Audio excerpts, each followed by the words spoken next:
Whitney deleted the message, but when she got downstairs, she found Samuel's car and his people waiting for her. Frank gave a curious glance at the well-dressed, cultured man. "Whitney, is that your dad?" Whitney replied softly. "Frank, you go on up and let Ivan know I'll be a bit late." Then she calmly headed toward Samuel's car. "Whit, did you see the message I sent you?" Samuel asked. Whitney gave a faint smile. "Yeah, I saw it, and I deleted it." "What?" Samuel was instantly furious. "You're getting more and more rude these days. You just ignore your own father's messages now?" he snapped. Whitney scoffed. "So you think I'm being rude? Let's talk about your wife. She drugged me and tried to have her own nephew assault me, and you, my dad, want me to act as if nothing happened?" "I couldn't let this go. Why should I drop the charges?" she shot back. Samuel had no idea what really happened. Well, his daughter and his wife were telling two completely different stories. He frowned. "You were drugged? Laura would never do something like that. Are you sure it was not a mistake?" "A mistake? Wasn't it she who drugged me, shoved me into a car, and kept me locked up last time? So now she's magically innocent?" Whitney shot back. "Or maybe you knew everything and you're just covering for her." Whitney challenged him. Samuel hissed under his breath. "Don't be ridiculous. She just told me she wanted you two to meet up. How was I supposed to know anything else?" "Look, I really think this is all just a misunderstanding. At worst, her nephew can just say sorry and we'll call it even," he said, trying to brush it off. Whitney felt a surge of anger, her voice dropping cold. "Dad, you'd rather trust someone else than your own daughter, huh?" Samuel retorted. "This someone else is Laura, and she's my wife, Thea. She's the woman I've shared my life with for more than 20 years. Whitney let out a cold laugh. "No way I'm dropping the case. The evidence is airtight. Instead of wasting your breath trying to convince me, you'd be better off hiring him a decent lawyer. Otherwise, when he spills the truth about your wife and it blows up in the media, your company's stock will nosedive again," she added, her tone icy. Whitney strode off, unfazed by Samuel's helpless rage echoing behind her. She didn't hesitate, not for a second. After Patricia passed away, Whitney had no one left she could truly call family. And Samuel? He just kept reminding her, time and again, what selfishness looked like and how fake a father's love could really be. Back at the law firm, Whitney and Frank put in some extra hours, reviewing and analyzing the current documents for any legal risks. Once they were done, they sent everything over to Ivan's inbox. Only then did they finally call it a day. At 7:30, Frank offered, "Hey, want to grab some sushi downstairs to tide us over?" Whitney glanced at her phone, saw the caller ID flashing, and politely declined. "Not tonight, thanks." Just as she expected, Laura's idiot nephew had ratted her out. "Officer, I keep telling you, I didn't drug her," Travis protested. "Then how do you explain these hospital records? She's got injuries, and she was hit with a pretty strong dose of aphrodisiac, and you just happened to end up in the women's restroom. So was it sexual harassment or attempted rape?" The officer pressed. Travis looked terrified. "Officer, how could I possibly be a rapist? I didn't rape her. I swear, I didn't drug her," he stammered. "So how come everything lines up so perfectly? If you can't give me a straight answer, you're not getting out of here," the officer pressed. Travis freaked out at that. "It wasn't me, I swear. My aunt did. I swear I didn't know she would pull something like that. I personally thought that was not right." All of it was caught on the security cameras. What no one noticed was Klein, standing behind the one-way mirror, his eyes fixed coldly on the man inside the interrogation room. The deputy chief tried to smooth things over. "Mr. Harris, the suspect has confessed. He and his accomplice drugged the victim and tried to use force to harass and humiliate her. There's no way he's getting away with this." Klein lowered his gaze, his voice icy. "I expect you to handle this with absolute fairness. Make sure every single culprit is brought to justice."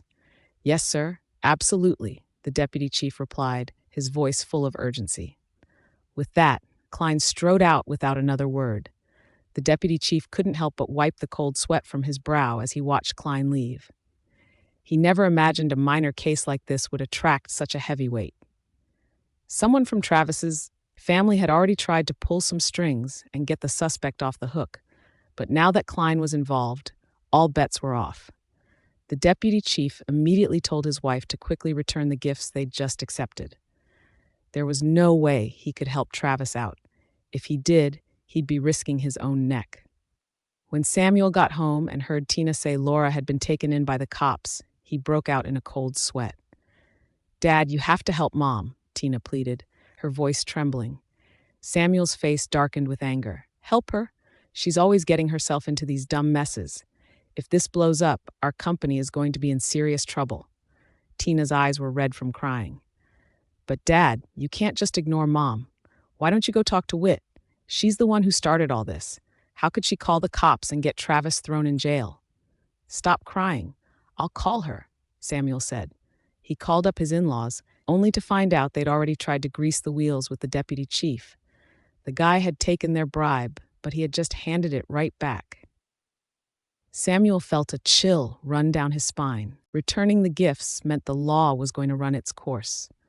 With a heavy heart, Samuel sent Whitney another message. This time, Samuel's text sounded much more humble. "Whit, let's just sit down and talk, just the two of us. No need to rush into anything. We can figure this out together, okay? I'll be at the office tomorrow. Can you come by so we can have a real conversation?" Whitney turned off her phone. It was time for a real conversation. "Klein, you dragged me out in the middle of the night just to help you drown your sorrows," Dustin grumbled.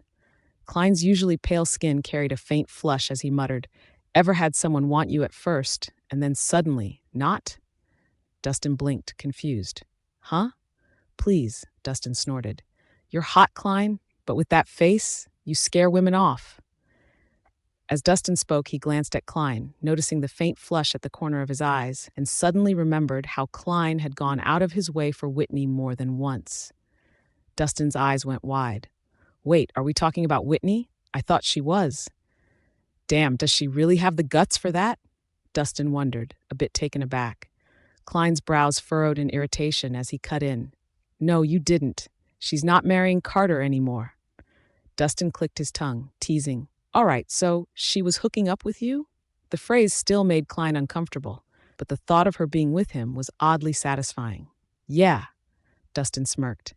"And she doesn't want you now? That's easy. She's only 26. And you? You're too old for her," Dustin teased. Klein's forehead vein twitched, his tone downright menacing. "Dustin, you got a death wish or something?" The phone on the table started buzzing, and as Klein glanced down at the screen, his whole expression instantly softened. "Hi, Klein. Do you have time at 9 tomorrow morning?" Whitney's voice came through, gentle but direct. "I wanted to talk about that thing you suggested last time," she said. Klein's eyes were glazed with alcohol, his voice low and husky. "So have you finally decided to become my wife?" Dustin just stared, dumbfounded.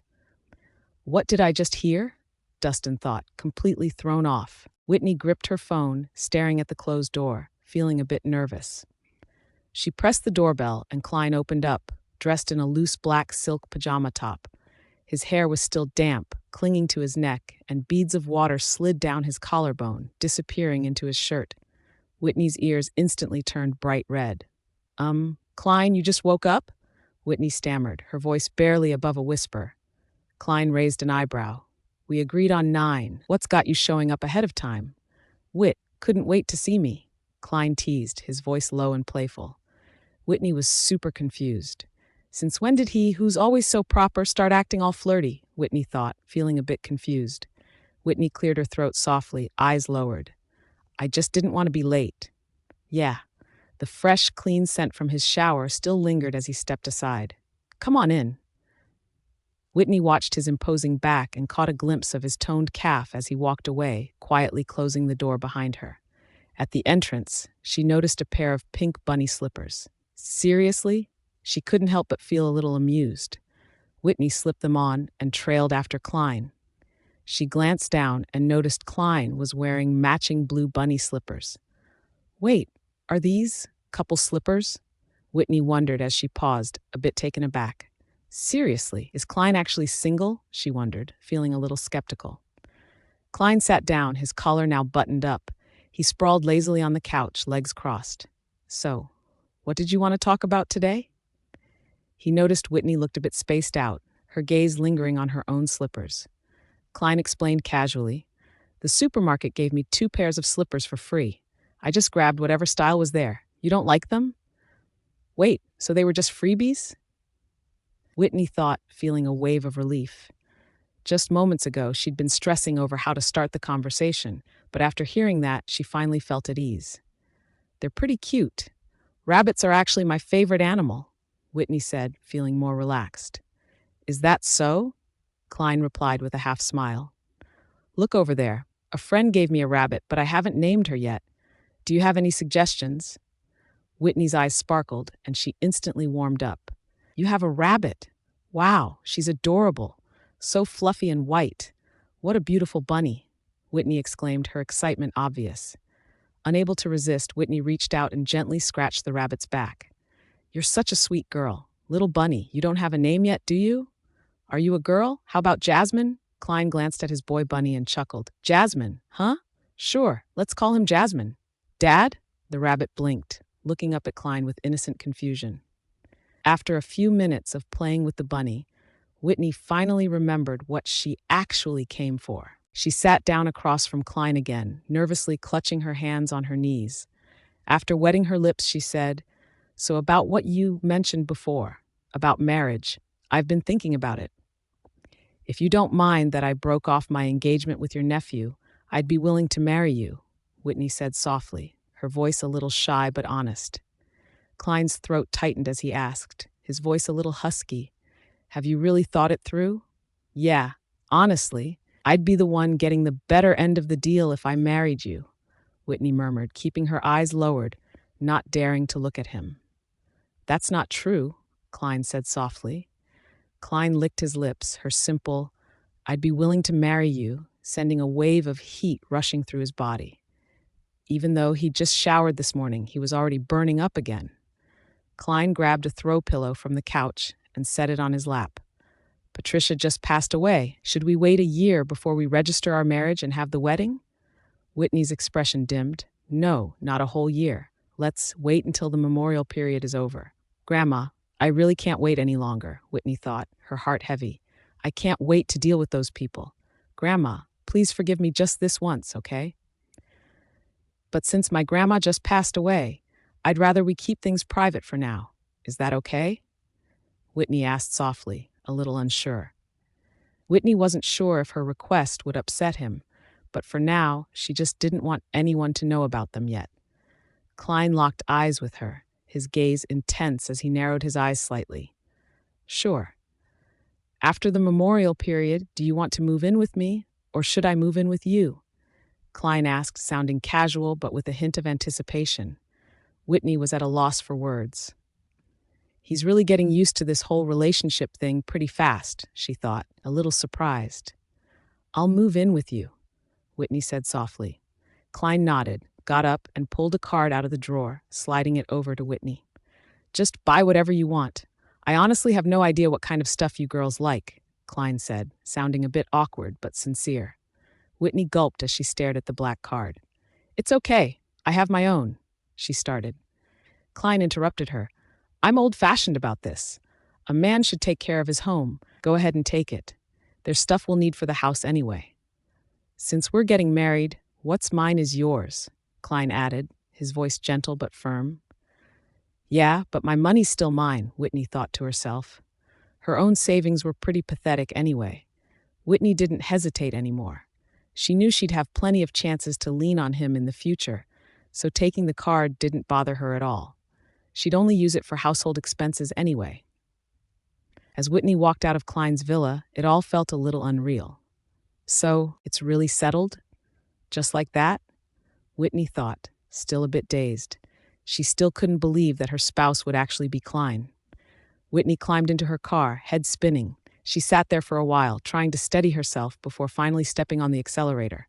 Klein stood at the window, watching her drive away, his smile stretching from ear to ear. At exactly 10 o'clock, Samuel welcomed Whitney into his office. Samuel gave a dry chuckle. Whit, you made it. This time, his attitude was totally different from last time. Whitney let out a small tsk and took her usual seat. So what do you want to talk about? Samuel forced a smile, trying to keep his cool. Whit, I was actually right about something last time. Whitney scoffed. Dad, those shares were always meant for me. Grandma gave them to me ages ago. Whether you say it or not, they're already under my name. Samuel was momentarily at a loss for words. Yeah, I never said they weren't yours. If there's anything else you want, just let me know. But you know how things are with Laura, Samuel said, his voice trailing off. Whit, the company's stock price is dropping. That's not good for you either, is it? Samuel said, trying to sound reasonable. Whitney tapped her fingers on the table in a steady rhythm. Yeah, that's true.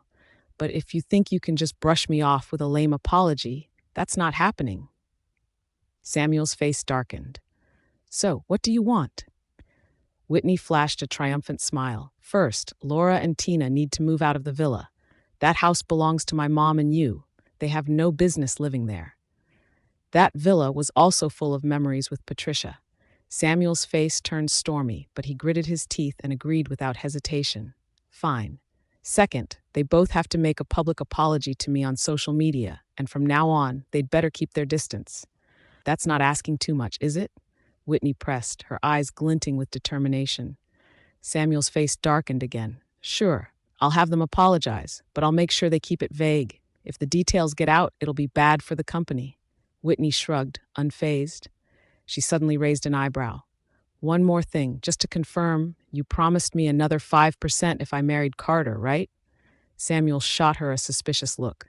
Wait, is she having second thoughts? Is she actually trying to win Carter back? He wondered. Yeah, if you marry into the Harris family, I'll give you another 5% of the shares, Samuel said, trying to sound firm. Whitney smirked. Then here's my third condition.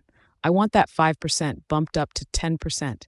If you agree to all three conditions and actually follow through, I'll drop the case. Samuel narrowed his eyes, sizing up Whitney. He hadn't expected her to be so ambitious. Whit, that third condition isn't something you get just for dropping the case, Samuel said, his tone firm. Whitney shrugged. Of course, but you need to put it in writing. Better yet, get it notarized. Otherwise, how am I supposed to make sure you actually follow through if I do my part? Samuel paused, trying to figure out what Whitney's angle was. But would Carter really agree to marry her? He wondered. Of course, if they did tie the knot, that'd be even better. When it came to the company's interests, Samuel never dragged his feet. Fine, I agree to all three conditions, Samuel said, his voice firm. Whitney stood up. Appreciate it, Dad. Just let me know when everything's done, and I'll come by to sign off. She turned to leave, her smile fading. Those shares, they were hers, and the man Tina wanted to marry, she was taking him for herself. Emily would have to accept the fact that Whitney was her aunt-in-law. Everything she once looked down on, now she was taking it all for herself. What? You want us to move out? Laura's shrill voice echoed through the entire villa. Her chest heaved with anger. She just couldn't believe Samuel would ask her to do this. Tina was fuming. Dad, why should we be the ones to move out? This is our home, too. Isn't Whitney just bullying us? Samuel Moore knew Laura and Tina would get all riled up, so he spoke in a soothing voice. Didn't you two always complain this villa was getting old and wanted to try somewhere new? I have a spacious penthouse apartment, top floor with a terrace, just as nice as this place. Why don't you move there for now? Once things calm down, you can come back. But that didn't calm them down at all. Tina's face turned red with anger. Dad, this isn't about whether the new place is nice or not. Whitney is humiliating Mom. She's totally disrespecting us. Whitney's never even called my mom her whole life, and now she's just going even further. Dad, if you give in to her ridiculous demands, she'll just walk all over us from now on. Laura stayed silent, which basically meant she agreed with Tina. But since Samuel had already agreed this morning, he wasn't about to change his mind now. And honestly, this whole thing started because of Travis in the first place. His face darkened, brows knitting together. That's enough. There's nothing more to discuss. Laura felt a sharp pain in her chest, like she could barely breathe. Tina was so furious that she felt like she might explode. If her friends found out about this, who knew what they'd say behind her back? There's one more thing, Samuel said seriously. Laura, you were the one who spiked Whitney's drink this time. The evidence is solid. If this really goes to court, you'll get dragged into a lawsuit, and that could tank the company's stock price. He continued, you and Travis need to post an apology online. You don't have to spell out the details, just keep it vague. As long as you act humble, she'll probably drop the case. What? Laura and Tina burst out angrily. Dad, did Whitney brainwash you or something? Are you out of your mind? Tina stared at him in utter disbelief. Why should Mom have to publicly apologize to that bitch? How is Mom ever supposed to hold her head up again? Tina fumed inwardly. Tina finally crossed the line with her words, and that was the last straw for Samuel. Samuel's face darkened as he said, Tina, is that any way to talk to your father? And show some respect to Whitney. If you keep being so rude, you're embarrassing all of us. There's nothing left to talk about. You two think about it yourselves, Samuel said, his voice making it clear he wasn't going to budge. With that, Samuel walked off upstairs without another word. Tina felt utterly wronged after being ripped into by her dad like that. With tears brimming in her eyes, she choked out, Mom, why is Dad like this? Why does he have to take that bitch's side? Enough, Laura snapped, looking totally fed up. She was already at her wit's end and had zero patience left to comfort Tina. Tina, quit calling her a bitch every other sentence. Are you trying to hand her more dirt to use against us? Laura shot back. Laura's eyes flashed coldly. She thinks she can just throw us out? Not a chance. This isn't over yet.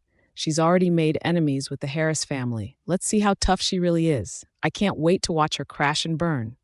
After meeting with her dad, Whitney made her way to the law firm. It wasn't until the afternoon, when she finally had a moment to herself, that she noticed Klein had called her. She walked over to the break room to call him back.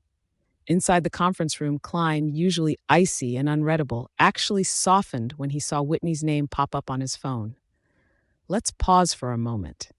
I need to take this call, he said, surprising everyone. Ryan looked like he'd seen a ghost. Since when does the boss ever walk out of a meeting just to answer his phone?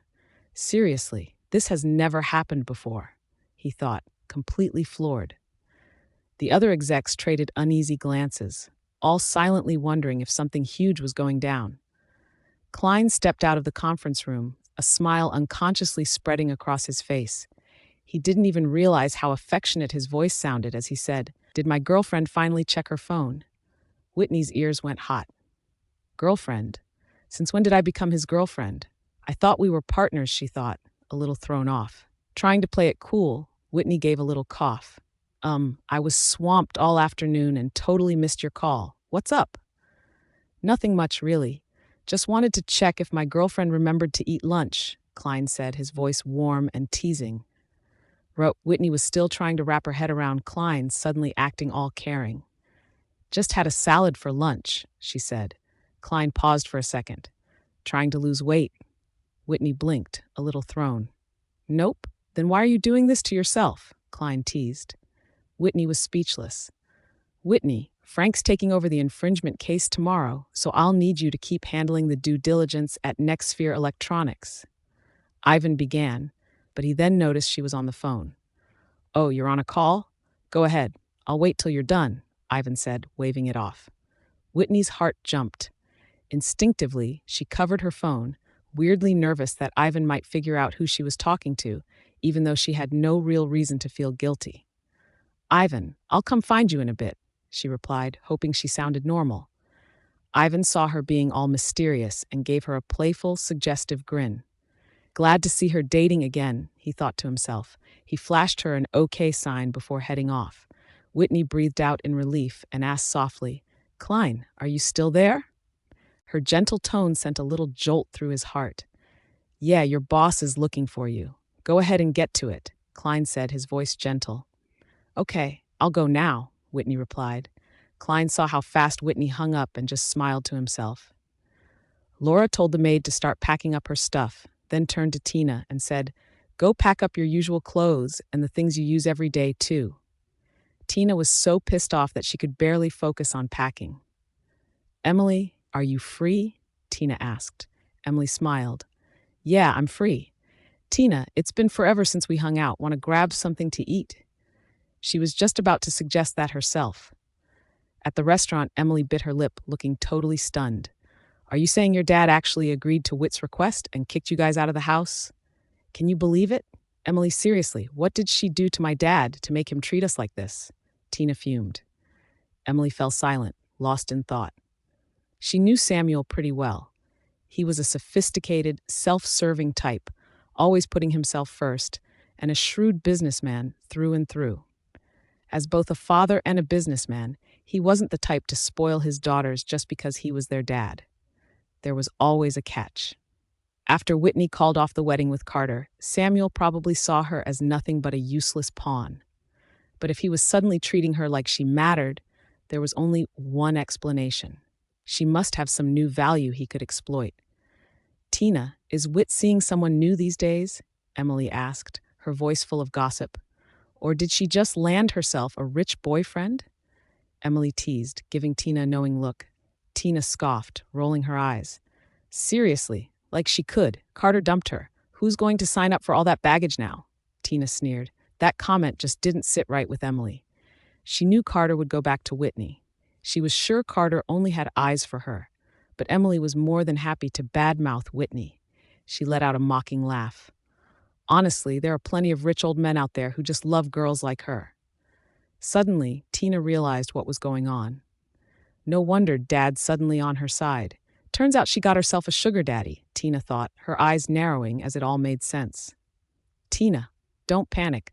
I heard Whit's law firm just got assigned a big investment and M&A project from headquarters. Turns out that I'm actually pretty close with the woman running that deal. How about we all grab dinner together sometime and you can meet her? Emily said gently. Tina's eyes lit up. Yes, Emily, you're the best. Can you set it up for tomorrow? Dinner's on me. Whitney thinks she's so high and mighty? Just wait, I'm going to mess up her work big time, Tina thought, feeling a surge of satisfaction. After work, Whitney browsed around the home section at the mall, thinking about swapping out the curtains in Klein's villa. Klein had a business dinner that night, and while he was on his way, he got a message from her. What do you think of this sheer curtain with a creamy beige color? Klein's place was all dark tones, mostly deep gray, sometimes straight up black. He figured girls like Whitney probably wouldn't be into such a somber color scheme. So, as soon as her message popped up, Klein replied without hesitation. Looks great. When it comes to decorating the house, I trust the lady of the house to handle everything.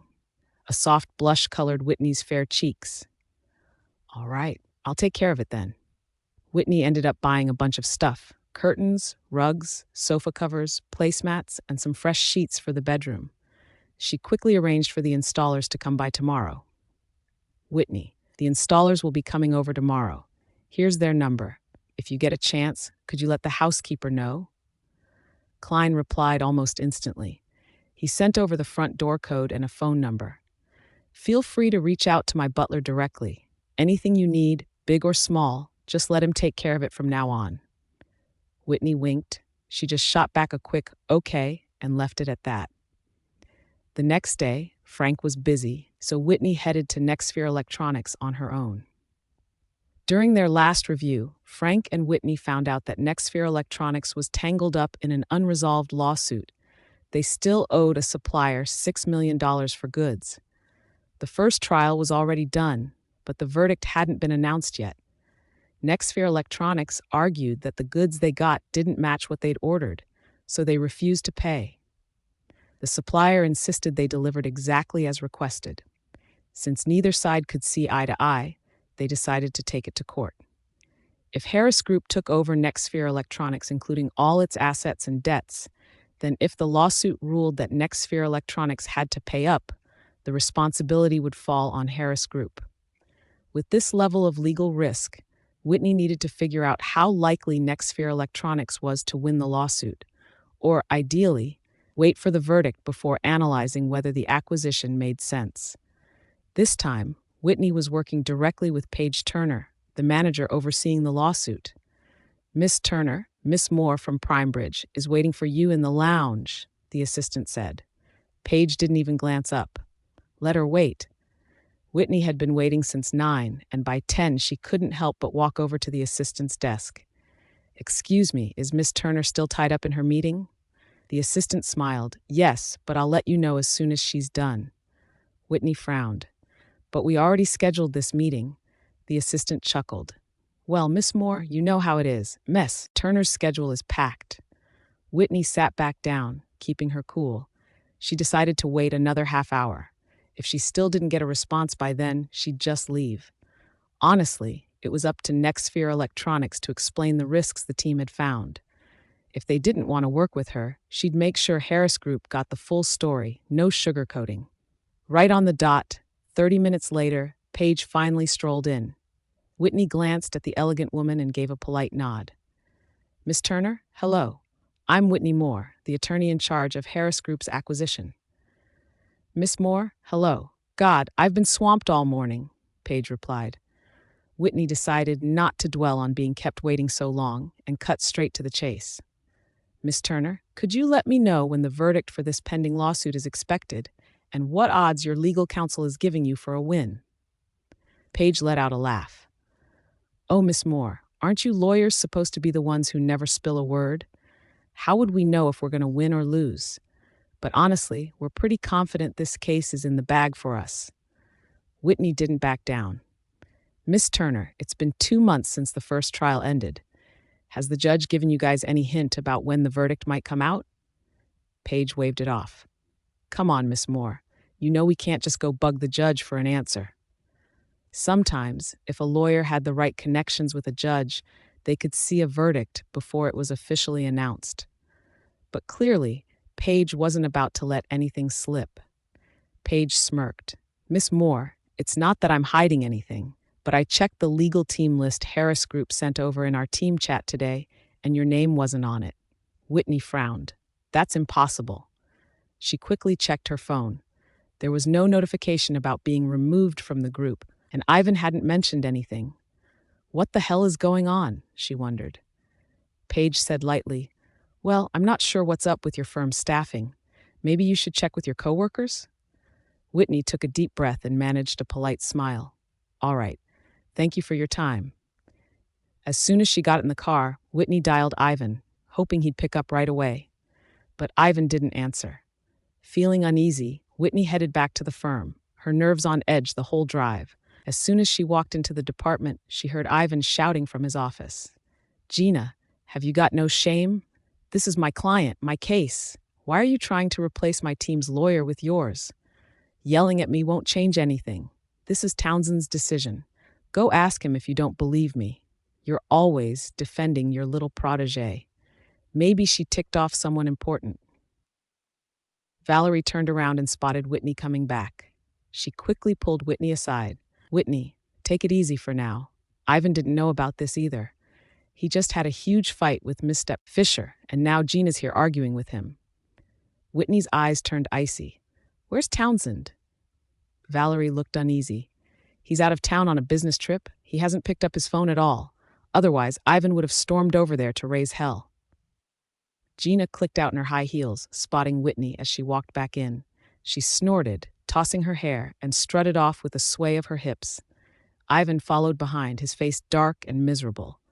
When he caught sight of Whitney, his lips parted, guilt twisting in his gut. Whitney, don't worry. I'll get this sorted for you, Ivan said, his voice heavy with guilt. Whitney didn't feel like sticking around the firm any longer, so she headed out early. On her way back, Whitney got a message from Klein's butler. Ms. Moore, the curtains have all been installed. Would you like to come by and inspect them later? Since she was free, Whitney said yes. Sure enough, once the creamy beige curtains were up, the whole room felt a lot warmer and cozier. With all the stuff she'd picked up yesterday, it looked way better than when she first walked in. Klein's butler, Martin Aldridge, smiled. Miss Moore, you've got great taste. Mr. Harris stayed at the office last night. Do you want to send him some photos so he can see how it turned out? Whitney thought, since she'd put everything on Klein's card, she should probably send him an update. Without even noticing, Whitney had started treating Klein like her boss. Honestly, it felt like she was just working a regular job. And the reward? She got to leverage Klein's status to put her family in their place. Klein was at his office when Whitney's message popped up on his phone. Whitney. All done. Do you like it? A photo came with it. A subtle smile played on Klein's lips. I do. He liked the curtains, but her? He liked her even more. A minute later, Klein's friends froze, for Klein had actually posted an Instagram story. They tapped his glowing profile ring. Jaw dropped. Mind blown. My girlfriend decorated the place. Feels so warm and cozy. Klein's words stirred up a storm. The crowd was stunned, jaws nearly hitting the floor. Dustin, Oliver, is Klein drunk or just daydreaming? Eric, come on, boy. Let's all say it. Congrats, Klein. Whitney never saw the post. She hadn't checked Instagram in a long time. She was already feeling down, so after sending the message, she headed home right away. She'd barely stepped through the door when her phone rang, and it was Lena. Whit, huge gossip. You know my Uncle Klein, right? He's so aloof and cold. I honestly thought he would be single forever. But guess what? Lena blurted out. All of a sudden, Whitney had a bad feeling. What is it? She asked, her tone nervous. Lena's voice was practically bursting with excitement. Klein just posted on Instagram. He said he has a girlfriend. What? Whitney gasped. She frantically scrolled through her phone, panic rising. Didn't we agree not to go public? Whitney thought. When did he post that? How long has it been up? What did he even say? Why am I the last to know? Whit, you have no idea how wild this post is. My grandpa's already blowing up the family group chat about it. Just look at the comments. It's almost at 100 and still climbing, Lena gushed. Whit, who do you think this woman is? I wonder if she's easy to get along with. You know, I always thought Klein looked out for you a little too much. For a second, I even wondered if he had a thing for you or something weird like that, Lena joked. Hey, Whit, you still there? Why so quiet? Lena pressed, sounding a bit concerned. Whitney was so stunned she broke out in a cold sweat, unable to get a single word out. It wasn't until Whitney finally opened Klein's Instagram page that she felt herself snap back to life. It was just a photo of his curtains, and she wasn't in the shot at all. As for the 100+ comments Lena had hyped up, there was a lot, but not one hinted at her. No one knew she was the girlfriend he was talking about. Sorry, I lost you for a second. Anyway, tell Mr. Harris congratulations. Whitney kept her tone light, as if it meant nothing to her. Lena didn't notice anything off. I will. You know, now everyone's already begging to meet his girlfriend. Whitney's heart clenched again. So what did he say? He totally ignored them at first. You know how cold he is. No way he'd bother replying. Oh wait, he actually did reply, Lena exclaimed, sounding genuinely surprised. Whitney gripped her phone so tightly that her knuckles turned white. What did he say? Whitney asked, her voice barely above a whisper. Lena's lips twitched as she read the reply out loud. Klein said his girlfriend's shy and doesn't want to meet us, Lena teased, her voice full of disbelief. Seriously, Whit, did someone put a spell on Klein or something? Since when does he say stuff that cheesy? Whitney's ears were on fire. Still rattled, she ended the call with Lena and kept staring at Klein's post. Her thumb brushed the screen, and the little heart lit up before she even realized it. Whitney sucked in a sharp breath and unliked it immediately. It felt like the end of the world. She chucked her phone onto the couch, not daring to even glance at it again. Her phone suddenly rang, snapping her out of her panic. She hesitated before checking the caller ID. Seeing Ivan's name on the screen, she finally felt herself relax. Klein's long fingers gripped his phone as he watched Whitney go from liking his post to quickly unliking it, catching every move in real time. She finally saw it, Klein thought, a flicker of satisfaction crossing his mind. But why would she take back her like? What does that mean? Klein wondered, a trace of confusion in his eyes. Is she mad at me? Klein couldn't help but worry, his mind racing. Before Klein could think too much about it, his phone buzzed with a call from James. Klein, did you really get yourself a girlfriend? James asked, his tone full of curiosity. Klein was the only one in the Harris family who didn't get nagged by James about settling down. It wasn't that James didn't want to push him, it's just that he didn't dare. The last time James tried to set him up with someone, Klein just took off overseas for 5 years. Everyone else thought Klein went abroad to grow the family business, but the Harris family knew the truth. He was actually dodging all the matchmaking ambushes James had planned for him. That left things really awkward between them. And for a long time after, James pretty much stopped nagging him about settling down. So when Klein posted it on Instagram, everyone was stunned. "Yeah, Dad, I've got a girlfriend. I'll marry her in a month," Klein replied, his tone calm and steady. James took a deep breath. "In a month?" Klein replied, unhurried, "No point in waiting. I'm not exactly young anymore. 33 is prime time for tying the knot." James felt a slow wave of confusion rising inside him. What's going on here? 5 years ago, he was the one using that line to push Klein into marriage. Now, Klein was saying it himself. Did he really come around after all this time? James wondered, genuinely taken aback. James spoke with heartfelt sincerity. "I don't have any special requirements for your wife. As long as she's decent and carries herself well, that's enough. Her family background doesn't matter. We're not looking to make some big alliance. What matters most is that you love her." Nothing was more important than love. "I know," Klein said, a faint smile tugging at his lips. "Dad, I really do love her."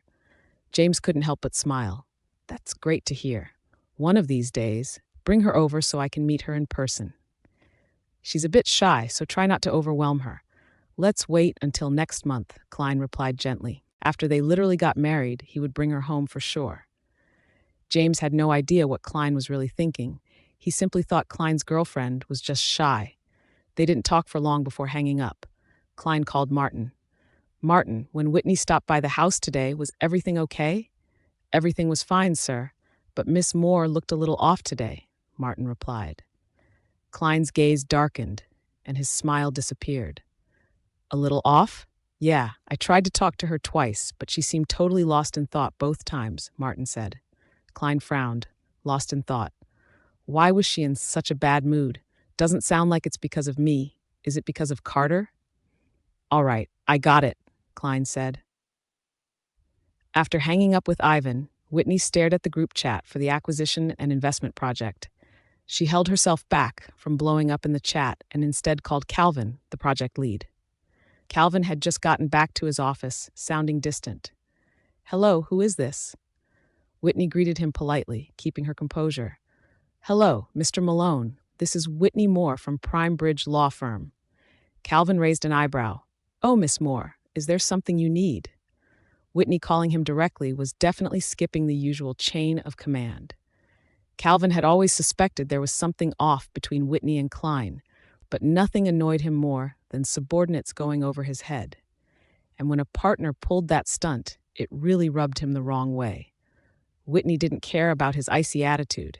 She kept things professional and said, "Mr. Malone, someone from your side told Mr. Barton yesterday that I was acting inappropriately and asked for me to be taken off the project. Were you aware of this?" As soon as Townsend Barton landed, he reached out to Ivan. He claimed someone from Harris Group had accused Whitney of unprofessional conduct and of getting involved in someone else's relationship.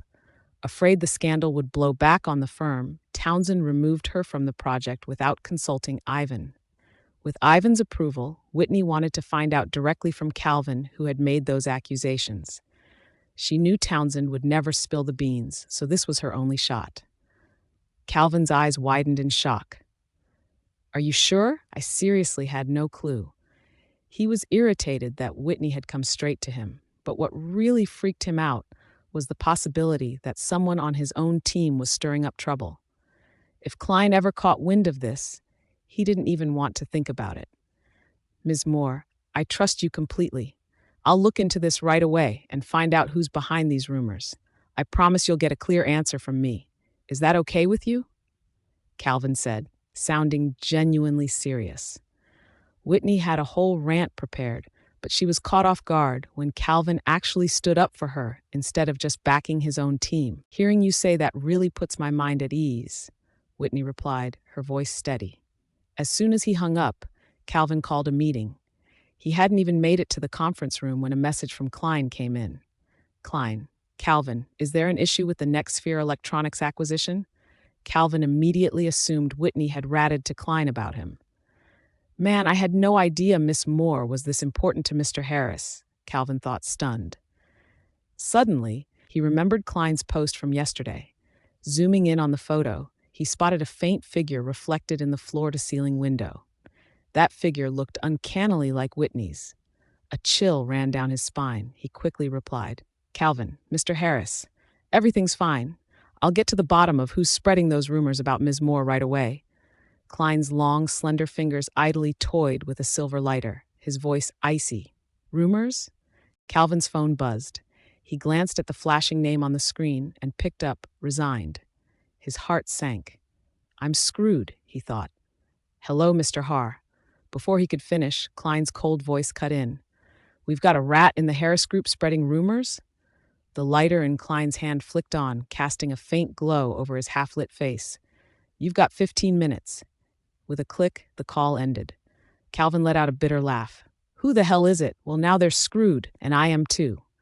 Ivan kept calling Townsend, 3 times in a row, not giving up. Townsend was clearly getting fed up. "Ivan, are you really that protective of your protege?" "Mr. Barton, she's easily the best young attorney we've had at Prime Bridge in the last 2 years.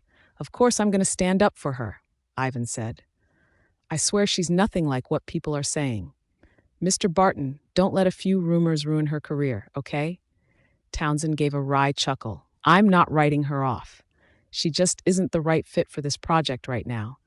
Since the client contacted me directly, I had to take her off the assignment. I'm sure you understand. We're just switching out the co-counsel.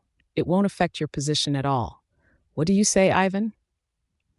Just as Ivan was about to say something else, Townsend saw another call coming in and cut him off. "Okay, I've got another call coming in. We'll talk later." As soon as Townsend picked up, the caller got straight to the point. "Hello, Mr. Barton. This is Calvin Malone. I'm heading up the Harris Group's current investment and acquisition," Calvin said. He continued, "I heard someone from our company bad-mouthed Miss Moore to you. Mr. Harris is really upset about it. Can you tell me who that person is?" Townsend was a bit taken aback. "Bad-mouthed? And Mr. Harris knows about this?"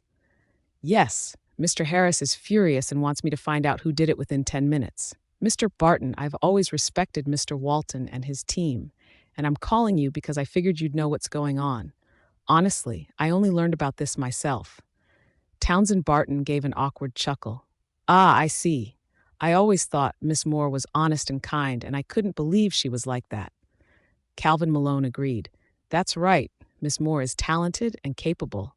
Who was it that tried to smear her name?" After getting the name, Calvin emphasized Whitney's importance again before ending the call. Klein glanced impatiently at his watch. So it was me all along who made her upset, he thought. 13 minutes later, his phone rang. It was Calvin. "Mr. Harris, I've got the answer. It was Naomi Evans, the new girl in finance. She called someone at Prime Bridge and spread the rumors," Calvin said. "Why did she do that?" Klein asked, clearly losing patience. Calvin hesitated, wondering how to explain. "I just talked to her. She said Miss Miller invited her out for dinner a few days ago and mentioned Miss Moore," Calvin said. It was only now that Calvin realized Emily and Whitney weren't exactly on friendly terms. Klein scoffed. "Emily?" "Yes, Mr. Harris. Miss Miller and Naomi went to high school together," Calvin replied. At Harris Manor, James seemed to have come to terms with Carter and Emily being together, but deep down, he still wasn't exactly thrilled about it. Of course, he would feel unsettled when a girl raised his family suddenly ended up dating his grandson. "Carter, when are you and Millie planning to get married?" James asked. Her heart leapt with joy. Emily sneaked a look at Carter beside her, but his brows furrowed. He was clearly hesitating. Her heart sank. "What's that supposed to mean, Carter? Does he not want to marry me?" she thought. "We've finally gotten past everything that stood between us. Why would Carter suddenly not want to marry me?" Emily worried, her heart pounding. "Carter, I'm asking you a question," James pressed, impatience clear in his voice. Carter drew in a slow breath. "Grandpa, there's no need to rush. Millie's about to break into the entertainment industry, and I want her to focus on her career first." To James, the entertainment industry was nothing but a circus for performers. He gave a cold snort and didn't say another word, at least not until Klein walked into the villa. This was Klein's first time back at Harris Manor since that post. "Klein, you're back," James called out, his face lighting up with joy. "Yeah, Dad, I came to talk about something," Klein said. Oh, if you're looking for Lena, James said. She just stepped out. She's not home right now. Klein shook his head, his sharp gaze finally landing on Emily. Dad, actually, I want to talk to Emily. He turned to her. Why did you get your high school friend Naomi to spread rumors about Whitney? Even had her call Prime Bridge and slander Whitney? Klein's voice was cold and direct. You stole her fiancé, so how come she's the bitch, huh? Klein pressed, his words hitting right where it hurt. Emily shot a panicked glance at James and Carter, blurting out, Uncle Klein, that's not true. You misunderstood me. Klein stepped closer, his tone icy. Oh, then tell me, which part did I misunderstand? Emily bit her lip, looking all helpless. She had no clue how Klein found out, and even less why Naomi would betray her like this. She hesitated for a second, then just came clean. It was that day when Tina overheard Naomi talking about Whitney working at Prime Bridge, and Naomi said Prime Bridge was cooperating with Harris Group. Tina got pissed because Whitney got her and her mom kicked out of the Moore Villa, so she told Naomi to stir things up out of spite. With just a couple sentences, Emily threw both Tina and Naomi under the bus. I know they shouldn't have done that, but Uncle Klein, Whitney kicked Tina and Laura out first. That's not fair. She started it, so it's not like Tina and Naomi were totally out of line, right? Emily tried to justify herself. Klein's eyes were cold. I don't care what happened before. Nobody in Harris Group gets to pull this kind of petty crap. Naomi Evans is getting fired, but Emily, you knew and kept quiet. That's on you too. His voice was cold and cutting. Spreading lies about someone being the other woman?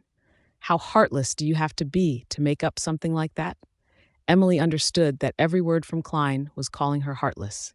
She bit her lip, tears streaming down her cheeks. Carter, it wasn't me, I swear. It was them. I tried, but I couldn't stop it. Carter's heart twisted.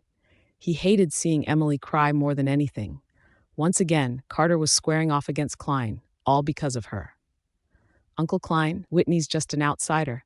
How can you doubt Emily over someone like her?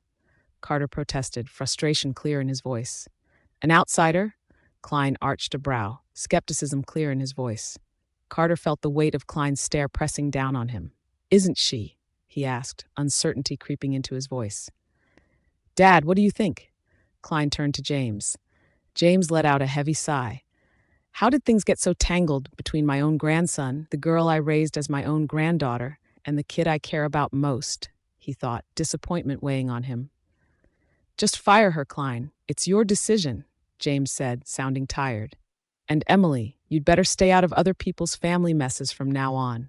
Tina's not exactly the most sensible person to get involved with, James added, his tone firm. Emily couldn't help but feel hurt. After all, in the end, James was siding with Whitney. She nodded, eyes brimming with tears. Grandpa, I understand, Emily said softly. Whitney never expected her one phone call would send Townsend flying back to the firm on the next available flight. Well, Whitney, Townsend said with a knowing chuckle. You never mentioned you and Calvin go way back. Calvin and I have a professional relationship, Whitney said carefully. We don't know each other personally. Townsend didn't buy it for a second. Calvin was too shrewd to personally call in a favor for just anyone. Unless they have history, he thought. There had to be some connection there. He couldn't possibly believe the CEO of Harris Group himself had pulled strings for her. Sure, I get it. You want to keep things low-key, Townsend said, waving his hand dismissively. But Whitney, you should use the resources available to you. That's just smart. Look, I know you're young, and you might think I'm teaching you bad habits, he continued, leaning back in his chair. But nobody out there is going to give you this advice with your best interests at heart. You'll only understand what I mean once you've experienced it yourself. After delivering his cryptic wisdom, Townsend dismissed her. Ivan had no idea what Townsend wanted with Whitney, but if that bastard tried to use this as an excuse to fire Whitney, Ivan was ready to walk. He'd take his whole team with him and dissolve his partnership. Good riddance. Boss, it's handled, Whitney said, relief evident in her voice. They found who started the rumors and fired them. Whitney hadn't expected things to resolve so smoothly. Did Klein help me? She wondered. But she deliberately avoided posting in the group chat because she didn't want him to see it, so it couldn't have been him. Good, that's good, Ivan said, his shoulders visibly relaxing. All right, go home and rest today. We'll pick things up tomorrow. Whitney smiled warmly. Thanks, boss. Whitney smiled warmly. Thanks, boss. She knew Ivan was the only one who'd go to bat for her like this. Ivan actually felt a little embarrassed by her sincere gratitude. He said, Okay, enough of that. Get out of here and go rest. As Whitney left the building, she spotted Carter's car parked near the firm.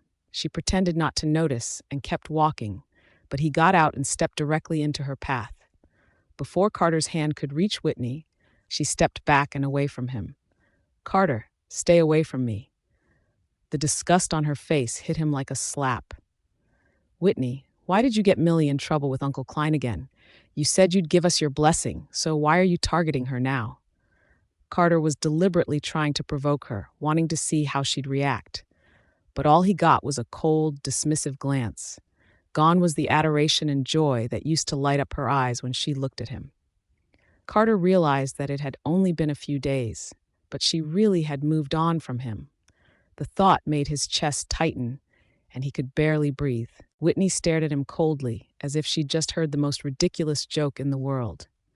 She said, Carter, what exactly did I target her for? How about you go see a psychiatrist before you run around biting people with your crazy accusations?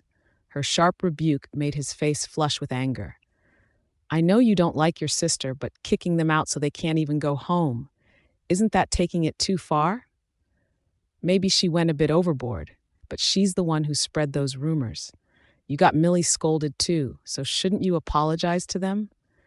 So it was Tina and Emily behind that phone call, spreading lies about her. That made perfect sense. Whitney let out a cold laugh. Apologize? They could kowtow to me twice and I still might not forgive them, and you want me to apologize to them? She added, Carter, if you can't tell right from wrong, then I suggest you talk less. Otherwise, you just sound stupid. She thought, how did I ever fall in love with such an asshole? Whitney said, and stop coming to find me, or I'll go complain to your uncle and let him scold you too. Since they wanted to pin the blame on her for tattling, she might as well own it completely. Whitney walked away without looking back, and Carter stood there in complete disbelief. What did she just say? She's going to complain to Uncle Klein? Uncle Klein wouldn't help her. Why would he? He thought. He sneered inwardly. Sure, Emily and the others messed with company business this time, so that's why Klein got angry. But Whitney can't actually think he's taking her side, can she? Klein already has a girlfriend, and there's no way he'd help his nephew's ex-fiancé. Carter's face flushed red, then went pale. He got back in his car and slammed his fist against the steering wheel. He'd only said a few things to provoke her, and she'd fired back with insults wrapped in sarcasm. He thought, did she really have to be so stubborn, and why did she run to someone else when things went wrong instead of coming to me first? It bothered Carter more than he wanted to admit. He didn't think too deeply about why it bothered him so much. He just lit a cigarette, feeling irritated. Whitney sat in her car, processing everything that had happened. So Klein knew what happened. She wondered, had he actually confronted Emily for me? Whitney felt like she owed him more and more with each passing day. Whitney, thanks for today. After thinking for a moment, Whitney sent him a simple thank you message. Klein stared at his phone, and a faint smile played at his lips. Don't mention it. Just come to me directly next time. I'm your boyfriend, and I'm going to be your husband. It was just a transaction arrangement, but Whitney's whole body felt hot reading that text. She whispered, husband. The word felt so intimate that just thinking it made her heart race. Whitney, I need to ask another favor. Can I borrow a few of your people? Tina sat on her plush bed, barely having time to enjoy her moment of smugness before her bedroom door got kicked open. Her eyes went wide, and when she saw who it was, panic flickered through her chest. Whitney, you can't just barge into my room like this. Several burly men standing beside Whitney walked straight in and grabbed her, one on each side, hauling her up from the bed. You've been spreading rumors everywhere, haven't you? Running around telling people I kicked you out? Whitney's voice was ice cold. Well, let me give you a real taste of what being thrown out actually feels like. She turned to the bodyguards. Get her out of my house, now, she added, and everything in this room that belongs to her, throw it all out too. Laura had just stepped through the front door when she saw Tina being dragged out by two men and tossed outside. She yelled, "Wait! Who are you people? Put my daughter down right now, or I'm calling the police." Whitney crossed her arms and looked at Laura coolly. "Go ahead and call them, Laura. I'd love to have the cops hear about how she's been slandering me. I was going to give you 2 days to pack up and leave on your own, but since you clearly can't take a hint, I figured I'd help you move out myself." The household staff stood frozen, mouths hanging open as they watched the scene unfold. The men Whitney had brought with her were tall, built like tanks, and moved with ruthless efficiency. Everything happened so fast. They wanted to intervene, but these guys were unstoppable, and Samuel wasn't even home. Laura and Tina watched in horror as half-packed luggage got hauled out of the villa and dumped on the lawn outside. Things they hadn't gotten to yet were simply thrown on the ground. Tina was shaking with rage. "Mom, call Dad! She's lost her mind!" Laura's face twisted with fury, but she forced herself to take deep breaths and keep it together. She pulled out her phone, recorded a video of the chaos, and sent it to Samuel before calling him. She cried, "Samuel, Whitney's treating me like this? Don't you think she's going way too far?" When Samuel got back to the villa, he found complete chaos at the front entrance. Laura and Tina stood there with red-rimmed eyes, and their faces were twisted with anger. Tina spotted Samuel right away. "Dad, you need to do something about Whitney. How could she treat me like this? How could she treat Mom this way?" Samuel felt shocked at first, but then anger began to build inside him. He softened his voice to comfort them. "This is way too much. Look, Laura, don't be upset. I'll go in there and talk to her. She needs to apologize to both of you today." Samuel took Laura's hand and tried to go inside, but 2 security guards he'd never seen before blocked the entrance. "Sorry, but this woman can't come in." Samuel's temper flared. "That's my wife. What gives you the right to stop her?" The guards didn't bother answering and just looked down at them coldly, refusing to budge an inch. Samuel's face darkened, and he snapped, "So I can't go in either?" The 2 guards stepped aside and made a path for him. "You can." Samuel swallowed his rage and tried to reassure Laura and Tina. "Just wait here for a bit. I'll go talk to her. When did she start making the rules around here? This is ridiculous." He stormed inside, fuming, but then he realized there weren't just 2 guards. Whitney had somehow hired 10 of them, and the few household staff they had were completely useless in this situation. "Whitney, what the hell are you doing? Didn't I already promise you they'd move out? If you keep this up, you'll make the Moore family the laughingstock of the entire city," Samuel said, his voice rising. "Does she even care what people will say?" he thought. "They'll call her arrogant and disrespectful to her elders. How can she be so impulsive?" Whitney had never been the type to start trouble, but she wasn't going to run from it anymore either. Before, she'd put up with everything for Patricia's sake, but now that Patricia was gone, she was done holding back. "Dad, what's wrong with hiring some people to help them move?" Whitney asked calmly. She continued, "I could have given them a few days, but my dear sister Tina went behind my back and got someone to complain to my boss. I almost lost my job because of her. So yeah, I think I'm allowed to be a little emotional about it, don't you?" Samuel froze. He hadn't expected Tina to be the one who started this mess. He was breathing hard, and his voice came out rough. "Then tell me what happened, and I'll talk to her for you. But you can't make a scene like this." He added, "Everyone in this neighborhood has connections and money, and what are they going to think about the Moore family when they hear about this?" Whitney sneered. "Dad, I don't care what anyone thinks. I only care about what makes me feel better. And by the way, I'm not dropping the case yet. That public apology clause, I'm changing it. I want Laura and her nephew to apologize to me in person. Then I won't take it to the media." Samuel's eyes lit up. "Really? That's more like it, Whit. You've always been so reasonable. Of course, family business should stay behind closed doors. All right, I'll have Laura come in and apologize right now. Don't worry, she's not unreasonable." Whitney let out a cold laugh. "We'll see if she's really that reasonable," she thought. Samuel looked around at the row of highly trained bodyguards. This caliber of security didn't come cheap. Where did she get the money to hire people like this? He thought. Could she have actually gotten back on Carter's good side? Did Carter hire them for her? Once that thought settled in his mind, Samuel's angry expression vanished. His face quickly transformed into a warm, friendly smile. Whit, are these bodyguards all work for you? Whitney raised an eyebrow. Who else would they work for? He choked on his words for a second, but he didn't get angry. He just kept smiling. Good, good. I'll go get your Aunt Laura to come in and apologize first. Laura and Tina were huddled together outside. When they saw him come out after such a short time, their eyes brightened with hope. Dad, you saw everything, right? Samuel waved his hand dismissively. Tina, stop making such a fuss over nothing.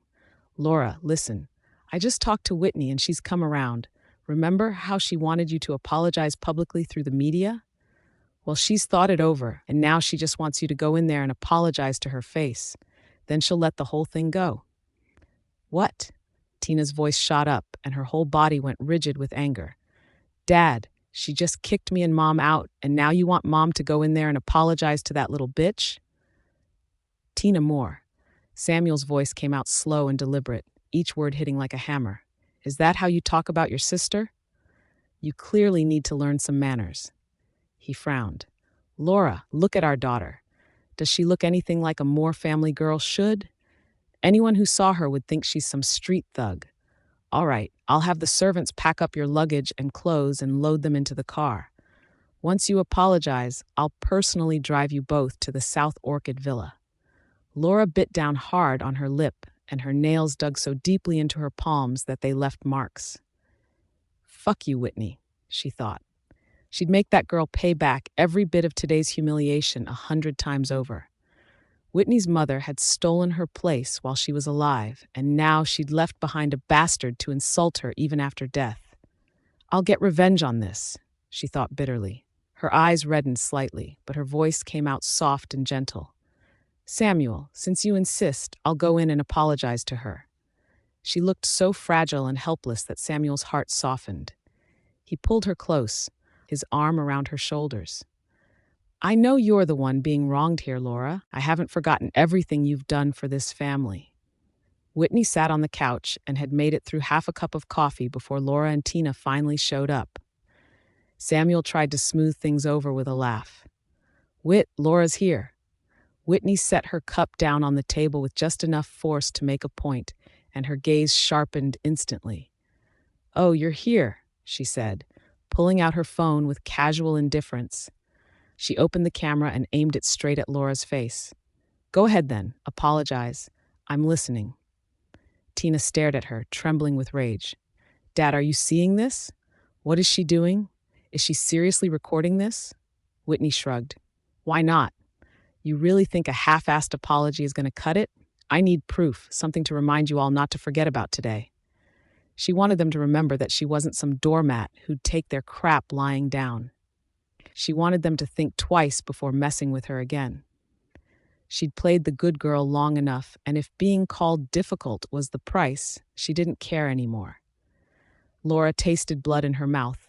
She'd bitten through her own lip. She thought, I clearly underestimated her. 20 years of acting meek, and it was all a lie. Samuel felt a flicker of irritation and wanted to intervene, but then he thought about how Whitney might actually get Carter to reconsider. He hesitated. He was a businessman after all, and recording or not, it didn't really hurt his wife, just bruised her ego a bit. He said, Laura, it's fine. Just apologize to the girl. You were in the wrong before, weren't you? Laura let out a cold laugh. This was her wonderful husband.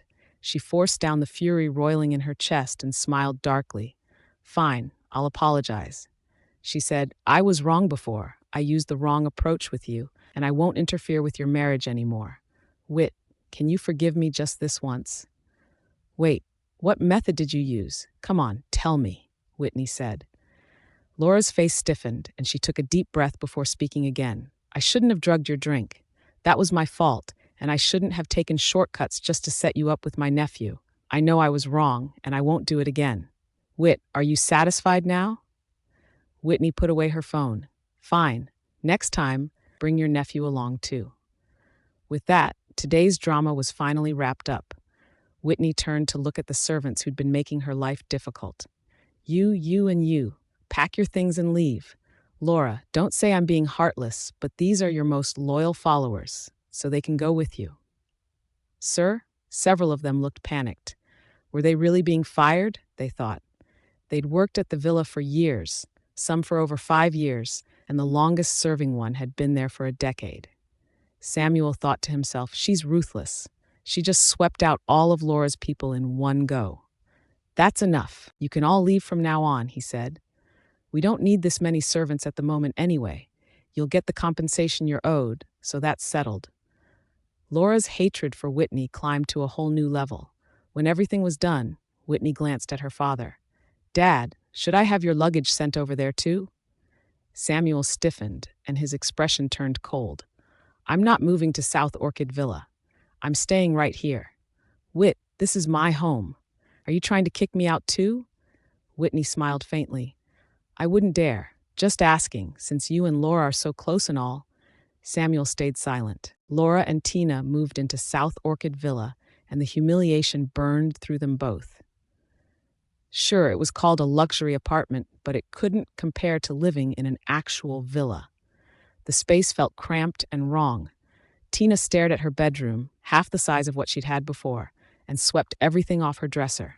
The crash of cosmetics hitting the floor did nothing to ease the rage boiling in her chest. Laura's expression stayed cold and controlled. Tina, throwing a tantrum won't help us now, she said. You need to think strategically. You need to find someone powerful enough to back you. She paused, letting her next words sink in. And forget about Carter. He's not right for you, and he'll never help you deal with that little bitch. You need someone with real power. Tina's head snapped up. Mom, you mean? Yes. Laura's eyes gleamed with a dark and calculating look. Only that man can help you turn this around. If Tina ends up with the Harris family heir, Laura thought, I won't have to fear that little bitch anymore. Even if Whitney somehow managed to win Carter back, it wouldn't matter. Next to that man, Carter was nothing. Tina's mind drifted back to Patricia's memorial service, to the moment she'd seen him standing beside Whitney. Her confidence wavered. Would he really be interested in me? She wondered. Tina, I know he's not easy to win over, but there are ways. Laura moved closer and dropped her voice. If you can get pregnant with his child first, I'll have plenty of methods to make sure you marry into the Harris family. Tina pictured him, that tall, commanding figure, that flawless face that looked like it had been carved by angels. The thought of being in his arms made heat rush through her body. Her cheeks flushed pink. Mom, she said softly, almost shyly. I understand.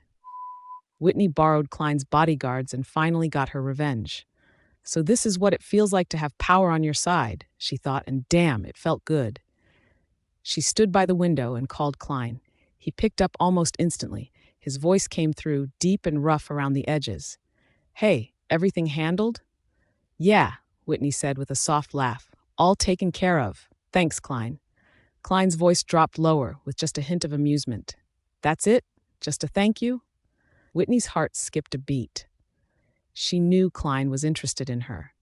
Maybe it was just because she had a decent face, but still. She'd given herself the whole mental pep talk already. You wanted to borrow his influence, so obviously you're going to have to give something back, she'd told herself. But now that the moment was actually here, she felt herself pulling back. Maybe if we wait until after we're married, would that make this easier, she thought, hating herself a little for even thinking it. Klein, can we maybe wait until after we get our marriage license? She asked. Klein paused. After we get the license? Yeah. Whitney closed her eyes. I'll thank you properly after that. Is that okay? Oh. Klein's tone cooled by a degree. Come on then, tell me. After we get this license, exactly how are you planning to thank me? Whitney didn't know what to say to that. How am I supposed to explain this? She thought. Whitney, is that really what you think of me? That I'm some guy who can't keep it in his pants? There's a finance gala this weekend, and I need a date. Come with me. Whitney wanted to kick herself. I'm sorry, Klein. All she could hear through the phone was his breathing, and she was sure he was pissed. Kleiny, I messed up. I'm really sorry. She was so focused on making things right that she didn't notice how her voice had softened and taken on a pleading tone. Klein's breathing hitched, but his voice stayed calm. "All right, I'll pick you up Saturday." He hung up and looked down at his crotch. "Seriously? One Kleiny and you're already excited?" Klein leaned back against the couch and closed his eyes, but all he could hear was her voice saying his name like that, over and over. He thought, next time, she needs to say it to my face. The next day, Whitney headed to NextSphere Electronics, and Paige greeted her with a completely different attitude, all smiles and eagerness. "Miss Moore, we got the results from yesterday's lawsuit," Paige said, her voice dripping with politeness. "The court ruled in our favor, and we don't have to pay that shipment fee. Here, take a look at the verdict." Whitney took the court document and flipped to the last page. Everything matched her expectations, but she could tell Paige was lying. This verdict didn't come out yesterday, she thought. The timing was way too convenient. "Thank you," Whitney said simply. Paige had clearly heard about Naomi getting fired, and now she knew she'd messed with the wrong person. She'd only been making things difficult for Whitney to do, Harris Group a favor, but she didn't expect Whitney to have an even bigger backer. With Calvin behind her, they weren't stupid enough to cross her again. "Miss Moore, I made a reservation at Moonlight Restaurant for lunch. Would you like to join me?"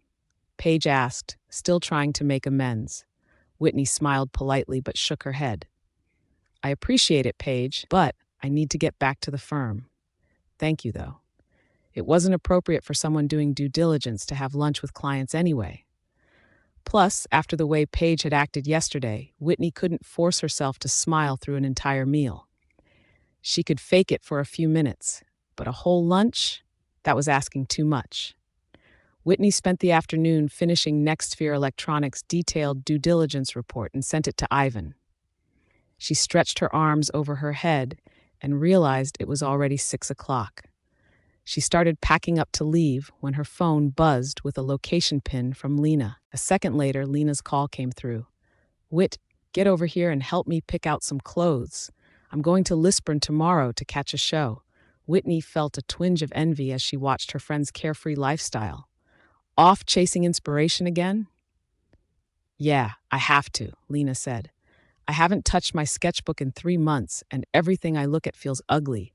I'm heading to Lisburn this time to see if something clicks." Lena ran her own fashion design studio, and her output was entirely dependent on her mood. Sometimes she'd release one piece, and other times she'd go months without creating anything new. It all depended on whether inspiration struck. That meant she was constantly jetting off to different corners of the world, searching for that creative spark. Whitney envied that freedom, that spontaneity. Meanwhile, Lena envied Whitney's clear sense of purpose and the way she worked toward her goals every single day. Two completely different people, and yet somehow they'd become each other's best friends. Inside a luxury boutique, Lena glanced up and spotted her friend. "Whit, over here." Whitney walked over. "See anything you like?" Lena shook her head. "Not yet." She turned to the sales associate. "Is this all you have for new arrivals?" "Yes, Miss Harris. We're getting another shipment tomorrow, though. Would you like us to send a selection to your residence?" Lena was a VIP member here, so the boutique usually sent new pieces directly to her home for her to browse through. She shook her head. "No need. I'm flying out tomorrow." "Whit, what about you? Anything catching your eye?" She'd noticed Whitney hadn't bought anything new in forever. Whitney remembered her promise to Klein for the weekend, so she started looking more carefully. "Miss Moore, there's a purple gown over there that would be perfect for you," the associate said with practiced enthusiasm. "With your fair complexion, you'd look stunning in it." The woman guided her toward the window display. Whitney was studying the dress closely when she glanced up at the window reflection. Her eyes locked onto a couple standing just outside. "Perfect," she thought bitterly. "Just my luck." Emily spotted the woman through the store window, and her lips curved into the faintest smile. "Carter, let's check out this shop." Carter had been looking down at his phone and didn't see the woman inside. He locked his screen and smiled at Emily. "Sure, let's go in. If you see anything you like, get a few pieces." "Whit, have you decided? Want to try anything on?" Lena had no idea what had just happened either. Before Whitney could answer, Emily was already walking in with her hand wrapped around Carter's arm. "Whitney, Lena, what a surprise seeing you here," Emily said sweetly. Lena heard her voice and rolled her eyes. "Just my luck," she thought. "Why do we have to run into this homewrecker?" Carter's face went rigid, and his eyes locked onto the woman in front of him. Whitney was wearing a peach-pink dress today, and her fair skin had a rosy glow. She rarely wore soft, feminine colors like this, and the sight made Carter's heart skip a beat. Emily gritted her teeth. She could feel exactly how different his gaze was right now. She tried to pull his attention back to her. "Carter, I want to try on that purple dress. I think it would look perfect on me. Will you buy it for me?" The purple gown she pointed to was the exact one Whitney had been looking at. "Why should you get it?" Lena shot her a sideways glare and rolled her eyes. "Whit saw it first. Ever heard of first come, first served?" Emily bit her lip and blinked her doe eyes at Whitney. "Whitney, I saw this dress the moment I walked in, and I just fell in love with it. Would you mind letting me have it?" Carter's gaze stayed locked on Whitney the entire time. Honestly, purple didn't suit Emily at all. Her style was softer and delicate, and she couldn't pull off such a bold color. But she wanted it anyway, and that was all that mattered to her. If Whitney would just ask me nicely, Carter thought, I'd convince Emily to give up the dress. But Whitney disappointed him. She barely raised an eyebrow and said, "Lena, I'm not really feeling this dress anymore. If someone else wants it that badly, she can have it." She added, "Some people always want what's in someone else's hands. Once she actually puts it on, she'll realize it doesn't suit her."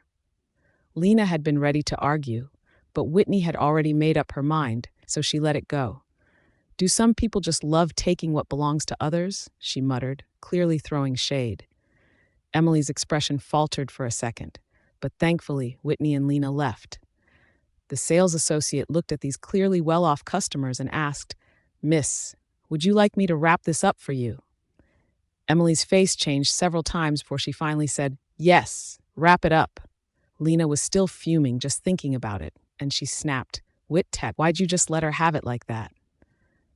Whitney smiled. "That dress was way too bold, and you can only wear it to a few occasions anyway. Plus, that color doesn't suit Emily at all. If she wanted it that badly, she could have it." "You're right about that. She's so plain and washed out, there's no way she could pull it off. My brother must be blind to fall for her," Lena said, but then she caught herself and realized she'd said the wrong thing. She added, "Whit, I didn't mean it like that. Don't take it the wrong way. I'm calling my brother a jerk, not you." Whitney laughed it off. "It's fine. Come on, let's check out some other places. I might have to go to a dinner party on Saturday, so my dear friend, help me find a dress." On the 5th floor, a boutique with unique decor caught both their eyes. The custom women's clothing store had a distinctive style that drew them in. "Whoa, Whit, this dress has your name written all over it. It's so sparkly and gorgeous," Lena gushed. It was the simplest white dress, but the lace mermaid hem was hand-stitched with countless tiny diamonds. It was understated but exuded pure luxury. Lena immediately called over a sales associate. "Hi, can we try this one on?" "I'm sorry, ma'am, but this piece is a custom haute couture item for another client. It's not for sale," the associate replied with a polite smile. Lena had a hunch. "Are those real diamonds on it?" The sales associate nodded, still smiling. "Yes, the hem is embellished with 10,000 micro-diamonds, all hand-sewn. It took nearly a month to complete." Whitney gave a slight nod. "Just by looking at it, I can tell this dress costs a fortune," she thought. She tugged on Lena's hand. "Thank you. We'll take a look at some other styles." Lena was still marveling at their find. "Can't believe a tiny shop like this has a dress this gorgeous. It's amazing. Too bad someone already claimed it, or I'd buy it for you in a heartbeat, Whit. Consider it your birthday present for the year." Whitney laughed. "Thanks, babe. It's the thought that counts." A 6-figure dress? No way I could accept that, she thought. In the end, Whitney settled on a simple black gown, elegant but understated, the safe and conservative choice. She wasn't the star of the banquet anyway, so there was no point stealing anyone's thunder. Better to blend into the background and keep a low profile. On the drive back, Carter hadn't said a word. Emily's cheeks puffed out slightly, and frustration knotted in her chest. Her voice came out shaky, almost breaking. "Carter, are you mad at me for taking that dress from Whitney?" Carter flinched, then let out a soft sigh. No. He said no, but ever since they left the boutique, he'd been distant and distracted. Emily had tried talking to him several times, and his answers never quite matched her questions. Panic and desperation twisted inside her. He was right there next to her, but somehow he felt further away than ever. "Why won't you even hold my hand after we went public?" she thought. Emily leaned in closer, her cherry-red lips hovering just a centimeter from the corner of his mouth. "Carter?" Her voice dropped to a soft, coaxing whisper. She wanted a kiss, needed one, really. She needed Carter to show her he still wanted this, still wanted her. But Carter pulled back. He pressed himself against the seat, putting distance between them and those tempting lips. "Millie, don't. We're home," he said quietly. Emily felt a sharp pain in her chest. "Can't we?" she asked. Carter knew exactly what she was asking him about. He didn't know why himself, but in the end he just let out a quiet sigh. "Millie, you're my sister." Emily's fingers trembled. "Just a sister?" she thought. "Then what about all those photos of me he keeps?" They ended the conversation on that sour note, and neither of them spoke for the rest of the drive. At South Orchid Villa, Laura handed Tina an invitation to the private dinner party on Saturday. She said, "Tina, Klein will be at this dinner party. I bribed one of the servers, and this is the key card to room 608 on the second floor. The rest is up to you." Tina's heart raced with excitement. "Mom, aren't you coming with me?" Laura shook her head. "There's only one invitation, so you'll go. This is a private event, and everyone there will be Klein's close associates. It took me a lot of effort just to get this one invitation." She added, "Hannah Wills will be there too. Stay close to Hannah when you arrive and then play it by ear. Understand?" Tina nodded firmly. "Got it. Once I'm pregnant with Klein's baby, I'll make Whitney grovel at my feet," she thought. 2 days later, Klein showed up at Whitney's apartment at precisely 6 o'clock. She was about to head downstairs when her phone rang. "Are you dressed?" Klein asked. Whitney glanced at herself in the mirror and nodded, even though he couldn't see her. "Yeah, I'm ready." His voice came through calm and smooth. "Can I come up? I've got something for you." Whitney looked around her apartment quickly. It was clean enough, at least. "Sure, come on up." 5 minutes later, the doorbell rang right on time. Whitney opened the door, and the hallway light caught Klein's sharp features, softening them slightly. He stood at her doorway in a black suit, perfectly still, and held out an elegant shopping bag. "Wear this instead," he said casually. Whitney looked down at her black dress. He was right, they were both wearing black, and standing together, they'd look too dark and somber. "Okay, just wait in the living room for a sec while I change." Before Whitney could tell him not to bother taking off his shoes, Klein had already slipped out of his dress shoes and stood barefoot on her floor. I only have women's slippers," she said. That one sentence pleased Klein more than she realized. It meant no other man had been here before him. No one but him. He smiled. "It's fine. The floor's clean enough. You don't need slippers." Whitney laughed awkwardly. "Okay, I'll go change real quick. Just wait here. Won't take long." She practically flew back into her bedroom, worried she'd take too long and make him wait. When she opened the shopping bag, she froze. Inside lay the dress she and Lena had admired at the mall, the one covered in tiny diamonds that sparkled like stars. The pure white gown practically glowed in the dim light, and every diamond caught the reflection from her bedroom lamp. Did Klein pick this dress? She thought, her heart racing. Klein settled onto the couch, but barely 2 minutes passed before her bedroom door opened again. He raised an eyebrow. That was fast, he thought. Did she already change? But when he saw she was still wearing his shirt, his brow furrowed. What's wrong? Does something not fit? Whitney's expression was complicated, and she carefully held the dress in her hands as if it might break. Klein, are you sure this is the one I'm supposed to wear? Klein nodded slowly. Yeah, that's the one. Sure. Whitney turned and walked back into her bedroom with the dress clutched to her chest. Is this a coincidence? She thought. A month ago is exactly when he came back to the country. Her mind raced. He came back and immediately ordered a custom gown, and now he's giving it to me? Whitney pushed the thoughts aside and slipped into the dress. When she finally looked at herself in the mirror, she barely recognized the woman staring back. The flowing skirt hugged her curves perfectly, and the fabric moved like water with every slight shift of her body. Brilliant diamonds cascaded from her waist down the length of the gown, glittering like a galaxy of stars trailing across the white fabric. Whitney stepped out with an unsteady grace, and Klein's eyes narrowed as he watched her. His Adam's apple bobbed slightly, and his voice came out rough. "You look stunning." His intense gaze made her cheeks burn, and she clutched at her dress. "Isn't it a bit much?" He let out a soft laugh. "Not at all. She's glowing," he thought. Her beauty left him breathless. "We should go. It's getting late, and the party's waiting for us." Whitney sighed. "All right." She couldn't shake the feeling that she looked like a bride, and then she glanced at his black suit. He looked exactly like a groom. The matching outfits made her heart race most frustratingly. Tonight's event was a private gathering. Klein said, "Don't worry, it's just a few guys I grew up with, basically like my younger brothers. Our high school physics teacher's turning 70 this year, so they threw him this birthday banquet." Whitney understood what he meant. The people there wouldn't gossip about seeing her, and they definitely wouldn't run to James with the news. She nodded. "Got it." Eric came alone today with no date. For private gatherings like this, they never brought along random women. Dustin was the same. Among the group of friends, Oliver was the only one with a girlfriend, and he loved showing off.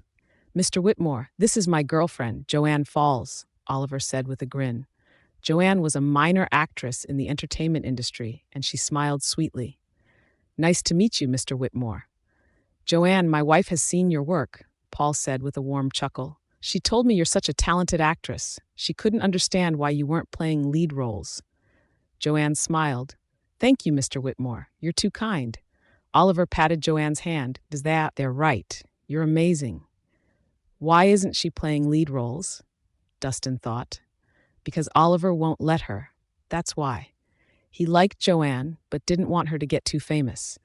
This level of success was perfect. She didn't have to stay up all night filming or deal with demanding schedules, and she didn't have to do too many romantic scenes. For Oliver, her current level of fame was just right. As for what Joanne thought about it, nobody really knew. Dustin and Eric watched Oliver flaunt his relationship, and they were grinding their teeth in irritation. He loves showing off so much, Eric thought. The day they break up, we'll all be celebrating. Joanne's bright eyes blinked as she glanced at her boyfriend's two friends.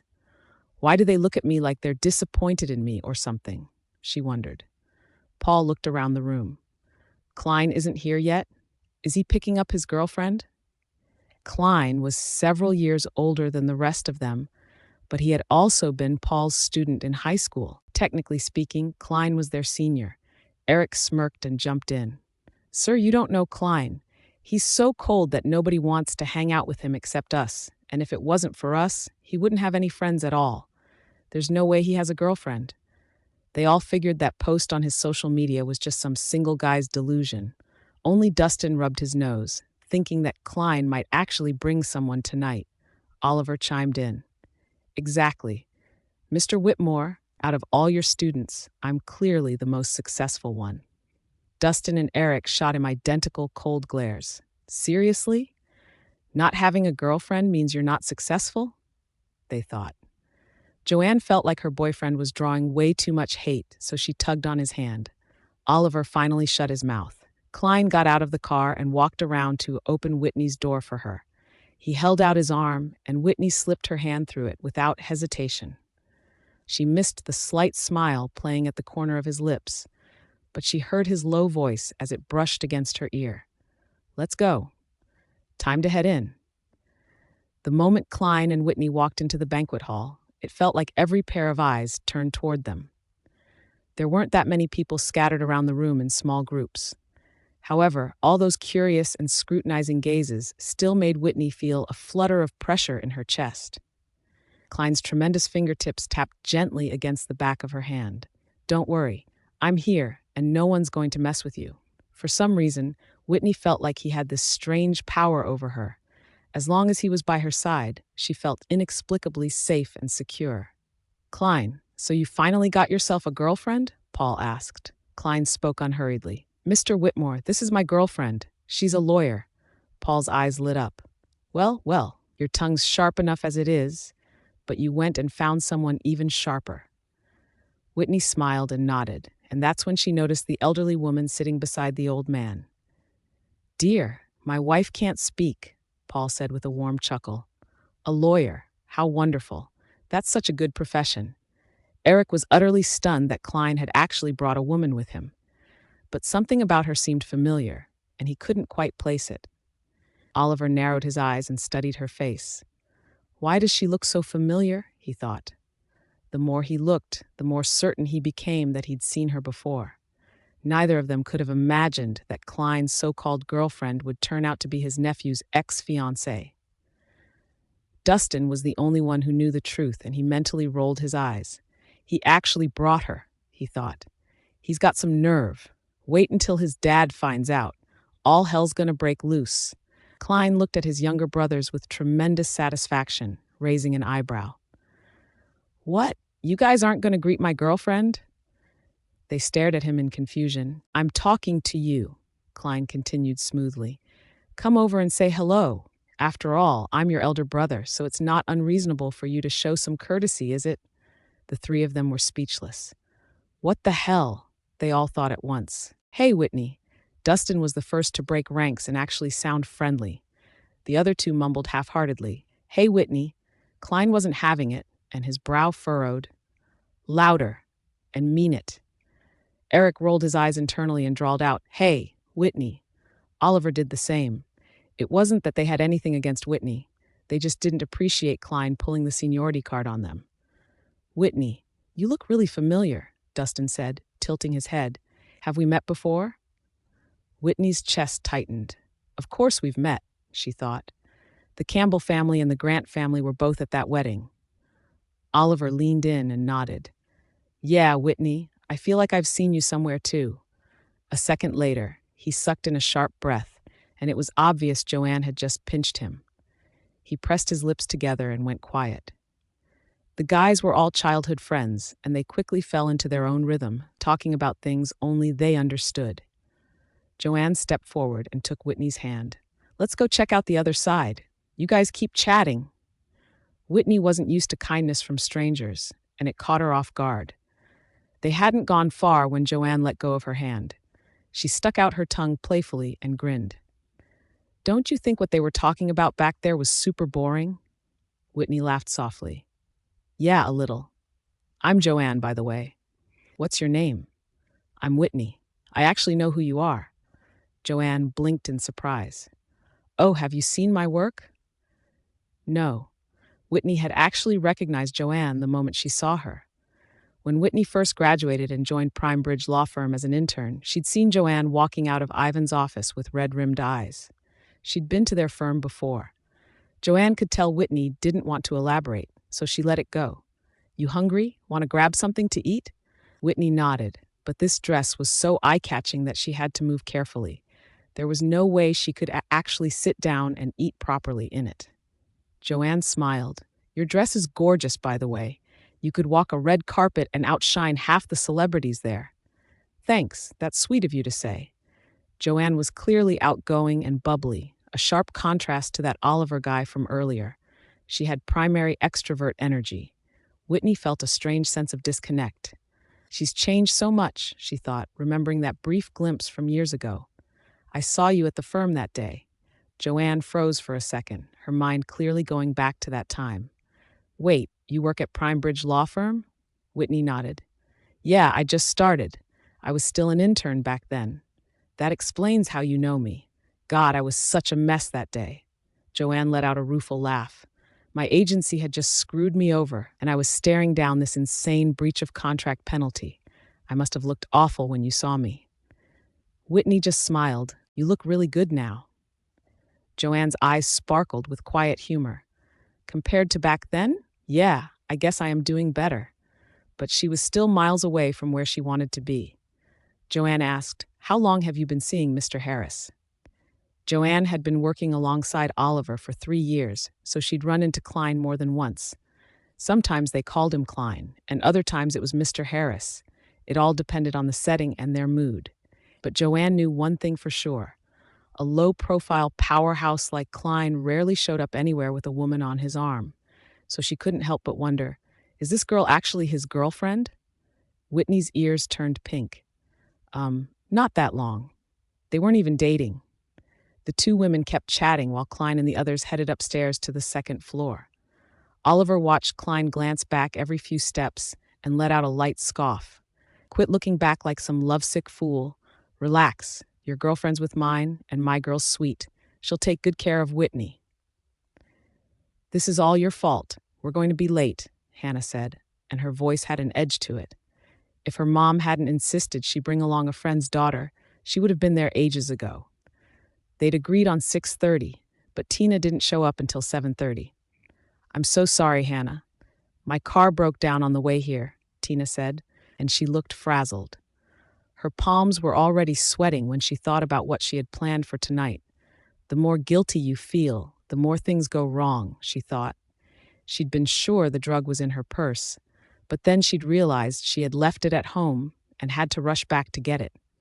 Hannah shot her a look but didn't say anything else. Well, we're late now, she thought.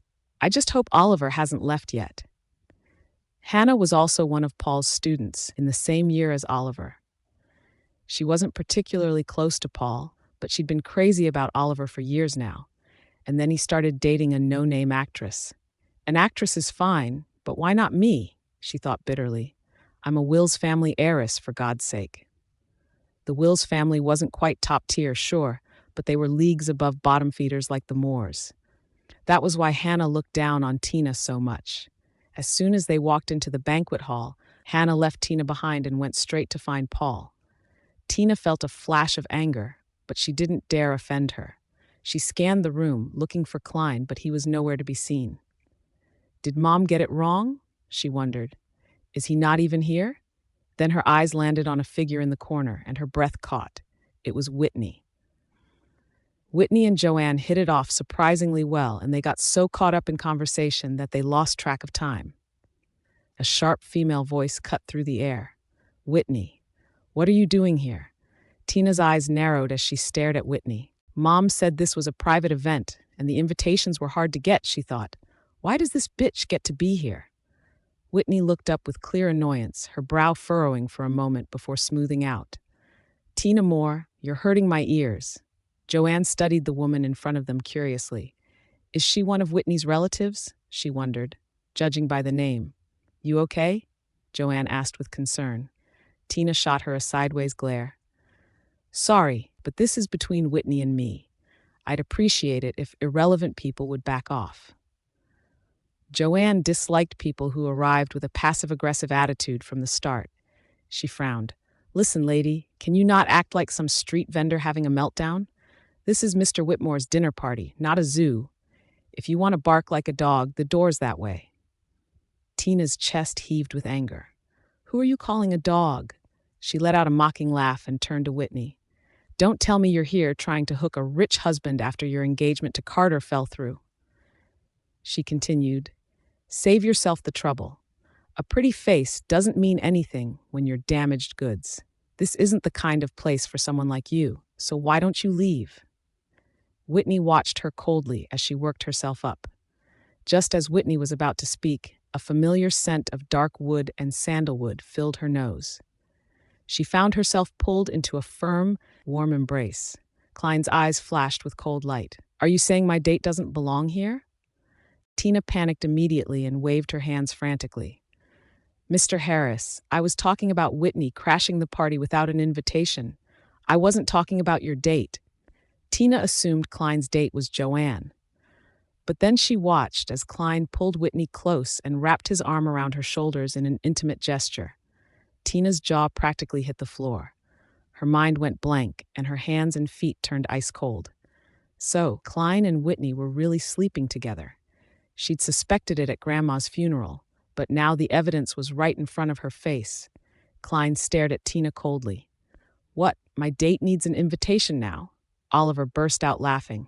Man, Klein, looks like your name doesn't carry as much weight as it used to. How'd you let your girl get disrespected like this? Oliver crooked his finger at Joanne, and she walked over reluctantly. He slid his arm around Joanne's slim waist. See, I'd never let my girlfriend get treated like that. Unlike her arrogant attitude from moments ago, Tina now looked like she was about to cry. Whitney watched her stepsister, and a mocking thought crossed her mind. Pathetic, she thought. The voice beside her ear dropped low, deep and magnetic with a soft breath at the end. Sorry you had to deal with that. Now, escort this woman without an invitation out of here. Tina's heart seized up when she heard those words. She thought, no, I couldn't get kicked out. If they threw me out, how was she supposed to execute my plan? Tina had the nerve to look at Whitney and say, Whitney, I have an invitation. Can you put in a good word for me with Mr. Harris? I really do have one.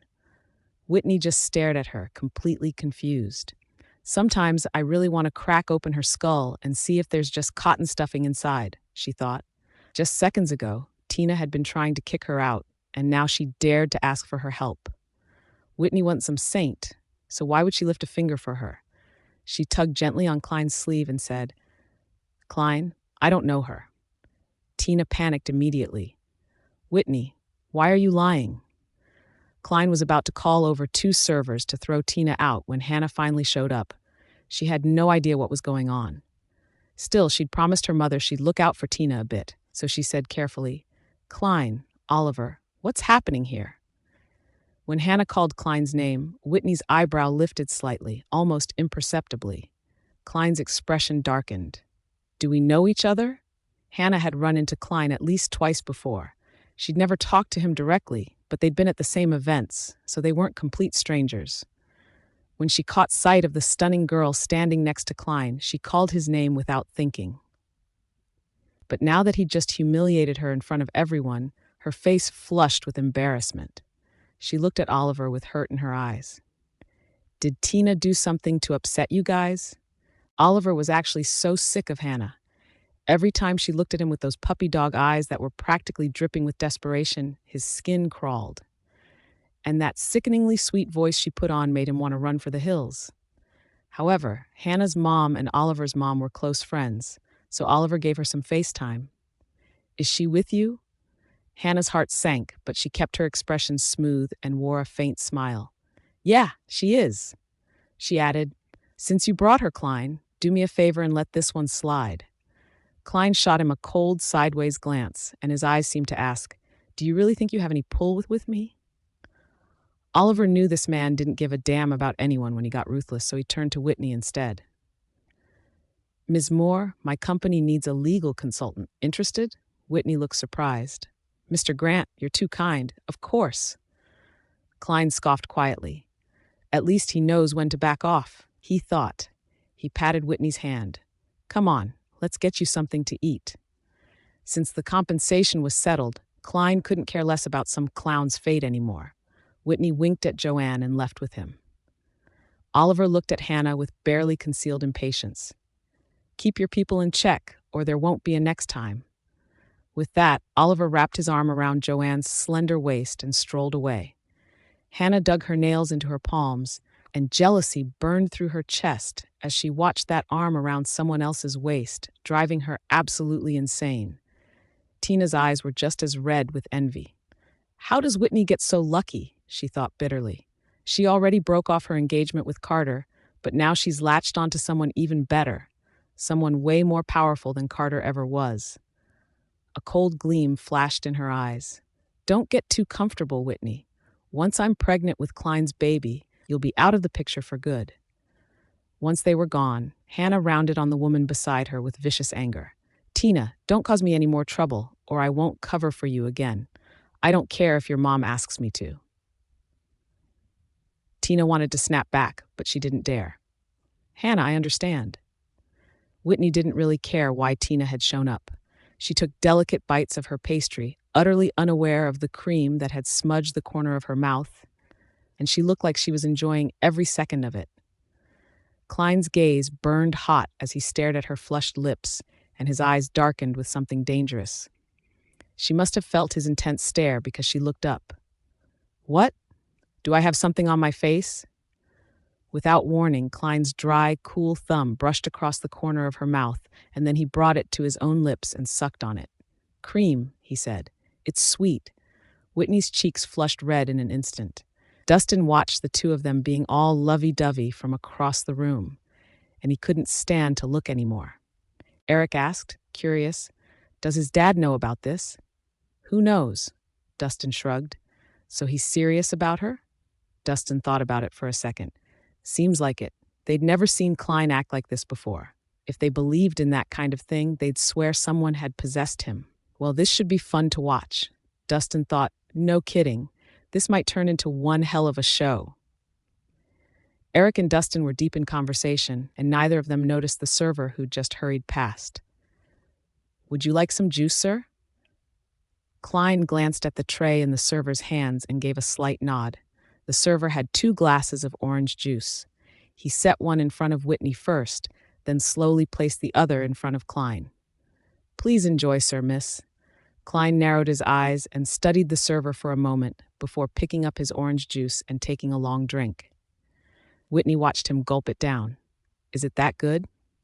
Klein smiled. "It's all right." Before long, Klein's cheeks started to flush. He stood up. "I'm going to the restroom." Whitney was confused about why his face was so red when all he'd drunk was orange juice. Tina looked down at her phone, and her heart leapt with joy. It worked, she thought. She pulled the hotel key card from her bag with sweaty palms and headed upstairs. The first floor was the banquet hall, while the second floor offered numerous private rooms for guests to rest in. All she had to do was wait inside like a good girl, and soon enough, someone would help Klein up to her room. When that happened, Tina could do whatever she wanted to him. Whitney checked the time curiously. 20 minutes had passed, and Klein still hadn't come back. She pulled out a napkin and wiped her mouth, then asked a server for directions to the restroom before going to look for him. His face hadn't looked right earlier, and Whitney was worried something might be wrong. Before she even got there, she ran into him leaning against the wall, trying to steady himself. "Klein, are you okay?" Klein's voice came out low and rough, strained with control. "I'm fine." Whitney looked at him with concern. "Do you need help getting back?" He looked like he could barely stand on his own. No, Klein's refusal was cold and firm. Whitney noticed something was seriously wrong with him, and she reached up to check his forehead. The moment she touched him, she realized his whole body was burning up. "Klein, do you have a fever?" "You're burning up," she said, her face full of worry. "Let me take you to the hospital." "No need." Klein had his suit jacket draped over his arm, and his face was flushed an abnormal shade of red. "There's a lounge on the second floor. Just help me sit down for a bit, and I'll be fine." Whitney didn't think twice about it and helped him into the elevator. She didn't stop to wonder where Klein got a room key from, or why he refused to go to the hospital. She struggled to support him over to the bed. He was just too heavy. Whitney accidentally tripped over his feet, and they both tumbled onto the mattress together. Their bodies pressed against each other with nothing between them, and Whitney winced slightly from the impact. She tried to push herself up, but then she met his eyes. It was filled with raw desire. Whitney's heart skipped a beat. "Klein, you really do have a fever. I should call a doctor." Klein's gaze was heavy and intense, and his breath came out hot between his lips. His throat bobbed with a swallow. "I don't have a fever. I've been drugged." Whitney froze. Her brain seemed to short-circuit for a moment. "What kind of drug?" she thought. Klein let out a low, bitter laugh. "An aphrodisiac. Sorry, but you said you wanted to thank me earlier. I'm ready to collect on that now." Before she could react, his burning lips crashed down on hers. Whitney hadn't expected Klein to kiss her. His burning palm locked around the back of her head, and his other hand wrapped around her waist. He pulled her closer, and she couldn't resist. Even through the thin fabric of their clothes, she could feel the heat radiating from his body. Whitney murmured, "Klein?" Klein swallowed every soft whimper that escaped her lips, and the kiss deepened. Whitney's mind went blank, and all rational thought disappeared. The quiet lounge filled with the thick scent of pheromones and desire. Their breaths tangled together, and she felt lightheaded from the lack of oxygen. Finally, Klein released her lips and pulled back, breathing heavily. His voice came out hoarse and strained. Sorry, someone drugged me. Whitney's face flushed crimson, and her eyes glistened with moisture.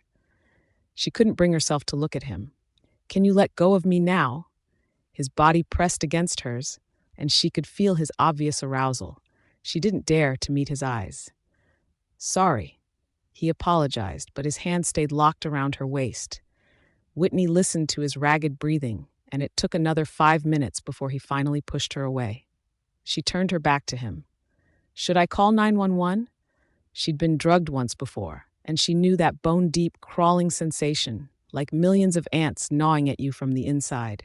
She knew how agonizing it was. He said, no need. Then how are you going to? There's no way I'm helping him with that, Whitney thought. Klein stood up, his face flushed red, and headed straight for the bathroom. Don't come in, I'll handle this myself. Like I'd want to go in there anyway, Whitney thought. Okay, she said out loud. If it gets too bad, just go to the hospital. The veins on Klein's hand stood out as he gripped the doorframe, and Whitney wondered why going to the hospital seemed completely off the table for him. The only answer she got was the sound of running water. Whitney couldn't sit still. She should leave right now, but she was thinking about Klein. If she just walked out, that made her kind of a terrible person. How did he even get drugged in the first place, she thought. Then it hit her. The orange juice. Whitney pulled out her phone and searched for the fastest way to counteract the effects of the drug. The answer that popped up made her freeze. Whitney stared at her screen awkwardly.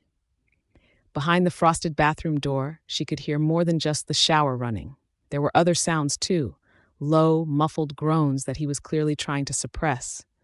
The two sounds layered together, filling the room with unbearable tension. 2 hours later, the torture finally ended. Klein emerged from the steam-filled bathroom with a towel wrapped around his waist.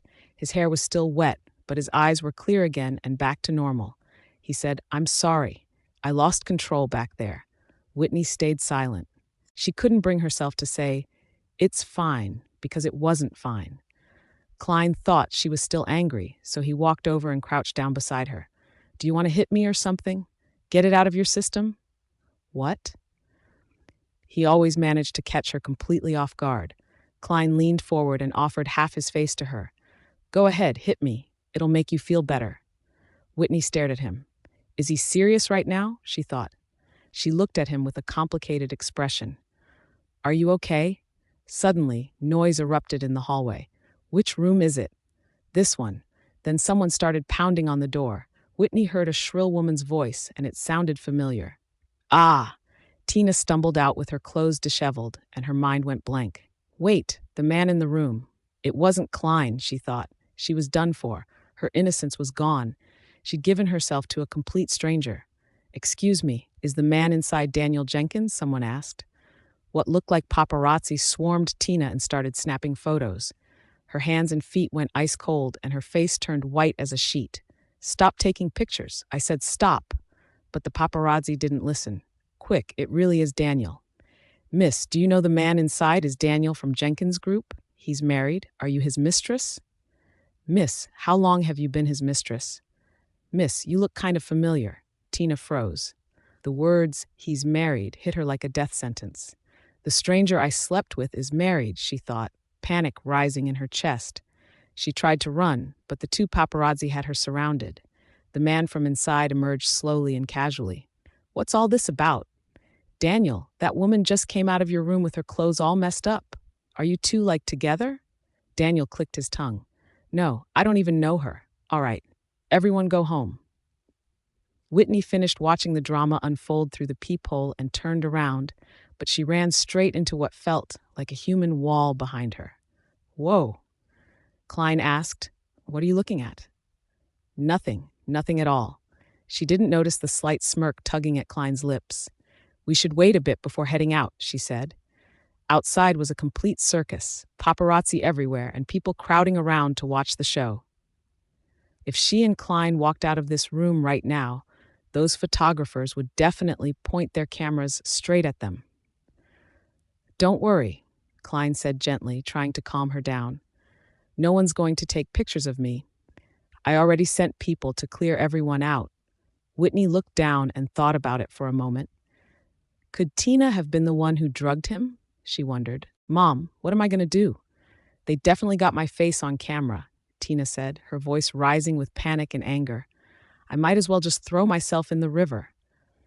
Laura looked at her disappointing daughter and felt a headache coming on. But Tina was her only daughter. If only her body had cooperated, Samuel wouldn't treat her this way. If she'd given him a son, Samuel's entire company would belong to her boy. But no, she'd had a daughter instead. Stop panicking, Laura snapped. I told you to stay calm. How did Daniel end up with your room key? Laura had arranged everything carefully. The server was supposed to slip something into Klein's drink, and then Tina would watch as the server helped Klein to the room. But it turned into Tina waiting alone in the room, and a married man walking in with the key card. Tina didn't know either. It wasn't that she didn't want to help escort Klein upstairs. She just couldn't tell Laura about how Klein had treated her with disgust before. Even in front of Laura, she refused to admit that she'd lost to Whitney. Mom, I was worried he'd get suspicious, so I went up first to wait for him, Tina explained. But then Daniel came in and pushed me onto the bed right away. The lights were off, and I thought it was him. That part was true. Tina had actually thought that even the most restrained, cold men became desperate when drugged. She'd even imagined Whitney's face when she found out, and the thought had excited her. But then the lights came on and Tina's fantasy shattered. Laura listened to Tina's explanation, and the frustration in her chest only grew worse. All right, did you take anything? She asked sharply. Laura's eyes narrowed and her gaze turned cold. Please tell me you at least took the morning after pill. Tina froze. Laura felt a headache coming on. I'll have someone pick it up and bring it here. You need to take it immediately. Her reputation's already destroyed, but we can't let her end up pregnant too, she thought grimly. That would ruin her completely. Okay, Tina said, her voice thick with tears. Mom, what about the paparazzi? I'll handle it. You don't need to worry about any of that anymore, Laura said firmly. This whole thing, it stays between us. Deny everything, no matter what. As for Daniel, if Tina wouldn't talk, he wouldn't dare run his mouth either. But this whole situation felt off to Laura. Someone set her up, she thought, her mind already working through the possibilities. This wasn't just bad luck. Mr. Harris, those paparazzi you had me call last night are asking if they should send you the photos first, Ryan asked. Klein's expression stayed cold. No need. Tell them to post everything online directly and let them know I've got their backs. They can publish whatever they want. Ryan paused for a moment. Got it. Tina must have really pissed Klein off this time, he thought. Who knows how much of her reputation will be left after this blows up.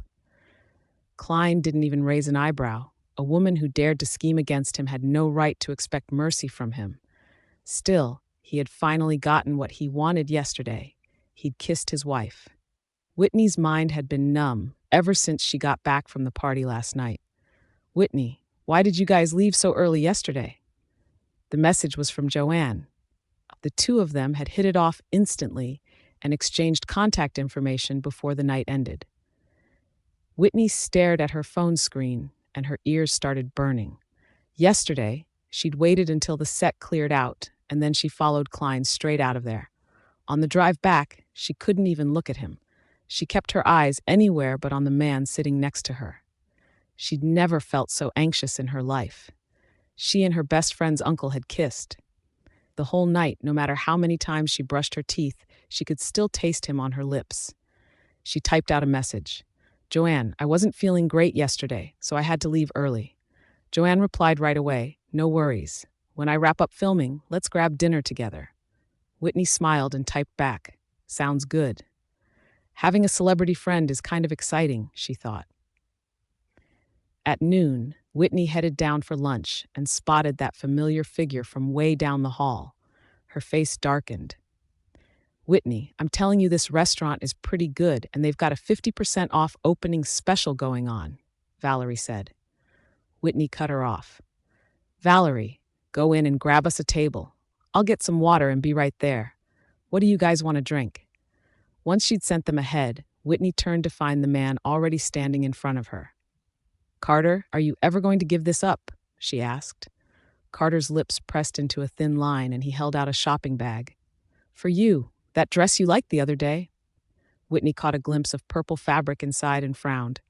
What, Emily didn't want it, so you're giving it to me? Carter looked exasperated. It's new. Whitney, I bought you a new one. It's not something she wore. Whitney's mouth twitched. Then I definitely can't take it. Wearing the same outfit isn't scary. Whoever looks worse just ends up embarrassed. If your precious baby sister gets outshined by me later, she'll blame me for it. She added, Look, I might not have a lot of money, but I can afford to buy myself a dress. Stop coming after me. Carter had spent the past few days picturing Whitney in that dress, and he couldn't let it go. But you really liked it, didn't you? Whitney glanced at him coolly. Doesn't matter how much I liked it. If Emily wants it, I don't want it anymore.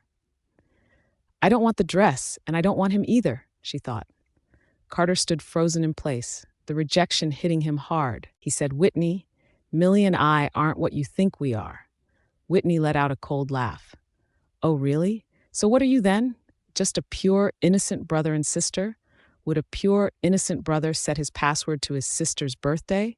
She asked, and her voice got sharper with each question. Would his photo album be filled with nothing but pictures of her? Would he stand up his own girlfriend on the day they were supposed to register their marriage just to have dinner with his sister? She looked at Carter with something close to pity. You can lie to me all you want, but don't lie to yourself. Honestly, I hope you and Emily end up together, she added. At least then you'd stop bothering me. Whitney turned away without waiting for a response and walked in the opposite direction. Carter watched her retreating figure, and a wave of confusion washed over him. He looked down at the dress in his hands and tossed it into the nearest trash can without expression. She doesn't want it anymore, he thought. There's no point in keeping it. Whitney had no idea that someone was watching them from a distance with burning intensity, their gaze fixed on the scene until both of them left. Klein had a dinner meeting scheduled for tonight, but he pulled out his phone and swiped it open. Cancel my dinner tonight, he said. I'm going home to eat. James was thrilled to hear Klein was coming home, and he made sure everyone came back for dinner. Klein, you've been so busy lately you haven't been home in forever, James said. Klein smiled. Dad, it's only been a week. I'll try to make it home more often. Klein, don't tell me you've been skipping home to spend time with that girlfriend of yours, George teased. Klein was in a good mood, and he glanced lazily at his nephew sitting across from him. He said, George, you're worried about me? You should be asking Carter when he and Millie are finally getting married. Carter's head snapped up, startled. His eyes met Klein's deep gaze, and he couldn't help but wonder, why is Klein suddenly interested in my marriage? Emily's fingers tightened around her fork. She thought, does Uncle Klein support us getting married too? If Klein was on their side, then even if Carter hesitated, their wedding would be set in stone. Carter didn't want to get married. It wasn't that he didn't want to. He couldn't marry his own sister. Uncle Klein, Millie and I are not what you think, he said. It was always the same explanation. Klein raised an eyebrow slightly. Oh, really? Then what is it? You two got engaged the other day, didn't you? Or are you saying, Carter, that you want all of Rappaport to laugh at the Harris family twice? His words carried weight. The first embarrassment was obvious. What should have been a wedding turned into a grandchild's engagement party. If Carter backed out the second time, the other elite families would laugh them out of town. The atmosphere at the table grew heavy. Uncle Klein, Carter started, but the words died in his throat. Klein looked away from him and turned to George instead. George, a lot of people are watching our company right now, and plenty of them are just waiting for us to slip up. If Carter keeps treating marriage like a joke and something goes wrong later that hurts the company, are you going to take responsibility for that? George understood immediately. His brother was actually pushing for the marriage, maybe even wanting them to hurry up and tie the knot. Honestly, he couldn't figure out Carter. Carter had clearly been interested in Tina before. There was no reason he was dragging his feet now. James made the final call. Let's do it mid-next month then. That should give you enough time to get everything ready. I agree with Klein. I don't want the Harris family to be laughed at a second time. Klein couldn't help but smile. Once they're married, he'll have to settle down, he thought. Whitney was lying in her apartment after work when her phone rang with his call. The first time it rang, she didn't pick up. After what had happened between them yesterday, how intimate they'd been, she wasn't ready to see him. She had no idea how to face him. Then the doorbell rang. Whitney froze. Who would come looking for me this late? She thought. She hadn't ordered any food. While she was still trying to figure it out, her phone lit up again with his name flashing on the screen. Whitney hesitated for a second, but finally answered, "Hello?"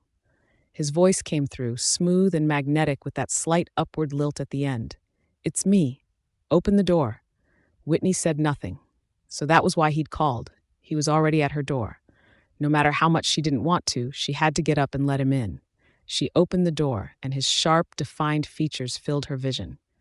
Today, he wore silver-rimmed glasses perched on his straight nose, and they softened the intensity of his deep-set eyes just a little. He wasn't in a suit.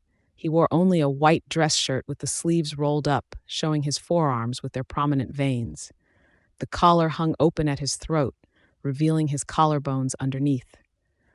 Whitney stared at the small beauty mark near his collarbone and felt something stir inside her, something she couldn't quite name. She thought, refined scoundrel. Whitney felt her cheeks burning, and she looked away uncomfortably. "What are you doing here?" Klein had just left Harris Manor, and his gaze lingered on her flushed earlobes. His lips curved into a slight smile. "Well, I wanted to ask if you finished setting up the house." Whitney blinked, caught off guard. "I'm sorry, I haven't been there these past few days." Klein nodded. "That's fine. Are you free this weekend? We could go check it out together."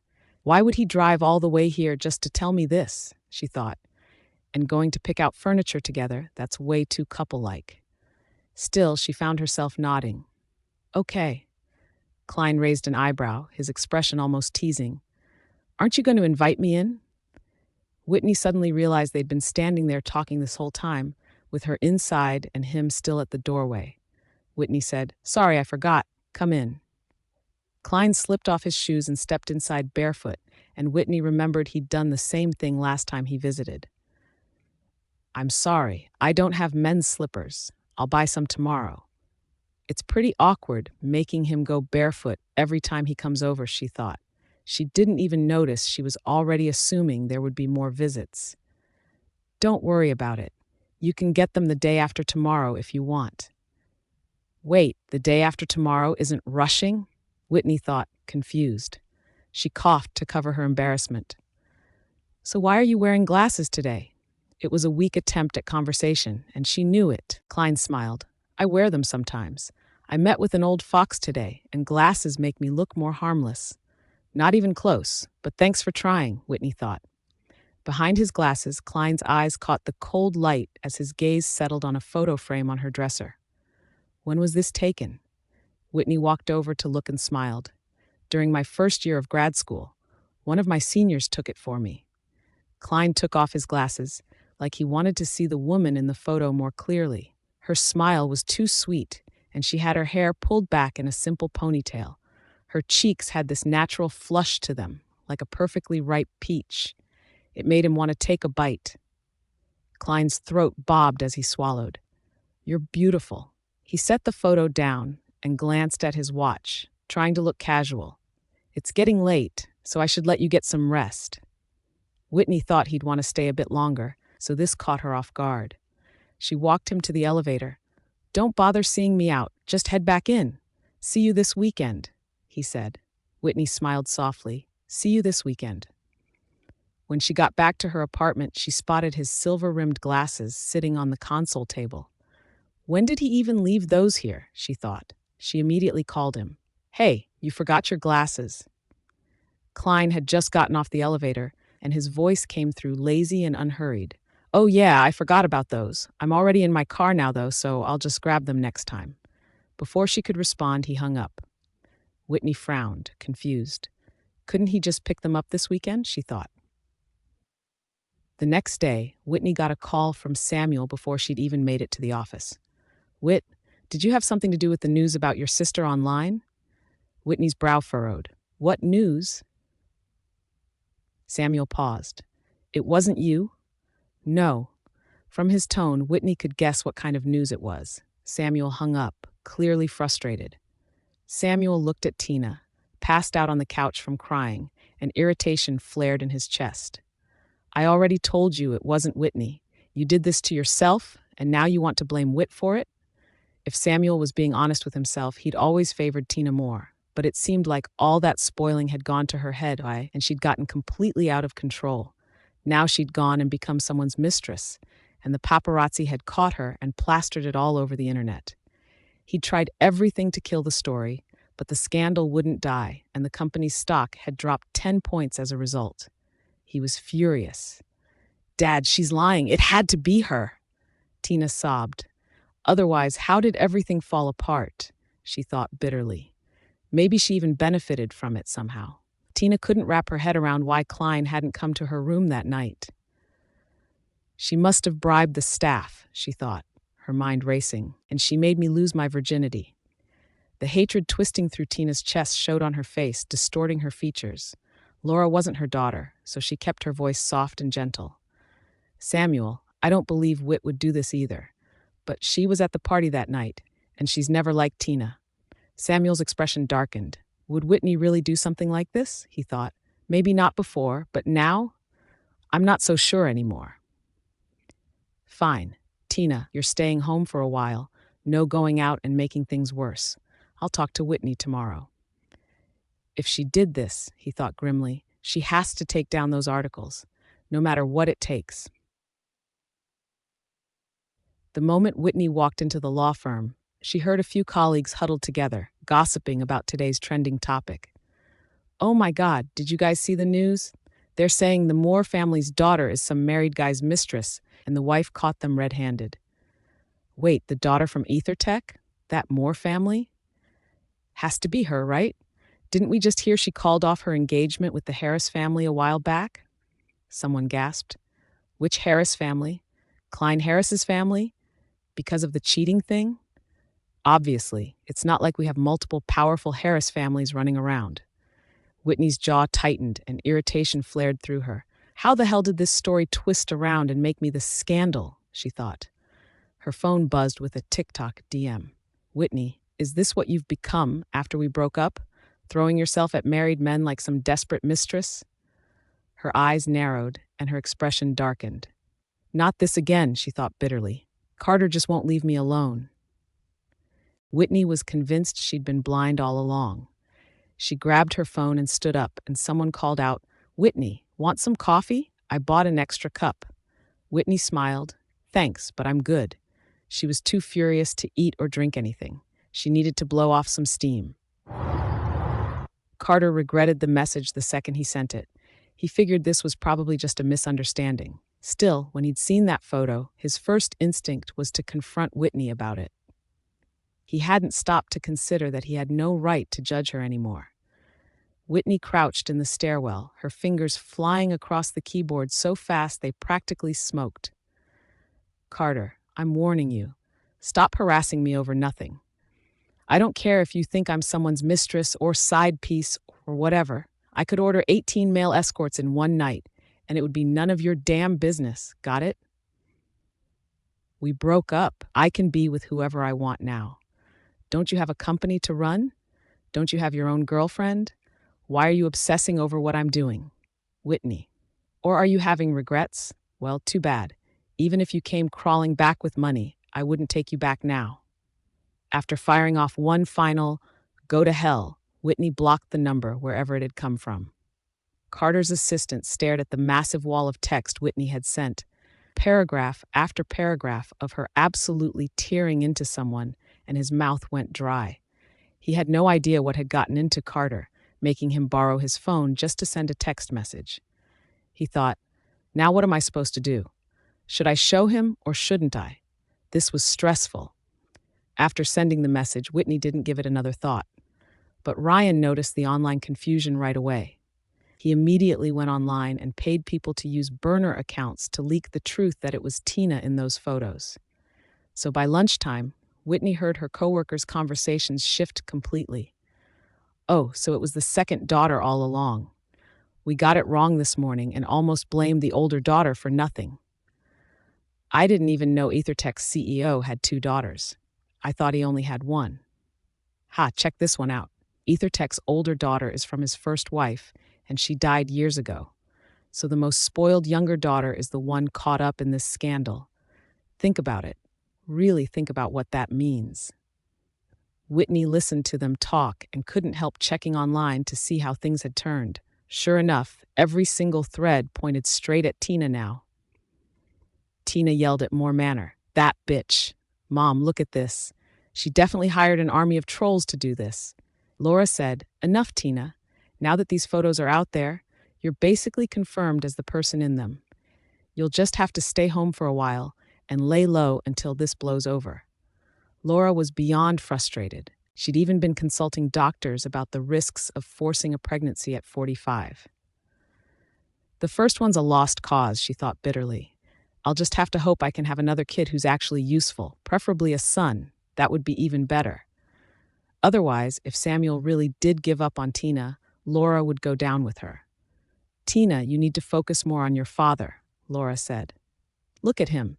He listens to everything Whitney says. Instead of worrying about nonsense all day, you should be thinking about something useful. Tina felt wronged. Laura had been the one who arranged that party, and she was the one whose planning hadn't been thorough enough. Tina had lost her virginity because of it, but somehow it had all become her fault. Mr. Harris, Ms. Moore replied to you, but she just sent the message and I thought it was spam, so I deleted it. It was the best explanation the assistant could come up with. Carter frowned in displeasure. How could you delete it? The assistant flinched and didn't dare make a sound. Carter thought it over. Whitney's reply was probably just her cursing me out anyway, he thought. Fine, I got it. You can go, he said. When he saw the latest clarification and realized the scandal's real protagonist was Tina, Carter's expression turned ugly. He had wronged her. Carter felt embarrassed just thinking about that impulsive text he'd sent. His cheeks burned with shame. Even though his assistant hadn't shown him her reply, he could imagine how angry his message must have made her. And on top of that, she'd been falsely accused. I need to see Whitney right now, he thought urgently. He got in his car and drove straight to Primebridge Law Firm. The receptionist looked stunned when she saw Carter show up in person to see Whitney. I'm sorry, Mr. Harris, but you didn't call ahead. Ms. Moore went straight to the courthouse for a trial this afternoon, so she probably won't be coming back to the office. Carter frowned. Which district courthouse? The receptionist hesitated. Mr. Harris, I can't. Their lawyers' court schedules were always kept confidential. Ivan happened to walk by, and his eyes widened in surprise. Mr. Harris, are you here to see Attorney Moore? Carter's expression was tight.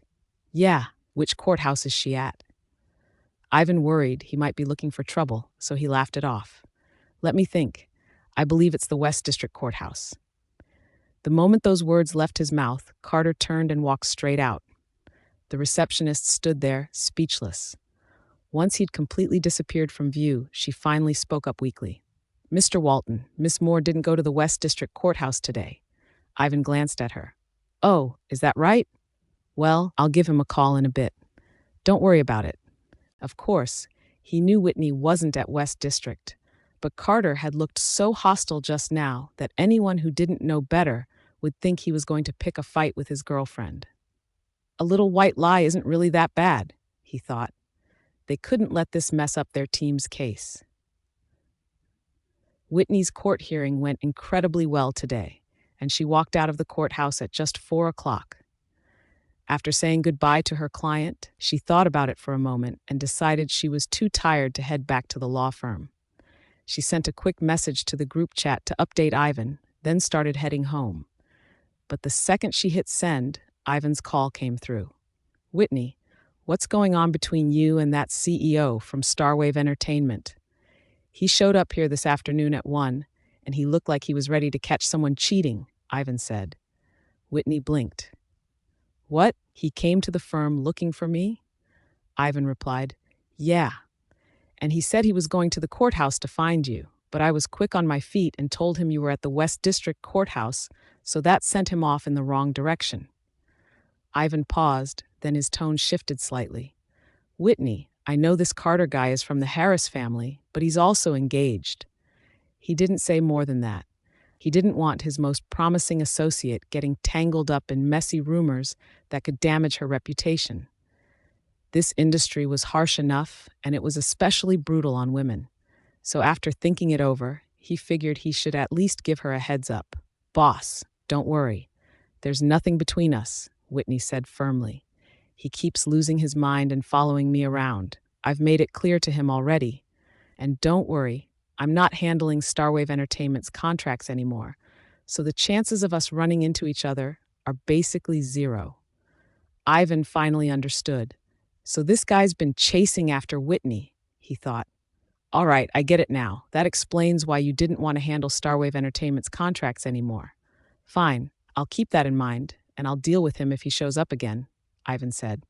Whitney smiled softly. "Thanks, boss." She knew Ivan genuinely had her back. Whitney hung up the phone and looked up to see a woman in a flowing white dress smiling at her. The woman walked toward her slowly, her expression bright and cheerful. Emily's eyes curved into crescents as she smiled. "Whitney, what a coincidence. I didn't expect to run into you here." She flashed a soft, sweet smile and continued. "Whitney, guess what? Carter and I are getting married next month." "See?" Emily thought smugly. "I knew Carter was mine all along." Whitney couldn't care less about Emily's little provocation. She raised an eyebrow slightly and said, "Oh, really? Well, congrats to you both. At least that's one less pair of cheaters polluting the dating pool." Emily's smile cracked just a bit. "She's not upset," Emily thought, her confidence wavering. How is she not upset? Whitney wasn't upset, but the annoying couple left a bad taste in her mouth. She'd planned to head home and rest, but Lena's message popped up on her phone. "Babe, did you find someone new and forget about me?" Whitney couldn't help but laugh and typed back, "Honey, how could I? You're my one and only queen." "Good, then your queen commands you to come to Jade's spa right now and get gorgeous with me." Whitney's lips curved into a smirk, and she replied cheekily, "Sorry, babe, but I'm already gorgeous." 30 minutes later, Whitney arrived at Jade's spa. Lena said, "Whit, my favorite concubine, you're finally here." Whitney looked at the woman whose face was completely covered in a mud mask, her lips opening and closing as she spoke, and she couldn't help but want to laugh. "I've been so busy lately, and I've been neglecting you, my love." Lena sighed. "At least you know it." Whitney lay down on the treatment bed, and the beautician gently removed her makeup. "Ms. Moore, your skin is still so delicate and smooth." It was almost impossibly soft to the touch, like she could break it with a breath. If I had Whitney's skin, she thought, I definitely wouldn't bother coming to a spa for treatments. Whitney was used to compliments like these and simply said, "Just give me a basic hydrating facial." Lena sighed. "Whit, I wish I had even half your genes. I went on that trip and got sunburned." "Miss Harris, your skin is beautiful too," the beautician said. After the beautician finished her rainbow of compliments, the two best friends started chatting while their face masks were set. Lena said, "Whit, my mom told me that my brother's actually getting married to Emily next month." Whitney laughed softly. "I know. I just ran into her and she was rubbing it in my face." "Who?" Lena sat up abruptly. "Emily actually had the nerve to brag about it to you?" Lena was so angry that her teeth clenched. "She is." "It's okay, Lena. You don't need to worry about me. I'm over it," Whitney said. "Whether they get married or not, it has nothing to do with me anymore." Lena huffed. "Fine, but Whit, my brother doesn't deserve you anyway. Let those two stay locked together. One's a scumbag and the other's a homewrecker. They're going to make each other miserable." She added, "Oh, but I heard from my mom that Uncle Klein was the one who brought it up to Grandpa this time." Before she could finish, Lena's phone rang. Whitney's heart skipped a beat. "Klein," she thought. "What did he say to James? Could he have mentioned something about us?" Unfortunately, the call cut off whatever Lena was about to say next. Dustin held his cigarette between his teeth. "Hey, sweetheart, there's a new restaurant on New Street that's pretty good. Want to come try it? My treat." Lena's mouth twitched. "Dustin, can you just call me by my name? Sweetheart? Ugh, that's so cheesy." She wrinkled her nose. I'm not coming. Whit and I are at the salon right now. Dustin lifted his eyelids and glanced at the man on the couch. He thought, well, his woman is there too. Then come together, he said.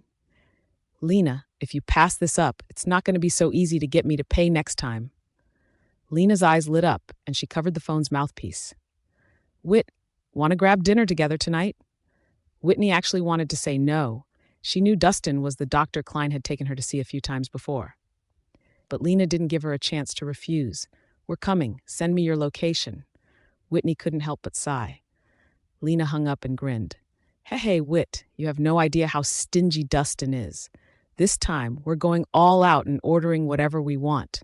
I'm going to make him pay through the nose. They'd been rivals for years, so Whitney didn't bother arguing and just smiled in agreement. Dustin waved his phone triumphantly. All right, Mr. Harris, I'm heading out now. Wait. Klein's brows drew together, and his gaze flicked over coolly. I'm coming with you. Dustin scoffed. Didn't you say you were busy tonight? What happened? Suddenly you're free because a certain someone's going? Klein let him tease, but didn't take the bait.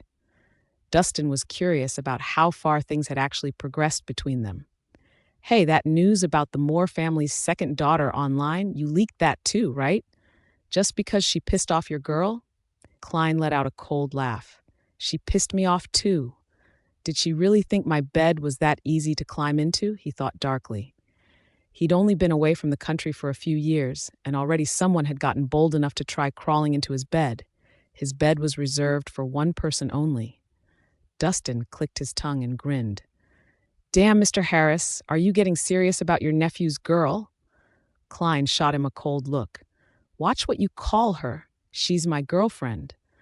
Though if you want to get technical about family hierarchy, you could call her your little aunt. Emily is my nephew's fiancé, and they're getting married next month. Dustin stared at Klein's rapid-fire clarification and felt nothing but admiration. You're something else, man. He couldn't wait to see Carter's face when he found out Klein had set his sights on his ex-girlfriend. This is going to be one hell of a show, he thought. I'm claiming a front row seat right now. Lena pulled Whitney into the restaurant, and the moment they stepped inside, the view stopped them both in their tracks. A small bridge arched over flowing water, and green plants wrapped around everything, creating a garden oasis right in the middle of the city. They made their way to their reserved private room, and when Lena slid open the wooden door, Whitney froze for a second. Uncle Klein? Lena's surprise was obvious in her voice. You're here too? She was pretty sure her Uncle Klein hated eating at restaurants. Sometimes he was so old-fashioned it was almost funny, like he'd time-traveled from another century and only wanted home-cooked meals. She'd even wondered if his years abroad had turned him into a hermit. So seeing Klein here, of all places, was the last thing she'd expected. Hey, sweetheart, come on in. Dustin waved them over with a warm smile.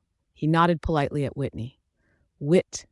Before he could finish, Whitney broke into a violent coughing fit. Dustin felt Klein's death glare slice right through him, and he immediately shut his mouth. Right, he thought. These two are still keeping things under wraps from Lena. Lena's face filled with concern as she looked at her friend. Whit, are you okay? Whitney got so worked up that she nearly gave herself away, and her guilt made her choke on her own breath. Her delicate oval face flushed bright red, and she waved her hands frantically. I'm fine. Just need some water. They sat down, and of all the terrible luck, Whitney found herself directly across from Klein and that infuriatingly smug expression of his. His long legs bent beneath the table, and his dress pants stretched tight over the firm muscle underneath. Concern flickered across his features for just a moment, and his voice came out low and rough as he held out a glass of water. Take it slow. Whitney took the glass from him and sipped carefully, soothing her scratchy throat. She dropped her gaze and murmured a quiet thank you. Lena's eyebrows shot up as she looked between the two of them, and her lips parted like she wanted to say something, but she stayed quiet. Dustin grinned like an idiot and couldn't resist teasing. Ha! Did Miss Moore get all worked up seeing Mr. Harris? Whitney's fingers tightened around the glass, and she froze, too mortified to even look up. Lena jumped in to save her. Dustin, why don't you consider that our Whit got scared seeing you instead? Dustin perked up, offended. Hey, sweetheart, what's so scary about me? Klein took a leisurely sip of water and said flatly, Probably your ugly face. Dustin stared at him in disbelief. He thought, so this is what it looks like when a guy forgets his friends the second he sees a pretty face. Lena burst out laughing, and she didn't even try to hold it back. She laughed. See, Dustin? Now you know what Uncle Klein's really like. Dustin's face darkened, and he ground his back teeth so hard she could hear them. Sweetheart, you're forgetting who's paying for this meal. Lena quickly mimed, zipping her lips shut. She knew when to quit while she was ahead. But then she glanced over and noticed something. Klein had been staring straight at Whitney this whole time. She turned to look at her friend, and Whitney's head was down, her eyes fixed on her cup like she was trying to burn a hole through it. Whit, snap out of it. Come on, eat more, and don't be shy with him. He's loaded anyway, Lena said with a grin. Klein's posture was relaxed tonight, but there was still something about him that took up all the space at the table. The pressure was there, quiet but impossible to ignore. The table wasn't very wide either, and every time someone reached for a dish, fingers would brush against each other. It made Whitney's nerves spike every single time. Out of the four of them, Dustin clearly knew Klein well, so of course he knew what was going on between them. But Lena had no idea. Whitney felt guilty about keeping it from her and terrified that Lena would somehow figure it out. This entire meal is a nightmare, she thought, her stomach twisting. She could barely taste the food. Near the end of the meal, Lena casually asked, Hey, Whit, you free this weekend? We should go to Chillin' Village for a couple days. Normally, Whitney would have said yes without thinking twice, but she already had plans this weekend. Whitney glanced up, trying to look casual about it, and her eyes met Klein's. He was watching her with that hint of a smile in his eyes, and he didn't look away. She quickly dropped her gaze and cleared her throat. Lena, I've got something going on this weekend. Can't make it. What about next weekend, then? Whitney's eyes dimmed. Next week I'm going to pray for my grandmother. Sorry. No, it's fine. I'm sorry, babe. I should have thought about that. Lena felt terrible and pulled Whitney into a hug. When she let go and looked over at Klein, she noticed his brows were slightly furrowed. Why does Uncle Klein suddenly look annoyed? She thought. She turned to Dustin instead and thanked him half-heartedly. Thanks for today, Dustin. Anyway, I've been drinking. Did you guys drive here? Dustin was waiting for his family's driver to pick him up. Nope, didn't drive. Lena shook her head. No worries. Whit and I'll just grab a cab. Suddenly, Klein spoke up lazily. I didn't drink. I'll drive you home. Dustin blinked. You didn't drink? Then who the hell was clinking glasses with me just now? Mr. Harris, no offense, but I don't care how rich and powerful you are. Ignoring traffic laws is still a no-go. I was drinking water, Klein cut in smoothly. My glass has been water this whole time. You just assumed I was drinking alcohol. Dustin fell silent for a moment, then let out a laugh.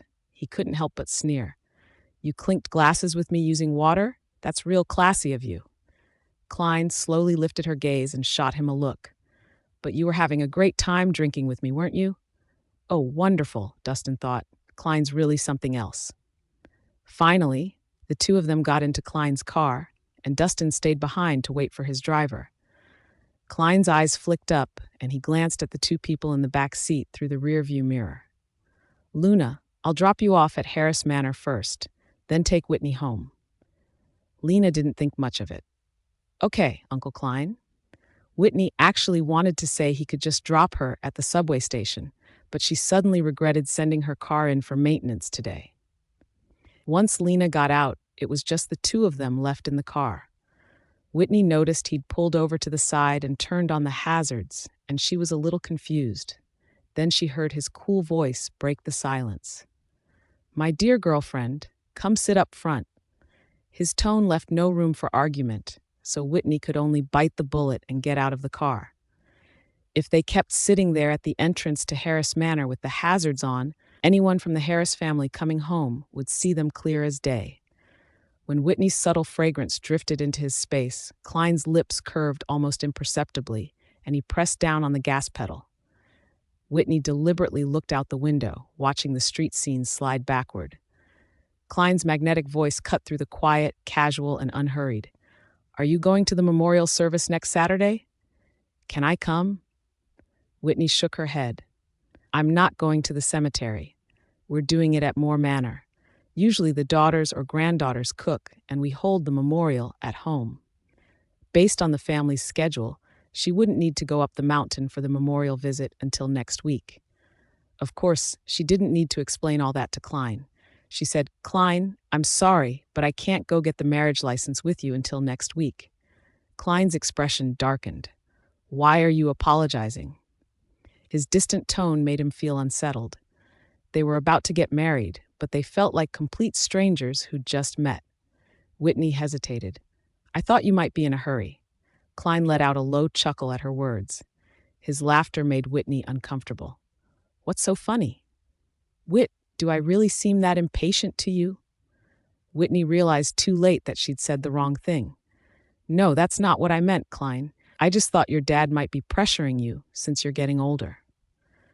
They'd gotten their marriage license to deal with James anyway. The moment the words left her mouth, Klein's smile disappeared. So she thinks I'm old, he thought.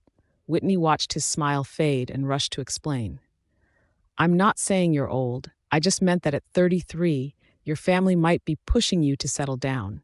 She didn't say the word old directly, but every sentence practically screamed it. Klein stared at her flushed lips and said quietly, It's fine. You'll find out soon enough whether I'm old or not. Why does this conversation keep getting worse? Whitney thought. Klein said, By the way, Lena must have told you that Carter and Millie's wedding is coming up soon, right? Whitney didn't expect him to bring that up. Yeah, she mentioned it. Lena wasn't the only one. Emily had rushed over to gloat about it too. Yeah, I know. Klein's grip tightened on the steering wheel. I was the one who suggested it to Dad. After what happened between those two that day, it's better they get married quickly. Otherwise, it'll affect Harris Group's stock price. Whitney suddenly remembered what Lena had said earlier. So the second half of Lena's sentence was about Klein being the one who'd proposed the marriage. She smiled softly. You're right. Thank you. Klein was genuinely surprised to hear her thank him. He raised an eyebrow slightly, half expecting her to be upset about it. But he'd rather tell her himself than have her hear it from someone else later. Klein wasn't going to leave even the smallest chance for her to misunderstand him. Neither of them spoke after that, and when the black Maybach pulled up in front of Whitney's apartment building, she unbuckled her seatbelt. Thanks for the ride. I'm here. Klein's finger twitched slightly on the steering wheel. Didn't I leave my glasses at your place last time? Yeah, you did. Klein turned off the engine and unbuckled his seatbelt with a perfectly straight face. Then I'll come up with you to get them. Whitney hadn't expected Klein's next time to come this fast, but she nodded reluctantly. Okay. Klein caught the flash of unwillingness in her expression, but he acted like he hadn't seen it at all. He slipped his hands into his pockets and kept his face neutral. Let's go. Okay, Whitney said. They walked side by side to her door, and Whitney pressed her finger against the scanner. She could feel a burning gaze fixed on her from behind, watching her every move. Klein's gaze settled on her pale fingers as they pressed against the fingerprint scanner. I've already given her my door code, he thought. When is she going to trust me with hers? The mechanical voice announced the successful unlock, and Whitney flipped on the hallway light. Wait here for a sec. I'll grab it for you. So she wasn't inviting him inside. Klein didn't let it bother him and stayed put by the door, watching her hurry off. A smile tugged at his lips without him meaning to. She'd pulled her hair into a ponytail today, and it bounced as she moved. It was adorable, and the more he watched, the more she reminded him of a bunny. His eyes caught on something by the shoe cabinet, a pair of men's slippers still in their clear plastic packaging. Did she get these for me? He thought. Whitney didn't want to keep him waiting, so she rushed back with quick little steps. Her cheeks were flushed from the movement. Here, look. I put it away after you left it that day. Klein took it from her hands, and his cool fingertips brushed across her palm by accident. His lips curved into a half smile. Thanks. Then his attention shifted to the brand new slippers by the cabinet, and his voice dropped lower. You got these for me? Whitney hadn't expected him to notice. Yeah, I passed by the supermarket and picked them up. She couldn't just let him walk around barefoot again next time he came over. Klein nodded, clearly pleased. Didn't get a chance to try them on today. Next time, then. Whitney was speechless. She hadn't meant that as an invitation. She thought, and seriously, who needs to try on a pair of house slippers? Klein didn't stick around. He slid his glasses onto his nose, and the silver frames caught the light, gleaming with a cold white shine. He said, I'm heading out. Good night. See you this weekend. Good night. See you this weekend. The weekend was only 2 days away, but somehow it felt like they had to say see you this weekend to each other every single day. Dustin had just left a business dinner when he got a message from Klein. Klein sent a photo. Dustin stared at his phone, confused. The picture showed the most ordinary pair of slippers imaginable. What's this about? He thought. Are those slippers encrusted with diamonds or something? Why would Mr. Harris, who's busy running the world, take the time to photograph them and send them to me? What is that? Slippers my girlfriend bought me. Has your girlfriend ever bought you any? Oh, wait, sorry, I forgot. You don't have a girlfriend. What? Damn it, is Klein even human? What kind of person says stuff like that? Dustin thought, and once again he felt his anger flare up so badly that his teeth clenched. Emily had gotten shut down pretty hard by Whitney, but she refused to believe Whitney actually didn't care. Whitney was just pretending not to care, that was all. Tina, I'm getting married, Emily announced to Tina, sharing the good news. Tina's eyes widened in shock. Really? Millie, you're marrying Carter already? That was fast. The main reason for the rush was that Whitney had gone to Samuel and filled his head with lies, acting like she wanted to get back together with Carter. Otherwise, Samuel never would have taken her side. Of course it's real. Uncle Klein arranged the whole thing for us, Emily said. At the mention of Klein's name, something flickered in Tina's eyes, and her expression darkened. He was so far out of reach. If only she could marry into the Harris family too. But given how things were going now, she probably didn't have a chance anymore. Still, Tina wasn't ready to give up. Millie, have you picked your bridesmaids yet? We're so close, so you'll choose me as one of your bridesmaids, right? Emily smiled. Of course. Tina, you're definitely going to be in my bridal party.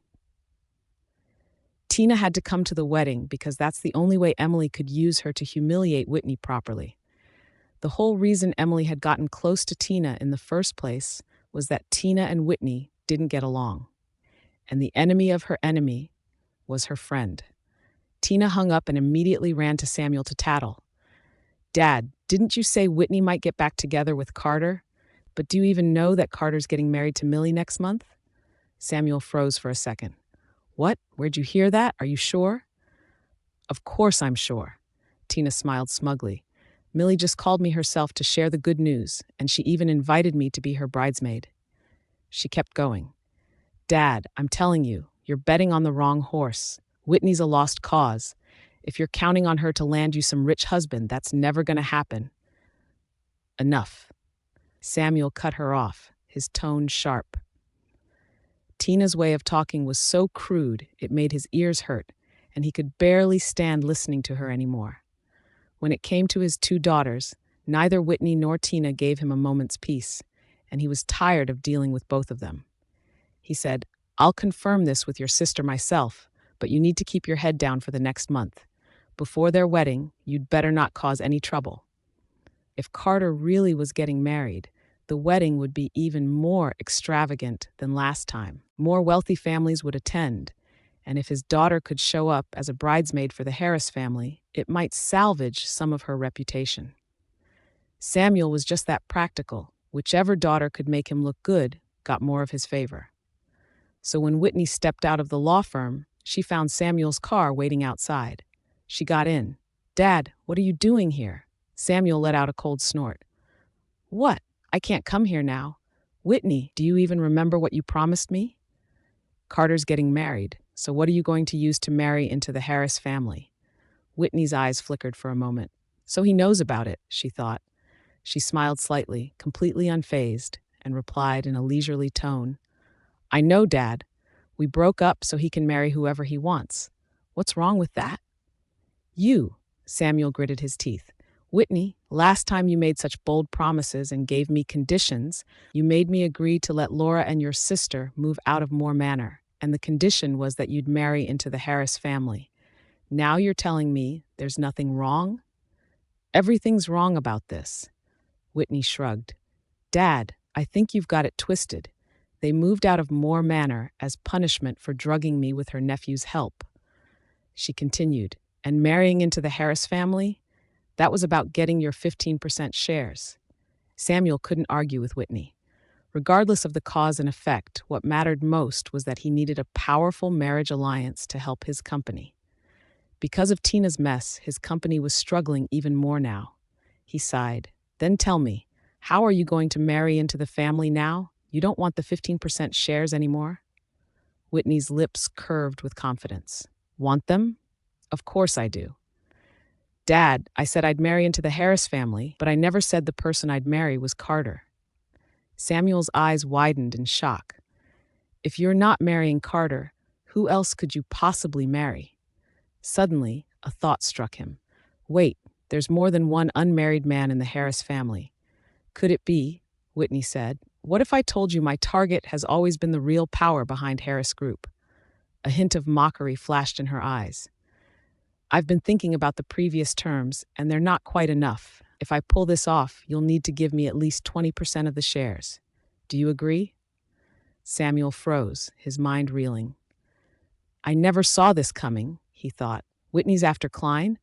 But how would Klein ever fall for her? And she's his nephew's rejected fiancé, for God's sake. Don't get ahead of yourself, he said, frowning. Klein's not someone you can just set your sights on. Whitney locked eyes with him, her words slow and deliberate. What if I actually pull it off? Heat rushed through Samuel's chest, and he swallowed hard. If you manage that, fine, I'll agree to your terms. Good, but we're not doing this on a handshake. We're drawing up new papers and getting them notarized. Samuel thought, I had to take risks to get what I wanted. Samuel's jaw clenched and something reckless took over. Fine, he snapped. Let's do it. Tina had been waiting for Samuel's call, but nothing came through. She'd figured that once he knew what was going on, he'd at least move them out of this dump. A spacious penthouse was one thing, but it was nothing compared to the villa. And she'd been so ready to humiliate Whitney. Mom, has Dad lost his mind? She said. He knows everything now, so why isn't he telling us to come home? Laura's thoughts ran deeper than Tina's. Tina, we're not moving back anytime soon, so you'd better prepare yourself for that. The moment they'd moved out of Moore Manor, Laura had already accepted this reality. Whitney must have made some deal with your father that we don't know about. She's got a silver tongue. That's her only real talent.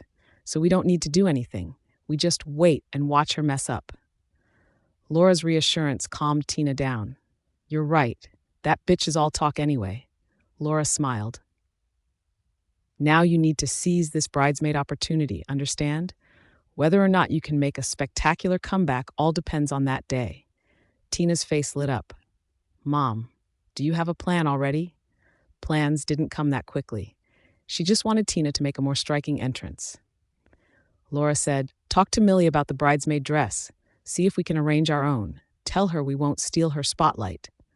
But Laura was determined to make Tina the second focal point of the entire event, right after the bride.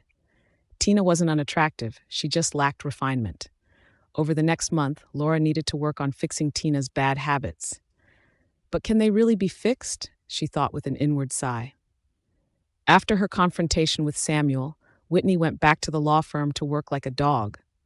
The moment Ivan saw her, he called her into his office. 2:00 this afternoon, Harris Group is holding a meeting.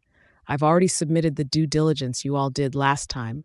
They should have received the financial and business due diligence reports too. This afternoon's meeting should cover the due diligence findings, risk factors, and the next step of valuation assessment. Mr. Harris will probably be there too. Frank has court this afternoon and can't make it, so you're coming with me. Whitney felt a thrill of excitement. Sounds good.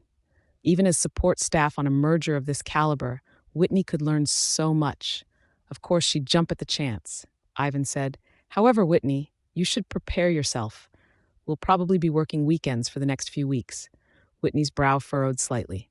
Boss, starting this weekend? Most likely. It depends on how today's meeting goes. What's wrong? Got a date? Ivan teased. She gave an awkward laugh. No, it's not a date. Back at her desk, Whitney thought about it for a moment and decided to send Klein a message. Sorry, I might have to work this weekend. I won't be able to make it to the furniture store with you. 10 minutes passed before Klein replied. You've got a lot of cases right now? Not many court dates lately, but there's that investment and acquisition project with your company. She sent the message and waited, but this time it took half an hour for his response to come through. Got it. Whitney let out a breath of relief. As a lawyer, she hated being stood up, so when she had to cancel on someone, she tried to keep her tone polite and apologetic. And this time she was canceling on Klein, which made it even more critical. Valerie looked at Whitney with envy. Whitney, you get to work with boss again and learn so much. Whitney smiled. You'll get your chance too. Whitney had earned her position through skill, and Valerie respected that. Valerie sighed. Yeah, but with my mediocre abilities, I should just be grateful boss doesn't kick me off the team. This infringement case I'm working on is giving me such a headache. What infringement case? Valerie threw up her hands. You know who my client is suing? Whitney's curiosity piqued. Who? The girlfriend of Starwave Entertainment's CEO. Tell me, how am I supposed to win this case? Whitney raised an eyebrow. Emily, she thought. Valerie continued. Boss says there's a chance we could win, and since the case was assigned to me, I can't exactly pass it off to someone else. I just have to push through and do my best. Whitney's interest piqued, and she glanced over at the screen. It turned out the album poster Valerie had designed was getting hit with a plagiarism claim. This kind of case is a nightmare to defend, she thought. Why do you think boss stuck me with this case? Valerie asked. Whitney's mind went straight to Ivan. He knew about her history with Carter. She smiled. Let me take a look at it with you tomorrow, okay? Oh my God, Whit, I love you so much. At 1:50 p.m. sharp, Ivan and Whitney walked into the Harris Group conference room. The same familiar room, and the same familiar faces waiting for them. Calvin practically rushed through the door to greet the PrimeBridge law firm team first. Hey, Mr. Walton, Miss Moore, that due diligence report you guys did last time was excellent. Our boss was really impressed. Ivan raised an eyebrow. It was just a standard due diligence report. Why is he making such a big deal out of it? He thought. He had no idea Calvin was just kissing ass.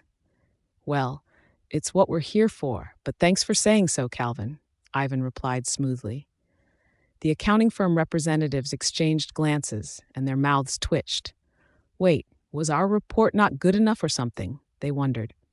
Klein made his entrance last, as usual, and his eyes flickered toward the PrimeBridge law firm side for just a moment. Calvin caught it immediately. Knew it, he thought smugly. I kissed up to the right people.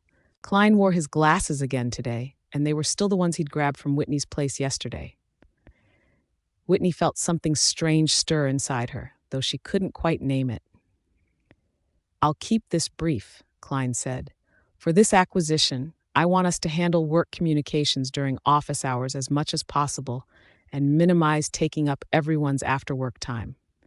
That goes for our partner companies too. I don't want our progress to depend on overtime. What does everyone think? Whitney stayed silent. Calvin was all for it, of course. Mr. Harris is right. We're more efficient during work hours anyway. We're good with it. What about you, Mr. Walton? Ivan's mouth twitched. He'd never heard such a bizarre suggestion in his life. We have no objections either, he said smoothly. Whitney's mind raced.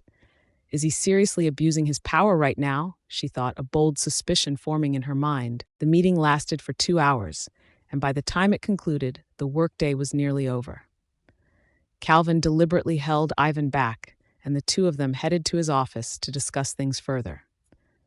Whitney stayed behind in the conference room to organize the key points from the meeting. She was so focused on her notes that she didn't notice everyone else had cleared out, leaving only Klein, who was taking his sweet time gathering his things. He tapped his fingers on the table. So our weekend date is still on, right? Klein's smooth voice cut through the silence, startling her. Whitney's head snapped up, and she quickly scanned the room. They really were alone now. Still, she kept her voice low and cautious. "Mr. Harris, we're going furniture shopping this weekend. It's not a date." Klein raised an eyebrow. "What was that? I didn't quite catch it." Whitney didn't want to argue with him, and she was terrified someone might walk in and overhear them. That would be impossible to explain. "Nothing. See you this weekend." She hurriedly stuffed her notebook into her bag and practically bolted out of the conference room. Klein stood there with one hand in his pocket, a faint smile playing on his lips. She's so easily spooked, he thought. Whitney walked quickly down the hallway, typing out a message to Ivan as she went. "Whitney, boss, I'll wait for you in the parking garage." She hit send and immediately bumped into someone. Whitney looked up and her eyes went wide. It was George. George looked just as surprised. "Whitney? Did you come to the company to see me?" Whitney quickly shook her head. "No, George. I'm here on business." George's assistant, Nolan Lewis, had met Whitney before, and he remembered her well enough. After all, she'd nearly married Carter. George frowned slightly. "Business?" "Mr. Harris, Mr. Moore is here for the company's latest acquisition case," Nolan said gently. "Calvin mentioned we're working with PrimeBridge Law Firm." George's expression cleared. "I see." He let out a light laugh. "Whitney, if you need anything in the future, you can contact my assistant. I have a meeting to get to, so I'll head out now." Whitney kept a faint smile on her face the entire time, but the warmth never reached her eyes. She wasn't about to take his polite words seriously. If he'd really meant it, he would have told her to contact him directly instead. Whitney understood perfectly. The moment she'd called off her engagement to Carter, she'd lost the privilege of being treated warmly by the Harris family elders, especially since she'd chosen to break off the engagement on the wedding day itself. That hadn't just been a slap in Carter's face, but in George's as well. The fact that he could still manage surface-level politeness was generous enough. George returned to his office, and his expression turned cold. "Did Calvin personally choose the law firm?" Nolan nodded. "Yes, he did." "Calvin works for Klein," George thought. "Does he know about Whitney's past engagement to Carter?" "When you get a chance, feel free to probe Calvin a bit," George said. "If that's the case, you can give him a hint." The implication was clear.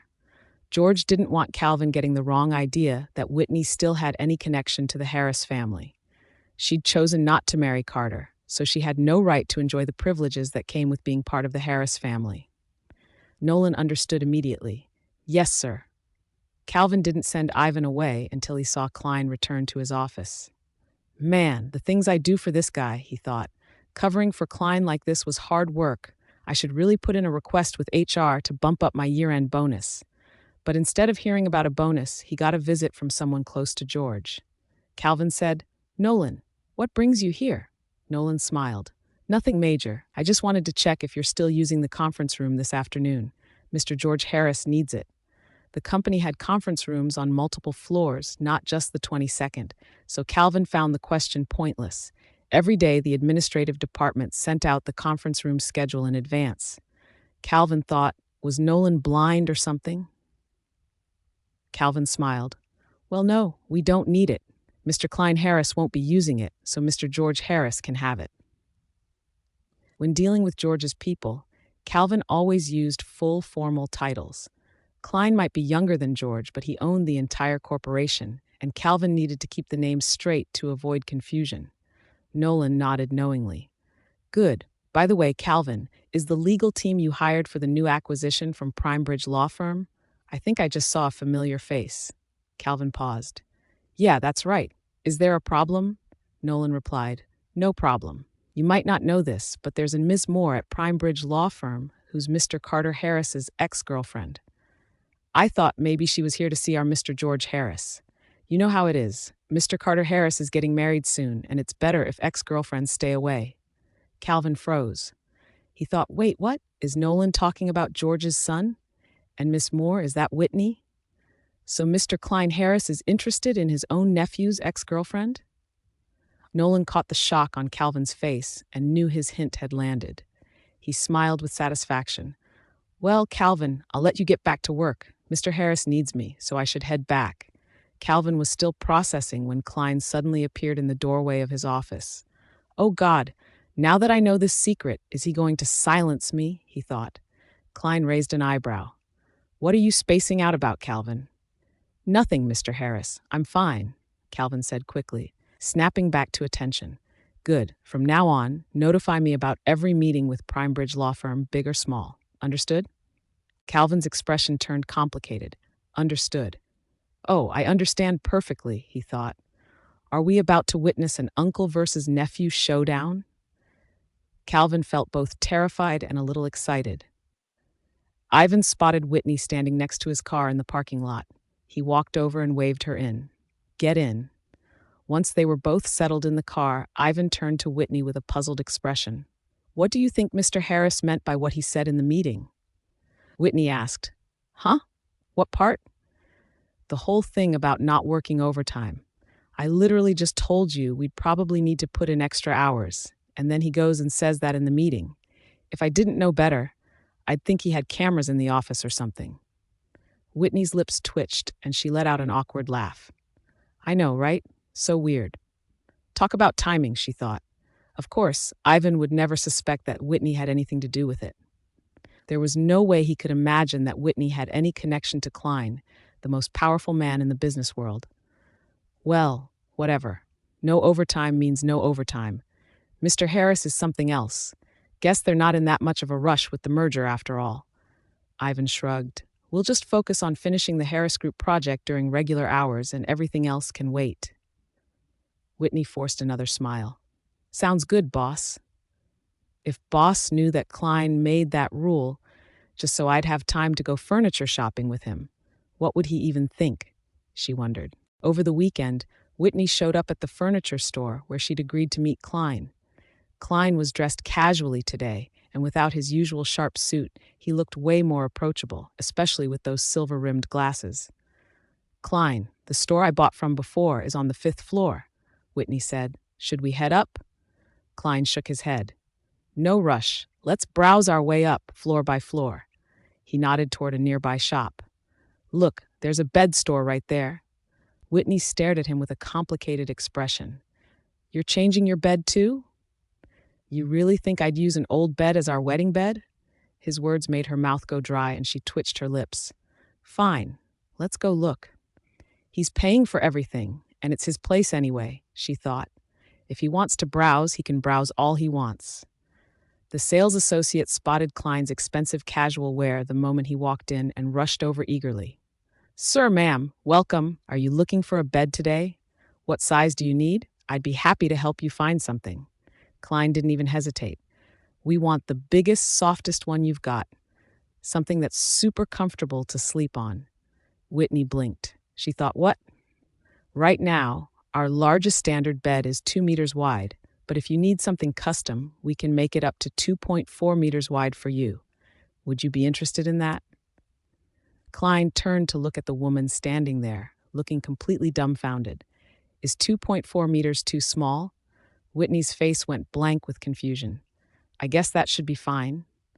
Wait, for one person sleeping alone, isn't a 2.4 meter bed huge? She thought.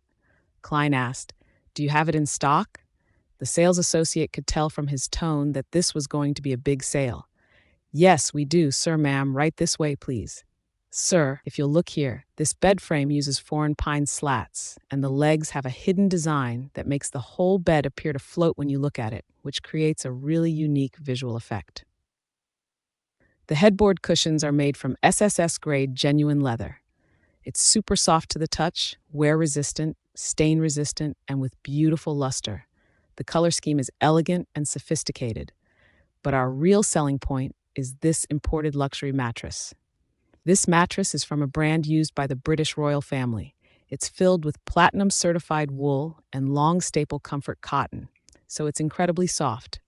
The moisture absorption and durability are top tier, and the support and breathability are excellent.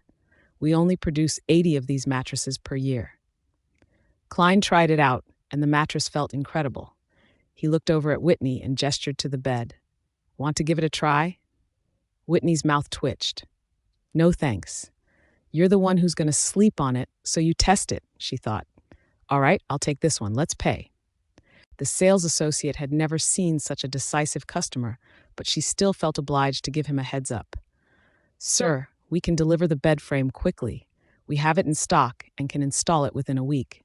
But the mattress needs to be ordered, and it'll take at least a month to arrive. Also, this particular mattress is $600,000. Is that okay with you? Wait, what? Whitney thought she'd heard wrong. $600,000? For a mattress? Yes, ma'am. The mattress is $600,000, and the bed frame is a bit cheaper at around $300,000. So the full set comes to $900,000, and we'll throw in a complimentary silk bedding set. $900,000 for a bed, and all you're throwing in is a bedding set? Are you kidding me right now? Whitney screamed internally. She opened her mouth to speak, but Klein had already pulled out his black card with breakup.Is. Charge it. 1 month maximum. Make sure it's delivered within a month. Any longer than that, and he was worried they wouldn't have enough time together after getting their marriage license. Whitney had no idea about the indecent thoughts running through his mind. She was still reeling from that $900,000 price tag. By the time the sales associate handed over the receipt with a smile, Whitney had finally calmed down. She gave Klein a long, pointed look. She thought, this man really knows how to burn through money. Klein remained completely oblivious to the judgment in her eyes. Let's go. 2nd floor. Whitney and Klein walked side by side toward the escalator, heading up to the 2nd floor. Emily, look over there. Is that Whitney? Not far away, Tina grabbed Emily's hand and practically vibrated with excitement. Emily had invited her out today to shop for home furnishings, and they'd been picking out items for Emily and Carter's new place. She never expected to run into Whitney here, of all places. Emily's brow furrowed slightly. I think it is her, but Tina, who's that guy next to your sister? He looked vaguely familiar, but Emily couldn't quite place him. Tina whipped out her phone with lightning speed and snapped a photo. She sneered, I bet that's her new sugar daddy. Who knows where she dug him up, but he looks like a married man if you ask me. She smirked to herself. Finally got some evidence. I'm showing this to Dad the second I get home. Emily narrowed her eyes thoughtfully. You think so? That guy's got a nice back view, though. Those broad shoulders and narrow waist were definitely eye-catching. Tina said, Emily, don't let his fancy exterior fool you. Once you see his face, you'll realize he's all back view and no substance. Just because someone dresses young doesn't mean they are young. She added, trust me, get a look at him from the front and you'll see he's definitely some old creep. Tina sneered inwardly. Why else would he go for someone like Whitney? Emily wasn't entirely convinced. Something about that silhouette nagged at her. She felt like she'd seen it before. Come on, Emily, didn't you say you wanted to check out the beds over there? Emily smiled gently. Right, let's go then. The second Tina got home, she couldn't wait to call Samuel. Dad, guess who I saw at the mall today? Samuel had just wrapped up a business dinner, and he sat in his car rubbing his temples. Tina, just get to the point. Dad, I saw Whitney today with her new boyfriend, some old guy, and honestly, do you really think Whitney's still going to end up with Carter? Samuel's eyes darkened. What are you talking about? Explain. I saw Whitney shopping at a furniture store with this older man. He was trying to dress young, wearing casual clothes and everything, but I could tell he was way older just by looking at him. Samuel cut her off. Did you see his face? Well, no, not really, but Dad, I didn't need to see his face to know how old he was. He's definitely in his 40s, no wait, at least 45. Tina was making things up as she went. When Samuel didn't respond, Tina worried he didn't believe her and rushed to add, Dad, I took pictures. I'll send them to you right now. You have to believe me. She opened WhatsApp and fired off the photos. By sheer coincidence, Samuel had heard someone mention at dinner that they had seen Klein at the parking garage that day, wearing casual gray clothes. His heart pounded as he opened the images and his eyes went wide. He recognized Whitney's silhouette immediately, and the man beside her looked just like Klein. Did Whitney actually land Klein? He thought. Heat rushed through his chest, and he brushed Tina off with a few quick words. All right, Tina, stop obsessing over Whitney's business. And I'm warning you, don't cause trouble for her. You hear me? Tina couldn't believe it. Even now, Samuel was still taking Whitney's side. Furious, she hung up on him. Emily returned to her apartment and thought about it for a minute before deciding to call Carter. She said, Carter, are you still at the office working late? His voice came through cold and distant. Yeah. Do you need something, Millie? No, I just went to look at some furniture stores today. I picked up some new things for our place after we get married. Carter's eyes darkened. We have everything we need at home. You didn't need to buy anything. But he'd forgotten that everything Whitney had bought before was long gone. She'd packed it all up and taken it with her when she left. Emily bit her lip, and resentment bloomed in her chest. Does he really hate the idea of marrying me that much? She thought. Her eyes flashed with something bitter, but her voice stayed soft and sweet. Carter, I ran into Whitney today when I was shopping with Tina. She was with her boyfriend. Carter's voice shot up. Boyfriend? Yeah, She made it sound like she'd just realized she said something wrong. Wait, you didn't know Whitney's seeing someone new? Her boyfriend looked kind of old, actually. Carter's breathing got rough and fast. Millie, I still have work to finish. I need to go. He hung up and his face turned to ice. Whitney's dating someone, he thought. No way. He didn't believe it. Not a single word of it. Carter's face went dark as he grabbed his car keys and stormed out of the office. After a full day of shopping, Whitney wasn't too tired. Klein took her to dinner and then he drove her home. She got out of the car and waved at him through the window. Thanks for today, Klein. You should head back now. Klein smiled. All right. Thank you for coming with me today, and get some rest. When the bed arrives, I'll have you come test it out. Whitney gave him an odd look but didn't say anything. She just headed upstairs. Klein was in a good mood as he settled back into the car. Let's go, Marco. Marco nodded and pulled out of Whitney's apartment complex. As they turned onto the main road outside the neighborhood, Klein glanced out the window casually and spotted a familiar license plate. That looks like Carter's car, Klein thought. His eyes darkened. Marco. Yes, Mr. Harris. Marco glanced at him through the rearview mirror, confused. See that black car across the street? The one ending in 923. Ram it. Marco almost thought he'd heard wrong. Mr. Harris, what did you say? I said ram it. Don't hurt anyone inside, but hit the car. Marco's hands shook on the steering wheel. He gritted his teeth and pressed down on the gas pedal. Understood. Carter was still seething with anger when a Maybach suddenly appeared in his field of vision and came straight at him. He jerked the wheel hard, and his car slammed into the guardrail on the side of the road. He cursed under his breath. Fuck. Who the hell is that? Are they fucking blind? He thought furiously. Carter unbuckled his seatbelt, ready to get out and give the other driver a piece of his mind. But then he saw the license plate on the car across from him. That's Uncle Klein's car, he realized. Marco stepped out of the car, and his heart skipped when he saw Carter's face. Klein's earlier command to ram it had shocked him to his core. Sure, Klein had quickly clarified multiple times to just bump the car body.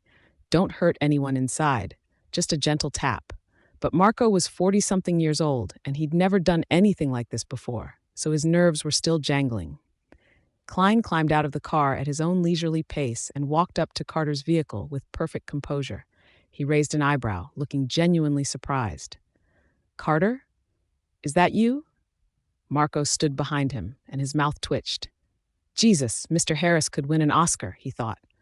Carter had been ready to explode just seconds ago, but now the fire went out instantly. Still, his tone carried a hint of complaint. Uncle Klein, did your driver forget his glasses today? The road's this wide and he still managed to hit me? I'm so sorry. My eyesight's not what it used to be. Please don't be upset. Are you hurt anywhere? Marco rushed to apologize. Klein shot Marco a displeased look. What's wrong with you? I'm docking your pay for today. Then Marco watched as Klein turned to Carter with a face full of concern. Carter, let me call 911 for you. Don't worry about the medical bills. I'll cover everything. You need a full examination, and we can't take any chances. He continued, car accidents are nothing to mess around with. If something's wrong and I didn't get you checked out, George would have my head. Carter laughed awkwardly. Uncle Klein, I'm fine. The car just got a little dented, that's all. We don't need to call 911, do we? Of course we do. Klein pulled out his elder authority card. You young people need to take your health seriously. You're going to the hospital. He turned to Marco. Marco, call 911, now. Marco, still processing his pay doc, responded with mixed feelings. Yes, Mr. Harris, right away. He thought, Mr. Harris is absolutely ruthless. 10 minutes later, the ambulance arrived and whisked Carter away. Klein followed along with a worried look on his face, like he couldn't quite let it go. Lying in the ambulance, Carter couldn't help but feel a little moved. Klein always seemed so cold and distant, but he never expected him to care this much. Maybe he'd been too quick to judge Klein before. The ER doctor looked at the incoming patient and frowned. What's going on with this one? The paramedic gave his report. Car accident victim. Vitals are normal, blood pressure's fine, no visible injuries, and all his bones are intact, no fractures. The ER doctor blinked. Then, what am I supposed to do with this, he thought. Did he just want to ride in an ambulance for fun? Carter's face flushed with embarrassment. He didn't know why Klein insisted on bringing him here either. The doctor's questioning stare made his cheeks burn even hotter. The paramedic kept his thoughts to himself. He had no idea what was going on, but Klein had called and paid for the ambulance. Klein stepped forward. Doctor, my car accidentally hit my nephew. Could you order a brain MRI for him? I think it's better to do a full checkup just to be safe.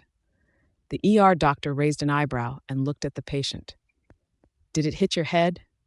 Carter pressed his lips together, feeling awkward. No, it didn't. Even if it didn't hit him directly, he might not have noticed something wrong. Klein said, Doctor, I'm his uncle. Please just do the scan. I won't feel at ease unless I'm sure his head is fine. The ER doctor couldn't help but roll his eyes. These two both have something wrong with their heads, he thought. He printed out the order form with barely concealed irritation and shoved it toward them. Fine. Go left out the door and pay for it. And so, thanks to Klein's insistence, Carter was compelled to undergo a head scan. Uncle Klein, isn't this a bit much? Carter couldn't help but ask, feeling overwhelmed by all the fuss. Klein deliberately kept his expression stern. How is this too much? You're George's only son, so how could taking care of you be too much? He added, All right, Carter, don't worry about anything else. Just go get in line. Carter had no choice but to take the form and join the queue. He'd been planning to go see Whitney, but after all this chaos, he wasn't in the mood anymore. Something occurred to him, and he turned back with a puzzled look. Uncle Klein, why were you on Pine Street earlier? Were you there for business? Klein smiled slightly. I had a dinner meeting today, and when it ended, I was heading home. Marco wasn't paying attention to the GPS and took a wrong turn. I called him out on it, and he got flustered and accidentally hit your car. So that's what happened. Carter's suspicions vanished instantly. Klein said, Go on now, before the doctor's shift ends. Klein watched Carter's retreating figure, then pulled out his phone and made a call. A soft female voice came through the receiver, sounding a bit surprised. Uncle Klein? Emily, do you have time to come to Sunrise Hospital Emergency? Carter was just in a car accident, and if you're free, you should come look after him. A car accident? Emily gasped. Is Carter okay? Nothing serious. He's waiting in line for a brain MRI right now. My driver wasn't watching the road carefully and ended up on Pine Street by mistake, then turned without looking and hit Carter's car. Don't worry too much and just take a cab when you come. Pine Street? Emily's expression darkened. She thought, but when I called Carter earlier, didn't he say he was working late at the office? She couldn't be mistaken. Pine Street was near Whitney's place. She said, All right, Uncle Klein, I understand. I'll be right there. After hanging up, Klein allowed himself a satisfied smile. Where else would you find an uncle as thoughtful as me? Emily showed up fast. Carter had just finished his MRI when she walked in. Carter, I was worried about you, so I asked Millie to come, Klein said. I figured you'd find me annoying if I hung around the hospital, so I called her to take care of you instead. Let me know when the results come in, okay? Don't leave me worrying. Marco stood off to the side, pinching his thigh to keep from laughing. Emily turned to Klein. Uncle Klein, don't worry. I'm here at the hospital, and I'll make sure Carter's taken care of. Klein finally left, satisfied with himself and his masterful performance. The moment he stepped outside the hospital, he shot Marco an approving look.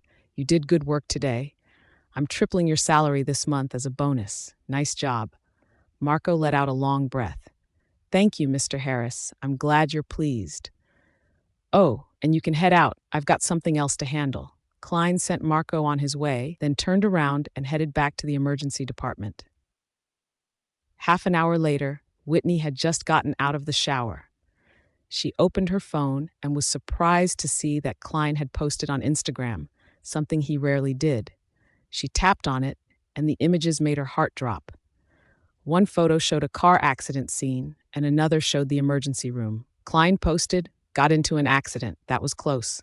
Did he crash on his way home from my place?" She thought, panic rising in her chest. Whitney frantically hit the voice call button. The ringtone went on, finally getting picked up at the very last second. She asked, Klein, did you get into an accident? Are you okay?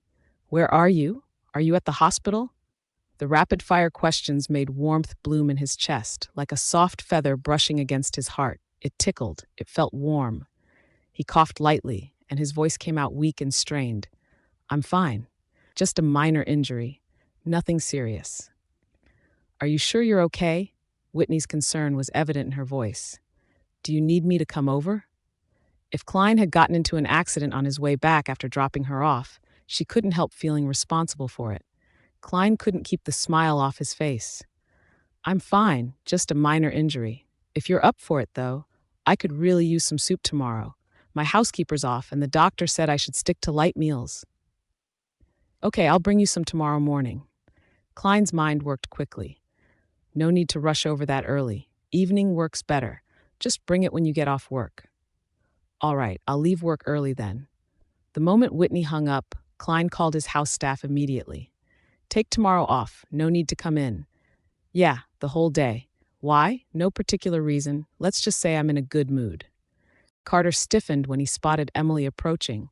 He'd been planning to go find Whitney, and now guilt gnawed at him for reasons he couldn't quite explain. Emily waited until she was sure he wasn't hurt, then the questions came. Carter, were you heading to Pine Street to see Whitney? You told me you were working late at the office. Carter bristled at her accusatory tone. Emily, what's with the interrogation? I was just passing through. Who said I was going to see her? He turned it back on her defensively. Are you going to start doubting me too, just like she does?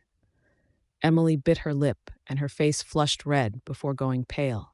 I didn't. Then what was that interrogation just now? Emily felt wronged. Her eyes welled up with tears. Carter, I'm just scared you're going to leave me. Carter looked at her pitiful expression, and something softened in his chest. He let out a quiet sigh. Don't be ridiculous. Stop crying. We're getting married next month. He said it to reassure her, but the words felt like a reminder to himself too. Next month, he'd be married. After that, he and Whitney would truly be strangers. Emily's tears slowed, and she nodded. Okay, I was just scared. Carter, I won't overthink things anymore. Just love me a little more, okay? Sure. Carter's mind was elsewhere. Emily's chest tightened with that familiar ache. Even after I said all that, he still won't say he loves me, she thought. They sat together in the hospital, each lost in their own thoughts, and the silence stretched between them. The next day arrived, the day Whitney had set aside to honor Patricia's memory. Whitney knew she'd need to bring Klein his soup later that evening, so she left the law firm at 3 p.m. and headed back to Moore Manor. She wanted to handle everything herself. She bought groceries and cooked several dishes from scratch. Just as she finished plating the last one, Samuel walked through the door. Whitney, you're home too, he said, surprised. Whitney's eyes dimmed. Dad, we agreed to remember Grandma together today. Samuel's expression stiffened for a moment.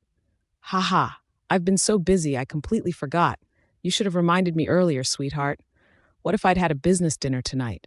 I would have missed it entirely. Then you would have missed it, Whitney said quietly. It wouldn't be the first thing you've missed. What kind of way is that to talk to your father? Samuel paused, then his tone shifted to something more eager. Actually, Whitney, I've been meaning to ask you, is this you and Klein in this photo?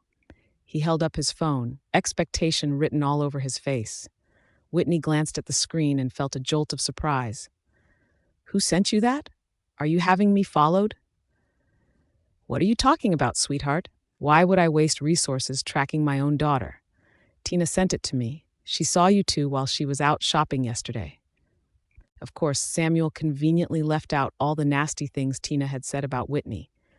Not that he needed to spell it out. Whitney could easily imagine Tina hadn't said anything kind about her. Tell me right now, is this really Klein? Samuel's voice came out urgent and demanding. Whitney met his searching gaze and nodded. Yes, it is. Joy flooded through Samuel, and he felt his heart lift. Dad, let's get ready for dinner. After they finished eating, Whitney glanced at the clock. 6 o'clock on the dot. She headed to the kitchen and checked the pot on the stove. The soup had just finished simmering, and the timing was perfect. April wandered over, curiosity written all over her face. Ms. Moore, are you planning to take this home? Whitney shook her head. No, I'm not. April, could you find a thermal container for me? I need to take all of it with me. Sure, I'll grab it for you right away. Whitney didn't waste any time. She packed up the fish soup carefully and headed straight for Klein's villa. When she pulled up to the gates, the place struck her as unusually quiet. She didn't see a single staff member anywhere. So they really did take the day off, she thought. Whitney pressed the doorbell, and a weak male voice answered from inside. Whit, you know the code. Just let yourself in. I can't get up. He sounds that sick, she thought, worry tightening in her chest. Why did he come home? He should be in the hospital. Whitney punched in the code and stepped through the front door. The first floor was empty, so she slipped off her shoes, changed into house slippers, and made her way upstairs. Klein? In here. His voice drifted out from one of the rooms, low and strained. Whitney carried the thermal container down the hall and pushed open the bedroom door. Klein was propped up against the headboard, his face pale and drawn. She asked, Klein, are you okay? Klein shook his head slowly. I'm fine, just cold. Whitney set down the thermos and forgot all about manners. She sat right on the edge of his bed and pressed the back of her hand against his forehead. She frowned. You're burning up, Klein. You have a fever. Yeah, he was burning all right. But the fire wasn't just in his body. Klein ran his tongue over his dry lips. Really? So what happens now? Am I going to die? Whitney froze for a second, and then irritation flared inside her. Don't say stuff like that, she said quickly, like she could ward off bad luck with her words alone. He must be delirious from the fever, she thought. He's talking nonsense. Whitney said, Klein, you need to go to the hospital. Not going. Klein turned his face away, stubborn as ever. You have to go or your brain's gonna fry. Klein stayed quiet for a beat. It won't fry, he muttered. I'll just take some medicine and I'll be fine. Do you have a medicine kit? Whitney asked. Downstairs. Under the coffee table in the living room, Whitney bolted downstairs and found the fever reducer, then rushed back up with a glass of water in hand. Here, take this. Klein parted his lips slightly and just waited there, like he expected her to feed it to him. Whitney went still. His lips were so pale they looked bloodless, and she didn't let herself think too hard about it. She placed the pill on his tongue and carefully helped him drink, her hand steady under his as he swallowed. Klein leaned back against the headboard with his eyes half closed. Thanks for going through the trouble of making soup for me. Whitney had almost forgotten about it. Want me to help you drink some before you go back to sleep? Klein shook his head and tugged at his lips. I don't have the strength. The hint was obvious. Whitney pressed her lips together. Then I'll feed you. Okay. Klein answered so quickly, like he was afraid she'd change her mind if he waited even a second longer. Whitney carefully held the bowl and blew on each spoonful until it was just warm enough, then fed it to him gently. Klein just had to keep opening his mouth and swallowing, and he was loving every second of it. He cracked one eye open and watched her take care of him so seriously, but the slight furrow between her brows made his heart skip a beat. She seems upset today, he thought. Whitney probably didn't even realize it herself, but whenever something bothered her, she'd furrow her brow just a little. It was so subtle that most people wouldn't notice. Klein finished the entire bowl slowly and studied her expression without making it obvious. Is she annoyed because she has to take care of me? He wondered, but that didn't seem right. Did work go okay today? Klein asked, his voice hoarse as he tested the waters. It was fine, Whitney answered flatly. If it wasn't work, then Carter might have been bothering her again. Klein's eyes flickered, and he decided to just ask directly, So why aren't you happy today? Whitney froze. She thought he'd noticed my mood? Or did someone give you a hard time? Klein pressed. Whitney shook her head and looked down, her voice tinged with sadness. No, I just miss Grandma. Sorry for bringing down the mood. Klein's chest tightened. He'd messed up and gotten the day wrong. He thought it was tomorrow. I'm sorry, he said. Whitney looked surprised by his apology. Klein, it's okay. You don't need to apologize. Patricia had been gone for over a month now, and Whitney only got sad about it sometimes. Besides, she still hadn't made the people who hurt Patricia pay for what they did. Klein held out his hand. Come here. Whitney didn't understand, but her body leaned toward him anyway. Klein wrapped his arm around her waist and pulled her close, and his other hand gently patted her head. There, don't be sad. Whitney's nose suddenly stung with tears. Patricia used to do this too, softly stroking her head just like this. I'm fine, she said, her voice catching. I just miss her. Klein's gentle hand moved through her hair, patting softly again and again. I know. From now on, he would protect her the way Patricia had protected her. From now on, I've got you, he said. Whitney had only leaned against him for a moment before she awkwardly realized how out of character she'd just acted. Sorry, Klein. I think I got your pajamas a bit messy, she mumbled, quite embarrassed. Strangely enough, Klein, who'd looked so weak and sick earlier, now had a healthy flush on his cheeks and seemed totally revived. Even his forehead wasn't warm anymore. Klein's eyes narrowed as he teased. It's really not that bad. Just a little of your tears and maybe some snot. Whitney was at a loss for words. She shot back. There was no snot. Seriously, where is the snot? Come on, that's not true, Whitney thought, feeling wronged. All right, if you say so, Klein replied, sounding a little amused. With a smooth motion, Klein pulled off his shirt, handed it to her, and said, Whit, could you take this up to the laundry room on the 3rd floor for me? The moment his shirt was taken off, all hard lines and defined abs were exposed, leaving nothing to the imagination. Whitney had never imagined Klein could have such a killer body. His skin was cool and tanned, and seeing him shirtless was a whole new level of eye candy. Whitney could feel herself blushing before she even noticed. Why aren't you taking it? Klein shot her a mischievous grin. Or am I making you speechless? Klein pretended to pull the blanket down a little more, and Whitney quickly turned her back to him. Without looking, she waved her hand behind her and said, Just give it to me. I'll take it to the laundry room. Klein's eyes glimmered with a soft smile, and he said, Much appreciated. As soon as she felt the shirt in her hand, she dashed up to the 3rd floor without looking back. Her breath was all over the place. That was way too much for me. She was still a little shaken. But halfway up the stairs, she found that something just didn't feel right. Who would take off their shirt in the middle of a conversation? Whitney wondered. Is this really a man with a fever? She thought, still trying to wrap her head around it. Wait, is he the one with a fever? Or am I just losing my mind? Whitney wondered, feeling flustered. Klein was lying there, totally shirtless, and even pulled the blanket down a little more on purpose. His abs, which had been in and out of view, were now even more defined. Klein smiled in satisfaction, watching as Whitney strolled back into the room. Klein, aren't you feeling cold? Whitney asked a little awkwardly. Klein was quick on the uptake, coughing. Hey, could you grab me some pajamas from my closet? Whitney, with a straight face, walked right up and pressed the back of her hand to his forehead again. Her tone was chilly. You're not even warm. She shot him a knowing look and said, Klein, you were never sick, were you? Shoot, she totally caught me, Klein thought, feeling busted. No fever? She shot back, her eyes narrowing at Klein. Klein, still trying to play sick, touched his forehead and said, "Then why is my head still kind of aching?"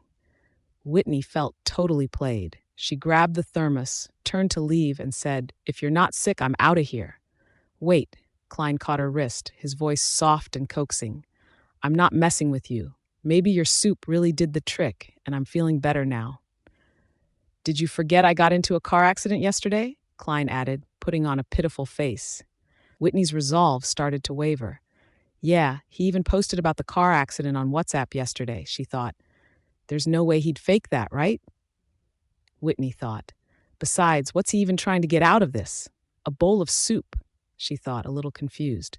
Whitney let out a soft hum and said, "Still, you can't just lie there half naked." "I'm not exactly naked," Klein kept coaxing, his voice playful. "Whit, you're the one who got my shirt dirty, remember? Anyway, it's getting late. You should head home. Thanks for today and sorry for the trouble," Klein said, suddenly switching to polite mode.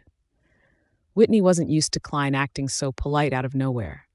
"Well, you're welcome," she muttered, still feeling a bit awkward. But honestly, she knew it was time to make her exit. "Bye," she said, her voice a little shaky. Klein watched her hurry out, his eyes darkening. "Guess I was a bit too eager. Look at her. She's so freaked out, and her face is totally pale," he thought, feeling a little guilty. He glanced down at his perfectly sculpted abs. "Seriously, not even a little tempted?" he wondered. "Aren't you curious to get a feel before you go?" he couldn't help but think, with a playful smirk. Whitney sat in her car, her mind in turmoil. Things that had just happened at Klein's villa had gone way beyond the boundaries she thought existed between them. How did I end up bawling on his shoulder? She wondered, still confused. And how did he end up stripping right in front of me? She thought, totally thrown off. Everything's spiraling out of control, Whitney thought. Remember, he's Uncle Klein, your best friend's uncle. He's just someone you're supposed to be leveraging, Whitney whispered to herself. She said it as a warning, trying to remind herself not to fall too deep. If she did, she might not be able to walk away then. The next morning, Whitney was back to her sharp, composed self. She'd just walked into the law firm when her phone rang with a call she hadn't expected. "Did you just get in?" Joanne asked on the other end of the phone. It was 9 a.m. sharp, prime time for clocking in. "Hey, Joanne, I just got in. What's up?" Whitney replied. They hadn't seen each other since that day. Even though Joanne had mentioned grabbing a bite, Whitney knew that Joanne was a celebrity after all. Whether Joanne was A-list or just scraping by at the bottom, she was still someone in the spotlight. Besides, Joanne was busy shooting a drama right now. If Joanne had just hit her up on WhatsApp, Whitney would have figured it was just for some random chit-chat. But a phone call? That meant something big was up. "You always catch on quick," Joanne chuckled. "Whit, I have a friend who wants to sue someone. Mind if I refer him to you?" "Of course not. I'd be more than happy to help. What's the case about?" Whitney asked.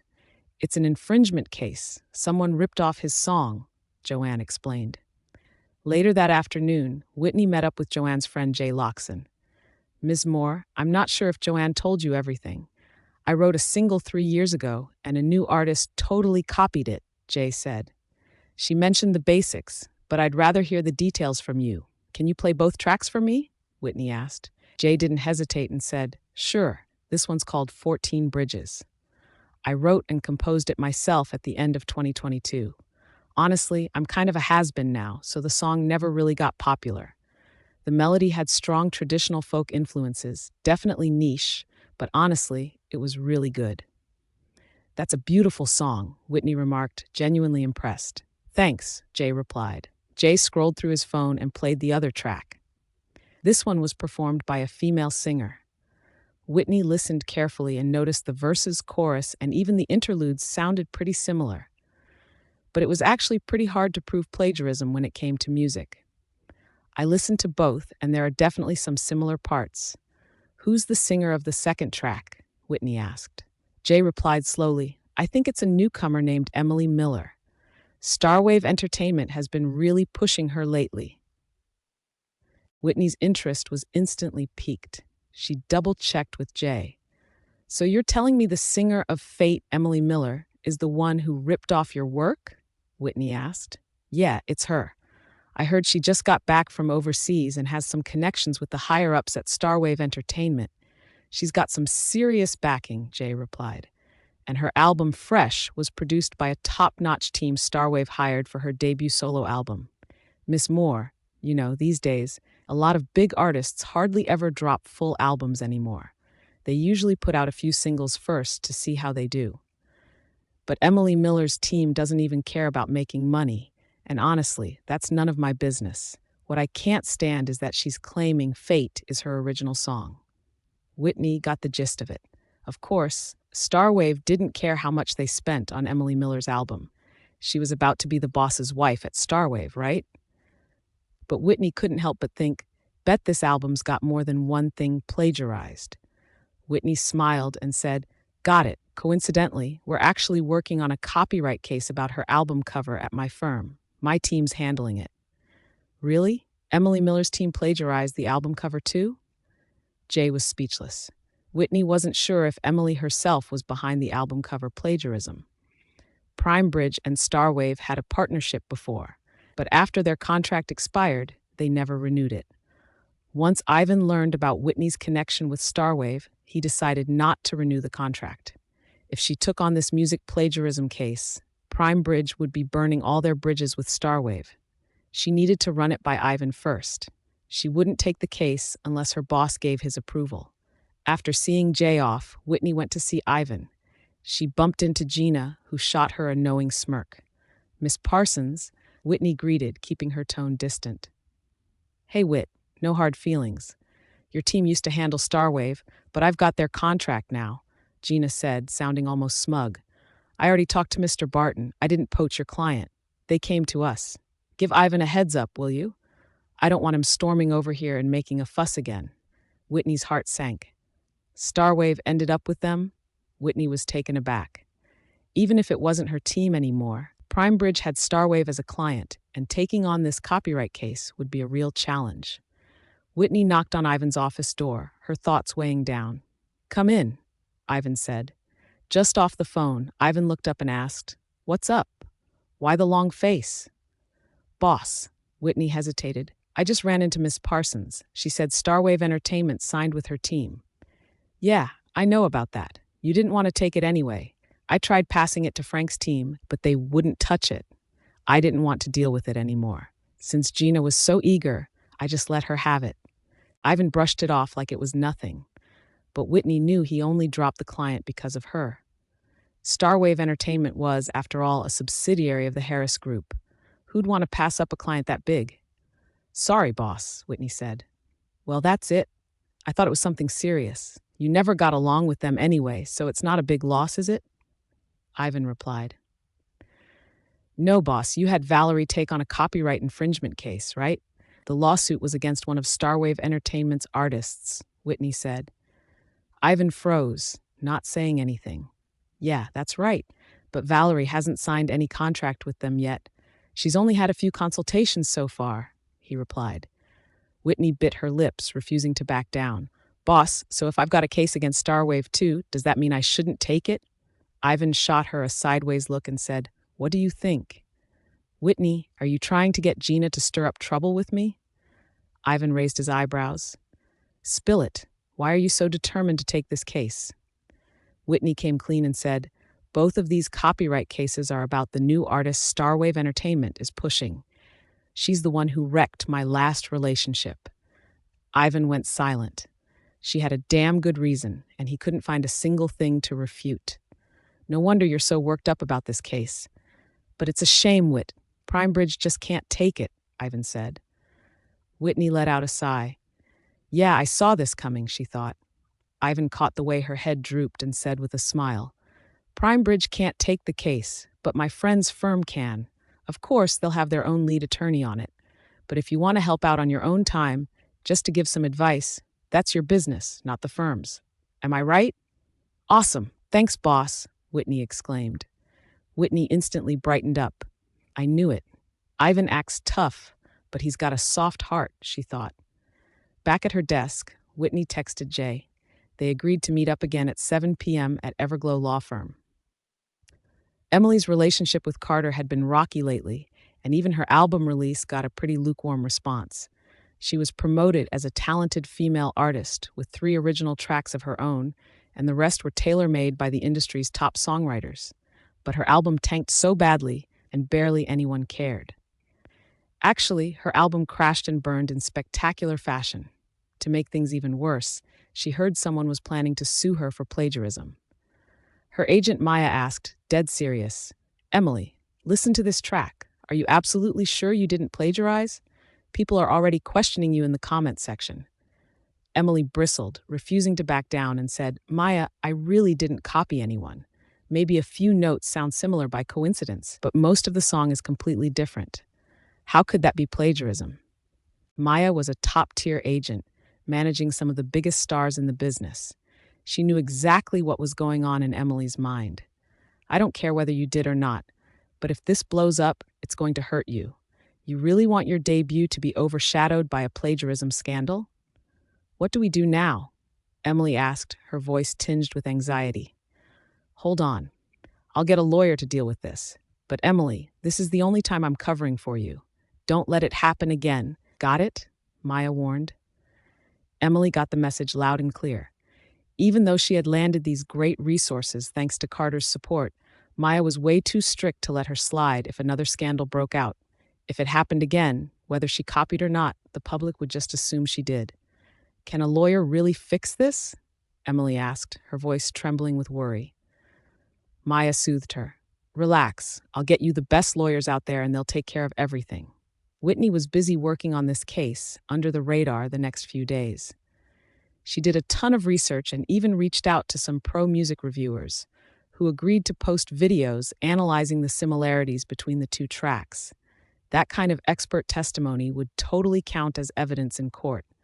Since Jay's song dropped long before Emily's, Whitney figured they had a pretty good shot at winning, like 60 or 70%.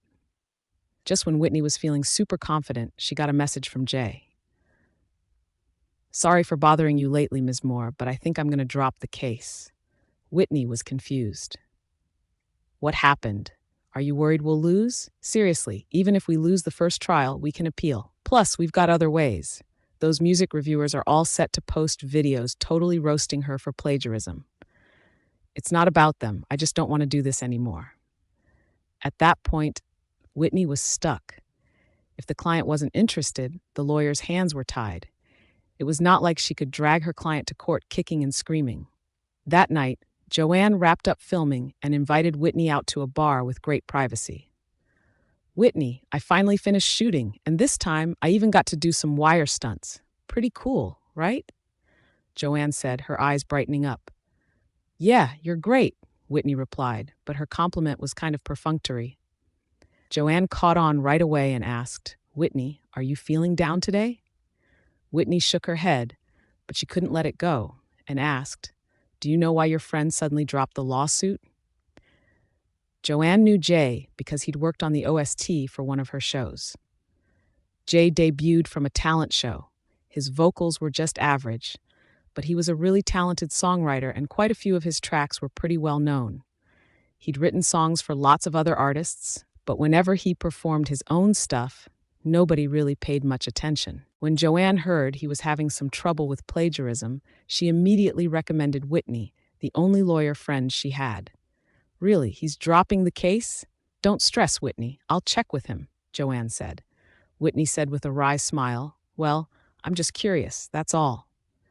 Joanne was quick to act. Seeing Whitney so upset, she immediately ducked away to call Jay and grill him about it. About 10 minutes later, she came back looking a little strange and said, "Whitney, sorry. My friend really doesn't want to go through with the lawsuit. He probably didn't tell you everything. Starway's been putting a ton of pressure on him. If he keeps fighting this, it could really mess up his career. Sorry about that." Whitney couldn't help but chuckle and said, "It's fine. You don't need to apologize. He's the one who got ripped off, so he's the one who's really hurting. I just feel bad for him." Neither of them went on with the topic after that. They just sipped on some lemonade, no alcohol tonight. Oliver came to pick Joanne up and was a little surprised to see Whitney. "Isn't she Klein's girlfriend?" he thought. Joanne offered to give Whitney a ride, but Whitney politely turned her down. Joanne watched Whitney walk away, feeling a bit guilty. "It's all my fault. I think I ended up upsetting Whit." Oliver frowned and asked, "What's going on?" After hearing the whole story, he smirked and sent a message. "Hey, Klein, saw your girl today. She looked kind of bummed. Curious what happened." Klein was way more patient with Whitney than with anyone else. He kept it short and to the point, his voice low. "Spit it out." Oliver snorted. He thought he could get under Klein's skin, but Klein was just as cool as ever. Maybe his girlfriend isn't that important to him after all, Oliver thought. It was pretty normal for a man in the elite circle to think that way. "It's really nothing. My girlfriend was just trying to do your girlfriend a favor by introducing her to a client, but it turned out the client wanted to sue your family's adopted daughter. In the end, your nephew probably stepped in and handled it," Oliver said, sounding casual. "She was about to marry your nephew, right? Now that the bride's changed, it's pretty normal for her to have it out for your family's adopted daughter," Oliver added with a shrug. It sounded like Oliver was making excuses for Whitney, but Klein couldn't stand his tone. "Carter was the one who got dumped. Are you sure you remember it right?" Klein shot back. Oliver froze. "Oh, right, guess I did make a mistake," he thought. He hadn't been at the wedding, but he'd heard from Dustin later that Klein's nephew got totally embarrassed by the bride on that day. Does Klein really have to go out of his way to point that out? Oliver thought. Oliver said with a sheepish grin, "Yeah, she dumped your nephew." Klein snorted and hung up. Oliver snorted, surprised. "Did he just hang up on me?" "You deserved it," Joanne grumbled, her lips in a pout. Oliver protested. "Joanne, why did you say that?" Joanne puffed up her cheeks and shoved him away when he tried to sneak a kiss, her tone dead serious. "Oliver, Whitney is a good friend of mine. If you talk about her like that again, you will be very sorry." Oliver blinked in surprise. He hadn't expected the two girls to become such good friends after only meeting twice. "All right," he said. His phone started ringing, and Joanne glanced at the caller ID. She looked up, noticing how he dodged her gaze. She instantly had a bad feeling. "Not going to answer it?" she asked. Oliver paused, turning the screen away from her, and said, "Just some sales call. Not worth picking up." Joanne curled her lips and turned to look out the window, lost in thought. That night, just as Jay told Whitney he wasn't going to sue Starwave Entertainment, the hashtag Starwave's Genius Girl is Killing It became a trending topic. Whitney saw the notification and tapped in to check the news. Emily's ex-followers had shot up by 160,000, and several well-known music critics were showering her album with rave reviews. Seems Starwave paid for some serious promo, Whitney thought. When an entertainment company started hyping an artist up, as long as the artist was not a total lost cause, he was bound to blow up at least a little. Emily was called an absolute goddess and a musical prodigy. She was getting showered with every kind of praise imaginable. Starwave is seriously betting big on this new artist. She's really got what it takes. Just checked out her new track, and it's a banger. Lol, you really think she's just some rookie? She's actually the crown princess. With all that cash, Mr. Carter Harris is giving his girl the ultimate proposal gift. Whitney saw the comments and finally got why Jay had decided to bail. Honestly, even if he won the copyright case, he would inevitably cross the big money and he would be done for. No matter how many hits he wrote, he'd just get blacklisted. That's just how things go in this business, Whitney thought. The rules here are set by the big players, and if one doesn't play along, then he's out. Klein read the documents his assistant had sent to his inbox, and now he understood everything that had gone down. Oliver's comment flashed through his mind. Does Whitney have a problem with Emily just because she's jealous about Carter? Klein wondered. The next day, Whitney was back to her usual grind on the Harris Group merger deal. Just before she was about to clock out, she got a call from Jay. "Hey, Miss Moore, sorry to bug you. Got a minute tonight? I want to talk about that copyright thing," Jay said. Whitney raised her eyebrows, surprised he'd changed his mind again. "I'll probably be running late today. How about we meet at 8 at the cafe downstairs at my office?" "Sounds good," Jay said. After she hung up, her phone buzzed with a trending alert, and she suddenly realized why Ryan was calling her. The news of Fate being plagiarized had just made it to the trending topic. If Starwave hadn't gone all out with the promo yesterday, most people probably wouldn't have even heard of the song, let alone the new singer Emily Miller. But after all that hype, everyone had at least heard of her, so when they saw that headline, they were instantly drawn in. A prominent music critic sharply pointed out several striking similarities between Fate and 14 Bridges, and even accused the song of outright plagiarism. Since Emily Miller was credited as both the lyricist and composer for Fate, she was instantly pushed into the spotlight and became the center of controversy. Whitney couldn't help but wonder. There was no way a company as big as Starwave Entertainment didn't have a top-notch crisis PR team ready to go. A trending topic for at least 2 hours just didn't make sense. In the comments section, most of the netizens suddenly turned against her. Emily barely had any real fans, so there was no one to back her up or fight for her in the replies. Her comment section got roasted all the way to 5,000 layers of hate before she finally had to close it. Whitney wrapped up her work and walked into the cafe right at 8 in the evening. "Hello, Miss Moore," Jay greeted her. Whitney greeted him and said, "Jay, hope I didn't keep you waiting too long." Then she asked, "Are you here because of that trending topic?" Jay nodded heavily and said, "Yes. Miss Moore, I knew you'd figured it out. Starwave's lawyers came knocking and basically told me if I kept pushing for my rights, I'd lose a friend and make a powerful enemy, a giant like Starwave. So I had to just suck it up and back off. But after I agreed not to pursue it and took the $160,000 they offered, they accused me of blackmail. This morning, they dragged me down to the police station. I was so pissed off. Seriously, how can people be this shameless?" Jay said, voice trembling with anger. Whitney raised her eyebrows. She really hadn't expected Carter to go this far for Emily. "I never thought Carter would pull something this shady," Whitney thought. "So after thinking it over, I've decided that I have to take Starwave to court. It's not about money, it's about standing my ground. I've already returned all the money they gave me," Jay said, his voice firm. Whitney cut straight to the chase. "So what did the police say?" "I was so mad, I just spilled everything right in front of them and gave the money back on the spot. They gave me a quick talking to and then let me go," Jay said. Whitney nodded. Guess all they cared about was getting their cash back, she thought. "So that music critic today, was that your doing?" Whitney asked. "Yeah," Jay said. After a decade in the business, Jay definitely had some connections of his own. "But I seriously didn't expect Starwave to just sit back and let the trending topic run wild," Jay said, still in disbelief. That only got Jay more hyped. If the plagiarism scandal blew up, it'd totally work in his favor. "I see. I'll sort through everything you gave me tonight. For the compensation, any chat logs or call recordings from your talks can be used as evidence. And send me the digital receipts for both getting and returning the $160,000. Once you've got it all together, just hit up the lawyers at Everglow Law Firm. That's all the solid evidence you'll need," Whitney said. Jay felt a surge of warmth in his chest and said, "All right, Miss Moore, thank you so much." Whitney grinned and said, "You're welcome. You're Joanne's friend, and I promised her I'd help out. You should be thanking yourself. If you hadn't had the guts to speak up, things wouldn't have turned out this well." "Mr. Harris, Carter is outside. Do you want to see him?" Ryan asked.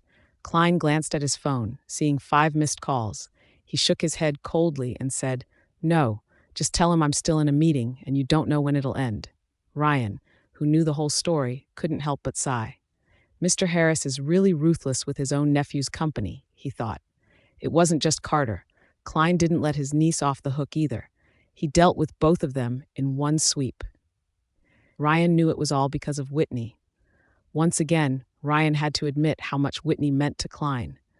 Carter couldn't get in to see Klein, so he tried calling his father. But his father was on a flight tonight, and his phone was off. Carter stared at the blinking message on his phone screen. "Carter, did you see Uncle Klein?" Carter's frustration grew. Everything had been going smoothly, but that sudden trending topic threw Carter into chaos, scrambling to put out fires. If it weren't for Emily, he wouldn't have wasted his time on any artists in his company. But even after stepping in personally, he still couldn't squash the trending topic. The higher-ups at Facebook had connections with Uncle Klein, so Carter came hoping Klein could pull some strings. But he ended up finding out Klein was stuck in a meeting. That ugly word, plagiarism, had been stuck at the top of the trending topics for 5 hours straight. Every extra minute it stayed up was another blow to Emily's image. Emily couldn't wait any longer and finally called Carter. "Carter, can't you talk to Uncle Klein's assistant? Just tell him you need to see Uncle Klein urgently," Emily said. Carter said on edge, "Of course I did. You know how Uncle Klein is. He absolutely hates anyone picking up calls during meetings, and he wouldn't answer calls himself. Even his assistant Ryan wouldn't dare interrupt him unless it's life or death." How could I possibly dare to bother him? Carter thought. Besides, it was just about getting a trending topic removed. No way he would drag Grandpa into something so minor. That'd only make Grandpa even less fond of Emily, and he would end up embarrassing himself. If he couldn't even handle a trending topic, how could he still claim to be a Harris? Emily was about to burst into tears and said, "Well, what do we do now?" Carter couldn't hold it in anymore and said, "Emily, didn't you say you wrote that song specially for me?" How was it suddenly accused of plagiarism? Carter wondered. Emily was stunned, lost for words. "Carter, let me explain. I swear I didn't copy anyone. I really have no idea how things turned out like this. I just don't know." Emily's voice was trembling with panic. When a man is head over heels in love, his girl's tears are like priceless pearls. But when his love fades, those tears just make it hard for him to breathe. "Emily, stop crying, okay? I'm trying my best. Just give me a little time. Crying won't fix anything," Carter said. "If it really doesn't work out, just stay at home after we get married. Showbiz is just too messy for you," he added. Emily froze in disbelief. Carter promised he'd give me anything I wanted. Why is he saying that? She thought, feeling lost. Is he really telling me to give up just because of my first setback in showbiz? Emily fumed. "No way," she told herself. "Okay, Carter, I won't cry. I'll behave and just wait for your update, okay?" Emily said, trying her best to sound brave. Carter rubbed his temples, feeling exhausted. "All right," he replied. Carter stood in the office, restlessly puffing on a cigarette, frustration all over his face. "Hey, who's smoking in here? Did you forget Mr. Harris's no-smoking policy?" Someone complained. One of the admin girls working late pushed open the office door and stopped in her tracks when she saw Carter. "Oh, Mr. Harris, it's you," she said, a bit surprised. "What is it?" Carter said, irritation clear in his voice. Tonight, he was a far cry from the easygoing man everyone was used to. "No, nothing," the girl stammered. She started to back out, but then poked her head back in and nervously reminded, "Well, Carter, Mr. Harris really doesn't like people smoking in his office." Carter was getting irritated. This was Harris Group HQ, not just Uncle Klein's turf. His father was one of the big bosses here, too. Seriously? I can't even light up in my own family's company? Carter thought, feeling even more annoyed. The admin girl glanced at Carter, his handsome features now frosted over with a cold, intimidating look. She couldn't help but feel a little nervous. Ryan was passing by and noticed the tension, so he walked over. "What's going on here?" he asked. "Mr. Ward, I was just reminding Mr. Harris that smoking isn't allowed in the office," she said, sounding a little wronged. Turns out Carter's polite and easygoing side was all just for show, the admin girl thought. How typical. All these trust fund kids are exactly alike, she muttered. Ryan glanced at Carter, who was puffing away, and said, "All right, I got this.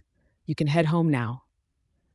Ryan smiled at Carter, calm and unfazed, and said, "Please don't take it personally, Carter. Mr. Harris is serious about the no-smoking policy around here. Even the top execs and board members have to follow it, including your father." When Ryan said Mr. Harris, he was talking about Carter's father. Carter was forced to swallow his pride, his anger raging inside with nowhere to vent.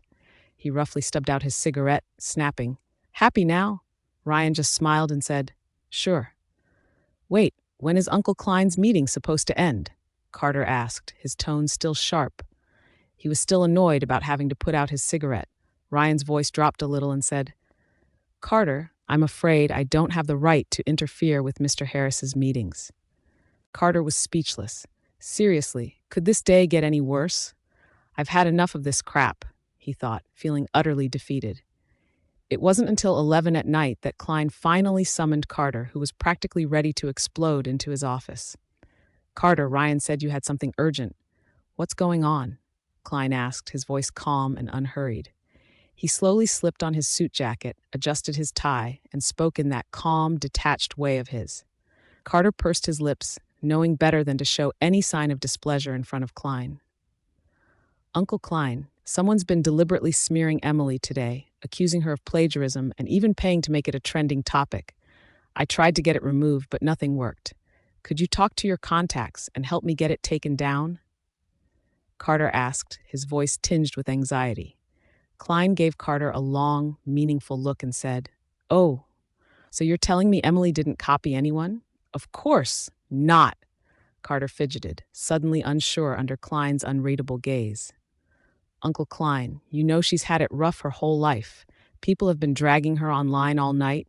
Do you know how bad she's feeling?" Carter said, worry all over his face. "Well," Klein nodded, his voice calm and distant. "It's tough for her, sure, but the entertainment industry is ruthless. If she can't handle it, Carter, maybe you should tell her to give up before it gets any worse. Besides, you can't protect her from everything, can you?" Klein said, his words blunt and matter-of-fact. Carter was stunned for a moment. Is he implying that I'm useless? Carter thought, feeling embarrassed. "All right, I'll make some calls. If that's all, you can head out," Klein said, his voice calm and steady. Carter let out a sigh of relief. "Thanks, Uncle Klein," he said, his voice a little shaky. "Don't mention it. We're family," Klein replied, his tone understated but genuine. Maybe it's just me, but when Uncle Klein sounded so perfunctory, like he was just saying it to get rid of me, was I hearing things, or did he really not mean it at all? Carter thought, feeling a little bitter. As soon as Carter left, Ryan walked in. "Mr. Harris, should I get that trending topic taken down?" Ryan asked. Klein raised his eyebrows carelessly and said, "What's the hurry? If she's got the guts to plagiarize, she should be tough enough to take the heat." "But you just agreed to help Carter," Ryan said, sounding a little uneasy. "Agreed to what?" "I only said I'd make some calls, not that I'd actually get the trending topic taken down," Klein replied, his voice calm and dismissive. Klein was always meticulous and never left a single loose end. Carter had just stepped into the parking lot when he got a message from one of his men. "Carter, we've discovered that Ms. Whitney Moore has been spending a lot of time with that man named Jay Loxon lately." Carter's eyes narrowed instantly. Wait, could Whitney be the one pulling the strings behind all this? He thought, a surge of suspicion hitting him out of nowhere. Whitney had just finished her nightly routine and was about to turn in when her phone suddenly rang. It was an unknown number. She hesitated, worried it might be a client, so she picked up. But the moment she heard the voice on the other end of the phone, her face instantly darkened. "It's me. Either you're coming downstairs or I'm coming up," Carter said, leaving no room for argument. Whitney clicked her tongue in annoyance and said, "Carter, have you even checked what time it is?" "Guess you didn't care about the time when you decided to ruin Emily's reputation, did you?" Carter shot back. Whitney froze. "So that's why he's here to see me. It's all about Emily," she thought. "I'm only giving you 3 minutes, unless you want your neighbors calling the cops on you for disturbing their sleep in the middle of the night," Carter said. Whitney's gaze turned cold and she said, "All right, but this is the last time I'm putting up with this. If he tried this again, she'd call the cops right away." 3 minutes later, Carter, leaning against his car, finally saw Whitney again. Even though it hadn't been that long, it felt like forever since he'd last seen her. The last time he saw her was when he dropped off that dress for her. It had only been a week, but to Carter, it felt like an eternity. Whitney had slipped into a silk nightgown and tossed a knitted cardigan over it before coming down. Her long hair was pulled back, showing off her beautiful neck. Carter stared at her fair-skinned chest and delicate collarbone and couldn't help swallowing. He wasn't nearly as composed as he pretended to be. Whitney had come downstairs without thinking much, just worried he might make a scene upstairs. But when she caught the way Carter was staring at her collarbone, She felt so disgusted and instinctively pulled her cardigan tighter around herself. "Carter, if you've got something to say, just spit it out," she snapped. Carter, who'd been a little lost in thought, instantly snapped out of it. His eyes were deep and unreadable, with a look Whitney couldn't quite decipher. "Was it you who put that trending topic out there? Are you really that jealous of her? Jealous enough to pay for a smear campaign?" he pressed. Carter took a step closer and continued, "If you were really jealous, you could have just refused to call off the engagement. Then you'd still be Mrs. Harris." Whitney couldn't help but roll her eyes at him and said, "Cut it out. Stop making these pointless assumptions." Her voice was cold and impatient. "First off, I didn't pay for that trending topic about Emily plagiarizing. I don't have the kind of pull to keep her a trending topic all night." She continued with a sneer, "If I really did have that kind of power, wouldn't you be able to get it taken down yourself?" Carter felt a pang in his chest. He knew it, but he just wanted to see how much his ex had her hands in this mess. He couldn't help but feel hopeful. If she really went after Emily out of jealousy, maybe, just maybe, he still mattered to her. Over the past month and a half since they broke up, Whitney had slowly but surely shattered his confidence. Carter was desperate to find even the slightest proof that she had ever loved him. He couldn't even explain why he needed to prove it, but when he realized there was a chance, the hope in his heart outweighed anger. "Even if you didn't pay for the trending topic, you were the one who took that singer boy to a lawyer to make trouble for Emily, weren't you?" Carter pressed. "Can you honestly say you didn't have any ulterior motives?" he challenged. Carter stared straight into her eyes like he was trying to see right through her, but to his disappointment, she responded with a mocking smile. Then Carter heard her voice, cold as ice. "No, no jealousy, nor ulterior motives. I'm just sick of you both," she said. "Your wedding is next month, Carter, so have some self-respect and stop bothering me," she added. Carter was taken aback. "You already know?"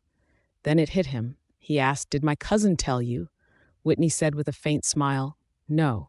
As soon as you two set the date, your dear Millie couldn't wait to come brag about it." "Congratulations, you finally got what you wanted. And congratulations to me too," she said. "Congrats to me for finally being free from all this drama," Whitney thought. Carter's irritation was growing. "Whitney, what do you mean?" Her congratulations crushed his ego all over again. "Oh, shouldn't I be congratulating you?" Whitney raised her eyebrows. "She's the girl you've loved for years, the one you've always held close to your heart. Now you two can finally be together without hiding. Of course I should congratulate you." "Whitney, I don't want to hear it. Stop acting like you're so above it all right?" Carter muttered, his voice low and tense. Whitney narrowed her eyes, her smile nonchalant. "Who's pretending? Oh, by the way, I have a boyfriend now, so congrats to you and congrats to me." "Wait, what?" Carter blurted out, totally thrown off. For a second, he just froze. He couldn't believe what he was hearing. Whitney shot him a scornful smile and said, "I said I have a boyfriend." That photo from a few days ago flashed through Carter's mind. He suddenly grabbed her wrist, his voice tight with anger. "Whitney, are you really going to throw yourself away for some old man? You really think being some old man's sugar baby is something to brag about? What's he got, money? I've got money too. Why don't you just come crawling to me instead?" Carter snapped. A sharp, stinging slap landed right across Carter's face. Whitney's eyes went ice cold. "Carter, don't project your dirty mind onto me. Since we broke up, I've said it 1,000,000 times. I don't love you anymore. I don't care who you're with. It's your own business," she said flatly. "If you harass me again, I'll call the cops," she warned. With that, she turned and walked away without looking back. She wasn't lying. Real life had already killed off any feelings she had for Carter. She was just out for payback now. Carter stood still, lost for what felt like an eternity. His heart felt like it was being crushed by an invisible fist. He could barely breathe. How could she just stop loving me? He wondered, dazed. How could she just let go so easily? He just couldn't wrap his head around it. She had once loved him so much. How could things have changed so completely? His original reason for coming here was long gone from his mind. All he could think about was Whitney having a boyfriend now. And worse, it was some older man who couldn't even hold a candle to him. Jealousy was raging inside him, spiraling out of control. How funny. In the end, he was the one eaten up by jealousy. Carter wandered off, looking shattered, while Whitney returned to her apartment, feeling nothing but pure irritation. She hadn't taken her phone with her. When she noticed the screen glowing on her nightstand, she picked it up. 10 missed calls and several unread messages. The new bed gets here next week. Want to break it in together? You asleep? Or are you mad at me? I just meant it's going to be our bed soon. Seriously, are you mad? Sorry I made you upset, my bad. Whit, pick up the phone. Whitney scrolled through the messages, somehow feeling a strange mix of emotions. Klein really sounds like he's trying to please his girlfriend, she thought. She had never considered herself Klein's girlfriend. She knew they were just in it to get what they wanted, respectively. Klein had been nice to her, always looking out for her. The heartbreak of falling for a man, loving him deeply, and then being betrayed by him was a pain she just couldn't bear. Maybe it was okay to be selfish, just this once. Whitney wasn't in the mood to reply tonight. She just pulled the covers over her head and went to sleep. Klein pursed his lips, staring at his phone, his face shadowed with emotion. He kept waiting, but she never texted back. Maybe she really is asleep, he thought. Dustin was half asleep when his phone suddenly rang. He squinted at the caller ID, let out a tired sigh, and grumbled, "Klein, man, what do you want now? How many times has this happened? Why does he always call me in the middle of the night?" Dustin thought, exasperated. "Let me ask you something. Why do women just not reply to messages?" Klein asked. Dustin blinked, a little more awake. "Huh? What are you talking about?" "I mean, why do women ignore messages?" Klein repeated. Dustin chuckled. "Seems Klein's tangled up in girl trouble again," he thought. "Well, most of the time, if a woman doesn't reply, it's probably because she finds you annoying. You know what I mean?" Dustin said. "So Klein, is a girl ghosting you or what?" Dustin asked. The call was hung up. "Damn, Klein doesn't even give me a chance to mess with him," Dustin muttered. As soon as George stepped off the plane, he saw that Carter had called. "Carter, did you need something?" George asked. Carter rubbed his temples and said, "It's nothing, Dad." After getting slapped, he really didn't care about the trending topic anymore. Besides, as soon as he got home, his assistant texted him that the trending topic had already dropped. "Really? Are you sure?" George sounded doubtful. "I'm fine, really," Carter replied. George didn't quite believe it. No way it's nothing after he called me more than 20 times, he thought. A few minutes later, his assistant handed him the phone. "Mr. Harris, something happened with Emily. She just got exposed for plagiarism. It's been all over the trending topics for 5 hours. Maybe that's why Carter tried to reach you," the assistant said. With the wedding coming up, there wasn't a single thing letting George rest easy. George called Emily without hesitation. "Dad, it's so late. Is something wrong?" Emily asked. George snorted. "Don't you know what's going on?" "Emily, I've always treated you like my own daughter. Your brother and your mom feel the same way. We never asked for anything in return, but things that could embarrass the Harris family should happen less often, don't you think?" George said. Emily felt her heart sinking. "Dad, did you see what's blowing up online?" she asked. 5 hours, Emily. Of course I saw it, George replied, his tone serious. Emily could hear the anger in her adoptive father's voice. "Dad, I was framed. I really didn't plagiarize anything," Emily insisted. "That's not the point, Emily. The reason I'm calling is you're about to become Mrs. Harris. After the wedding, you'll officially be my daughter-in-law. Do you really think it's okay to have rumors and gossip swirling around you every single day?" George said. Emily bit her lips hard and said, "Dad, someone's trying to set me up. I honestly have no idea why Whitney has it out for me." She just learned that Jay had reached out to Whitney, and she figured this had to be Whitney's way of getting back at her. She was about to complain to Carter about it when George called. "So you're saying Whitney had someone frame you?" George pressed. "Yes, Dad. Why would Whitney do this to me? She and Carter used to be so close, didn't they?" Emily asked, trying her best to sound innocent. "I see, but you should really think about what I've told you today. Once you're married, your family comes first. The entertainment industry isn't the place for you anymore," George said. After hanging up, George frowned. He checked the time and said, I remember Carter's company works with Prime Bridge Law Firm. Tomorrow, go ask Prime Bridge if this is how they treat their top clients. His assistant nodded and said, Yes, Mr. Harris. Looks like Whitney's about to have a rough time, his assistant thought. The next morning, Whitney was trying to figure out how to respond to Klein when her phone rang with a call from Joanne. Whit, did I wake you up? Joanne asked. Whitney had barely slept a wink. She'd kept having these fragmented dreams all night, but now that she was awake, none of it made any sense. No, I'm up. What's up, Joanne? Whitney replied. I thought you usually sleep in on weekends, Whit. There's something I haven't told you. After we split up that day, Oliver came to pick me up. I mentioned the Jay Loxon case to him, just to see if he had any ideas, but he ended up calling your boyfriend, Joanne said. My boyfriend? Whitney repeated. Joanne sounded apologetic. Sorry, I had no idea he'd make that call. Klein found out about it. I saw yesterday's trending topic. I guess Klein paid to make Emily a trending topic. Whitney's heart started racing. So it was Klein who paid to get Emily trending, she realized. Did he do it to help me? She wondered. Wait, does Klein know Jay too? Whitney blurted out. Joanne paused and then chuckled. Come on, babe. If Jay actually knew Klein, he wouldn't have needed me to ask a lawyer for help, right? Klein is sticking up for you, Joanne said. Whitney froze. Is he always the one bailing me out? Whitney thought. Those almost flirty texts last night made her rethink what was really going on between her and Klein. If it was just a deal where both got what they wanted, Whitney could use him without feeling guilty.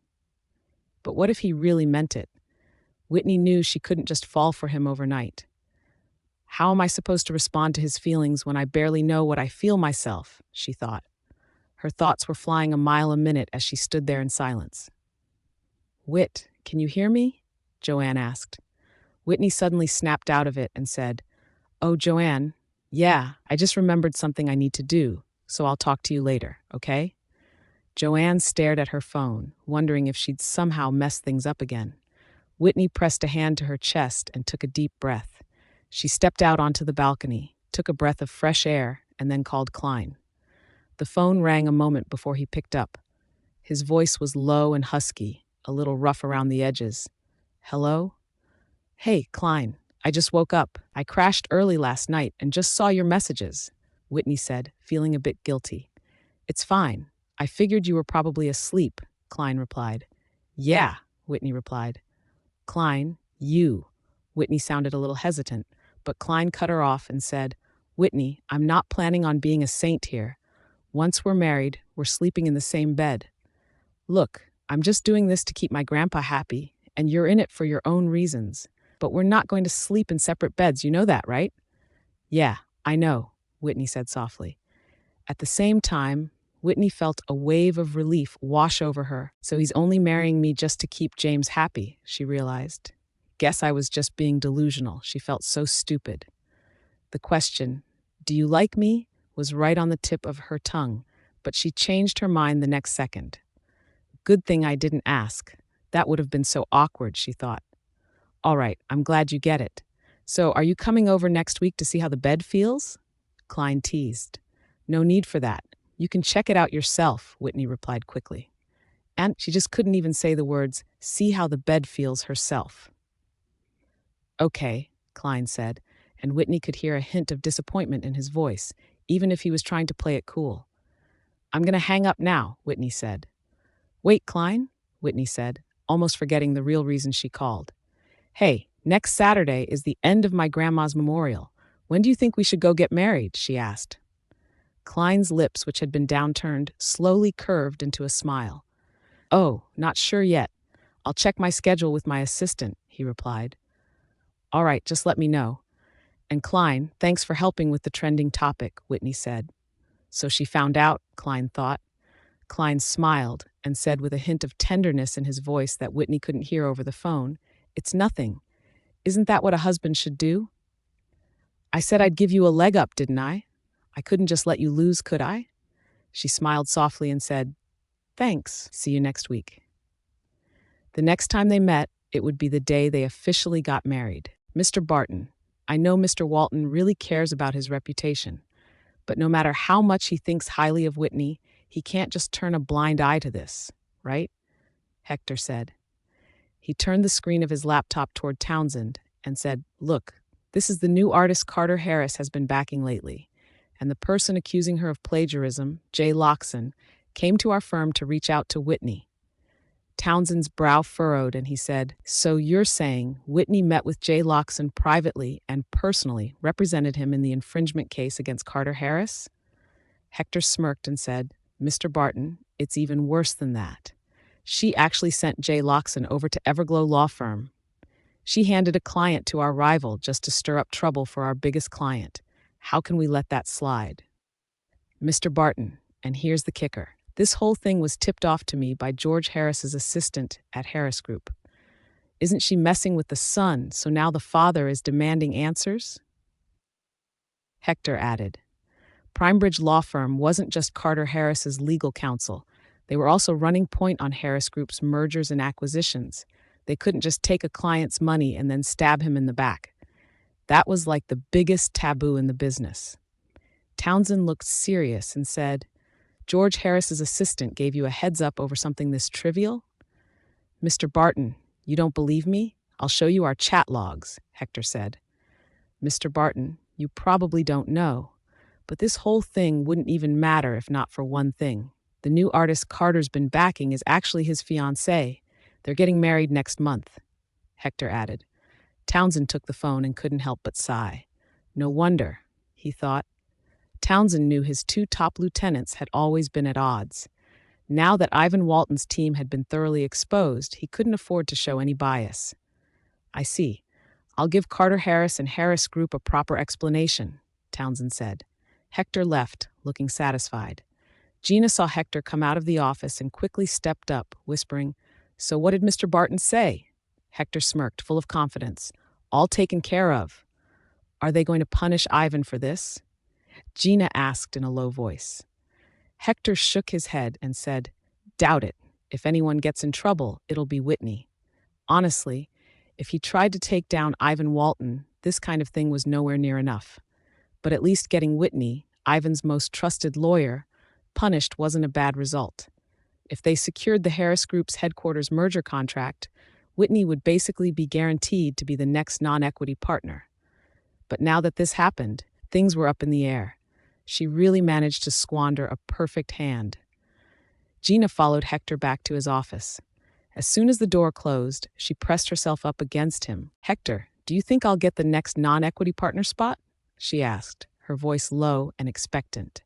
Hector blinked and said, "Just focus on getting your mid-level certification next month. As for the non-equity partner spot, leave that to me." Whitney hadn't even made it to the office yet when she got a message from HR. "After a review, we found you committed serious misconduct at work, which seriously hurt the firm's interests. So you're suspended, and your salary will be withheld during this period." From HR, Primebridge Law Firm. The suspension notice was also posted in the workgroup chat. Whitney had just pulled into the parking lot when her phone started blowing up with messages. "Whitney, what's going on? Why did HR post about your suspension in the group chat? Whitney, are you okay? Are you at the office yet? Did you see the message in the group chat?" Whitney checked her messages and texted Valerie back, "I'm in the parking lot. I'll be up in a minute." She chose to reply to Valerie and ignored the rest. In Townsend's office, Ivan was fighting hard for Whitney. "Mr. Barton, why are you suspending Whitney?" Ivan pressed. Townsend looked troubled and said, "Ivan, I know you've got a soft spot for Whitney, but there are lines we can't cross. Did she help Jay Loxon go after Starwave Entertainment for plagiarism? If she'd kept it quiet and nobody noticed, I could have just looked the other way. But now George Harris from Harris Group is involved, and you guys are handling their merger deal. Tell me, does that sound okay to you?" Ivan shot back. "She was just doing a favor for a friend. What's the big deal? And she wasn't even the main lawyer on the case. She cleared it with me beforehand. Did Harris Group actually complain to you? Mr. Barton, the merger's being handled personally by Klein Harris, not George Harris. In other words, if the real decision maker at Harris Group hadn't said anything, George Harris really had no right to interfere. Ridiculous. Isn't Klein Harris part of the Harris family? You think he'd just sit back and watch his own nephew get pushed around by outsiders? Townsend snapped. And do you even realize who Carter is backing this time? That's the Harris family's soon-to-be daughter-in-law. Townsend added, suspend her for now. Let her keep a low profile until this all blows over. She can come back after things settle down, Townsend said. Mr. Barton, do you know how bad this suspension will mess things up for her? Ivan protested. Ivan had been planning to recommend Whitney for the non-equity partner spot once the merger wrapped up. If she got suspended, how was he supposed to even bring it up after this? Townsend shot Ivan a stern look, half warning, half advising. Ivan, you need to get your priorities straight. Whitney is just your apprentice. No matter how much you want to protect your own interests, you have to put the firm first. Ivan was boiling inside and said, did Hector rat her out? Mr. Barton, is he ever going to stop causing drama? Why don't you just suspend me too while you're at it? Stop this nonsense. That's enough. I don't want to hear it. Go on. I've got another client coming in soon, Townsend said, waving Ivan away with a heavy sigh. When Whitney walked in, she saw Ivan coming out of Townsend's office, his expression serious. Ivan spotted her and said, come to my office. Whitney caught on immediately and followed him. Frank and Valerie glanced at each other, both looking a little lost and confused. For a moment, the whole team felt like the air had been sucked out of the room. Boss, Whitney said, her voice low. One look at Ivan's face and she knew that there was no saving this. I'm sorry. This is all my fault. If I just kept you out of it from the start, none of this would have happened. That bastard Hector stirred up all this trouble, Ivan said, sounding furious.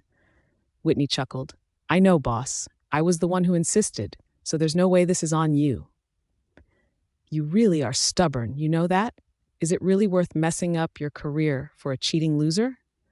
Ivan sighed, his tone a mix of frustration and concern.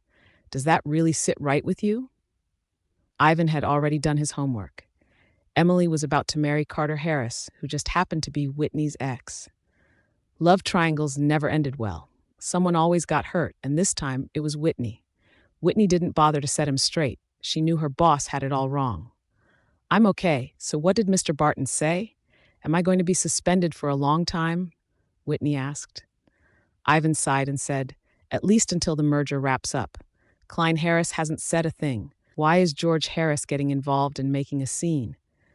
And Carter Harris couldn't even show his face. He just got his dad to do the complaining.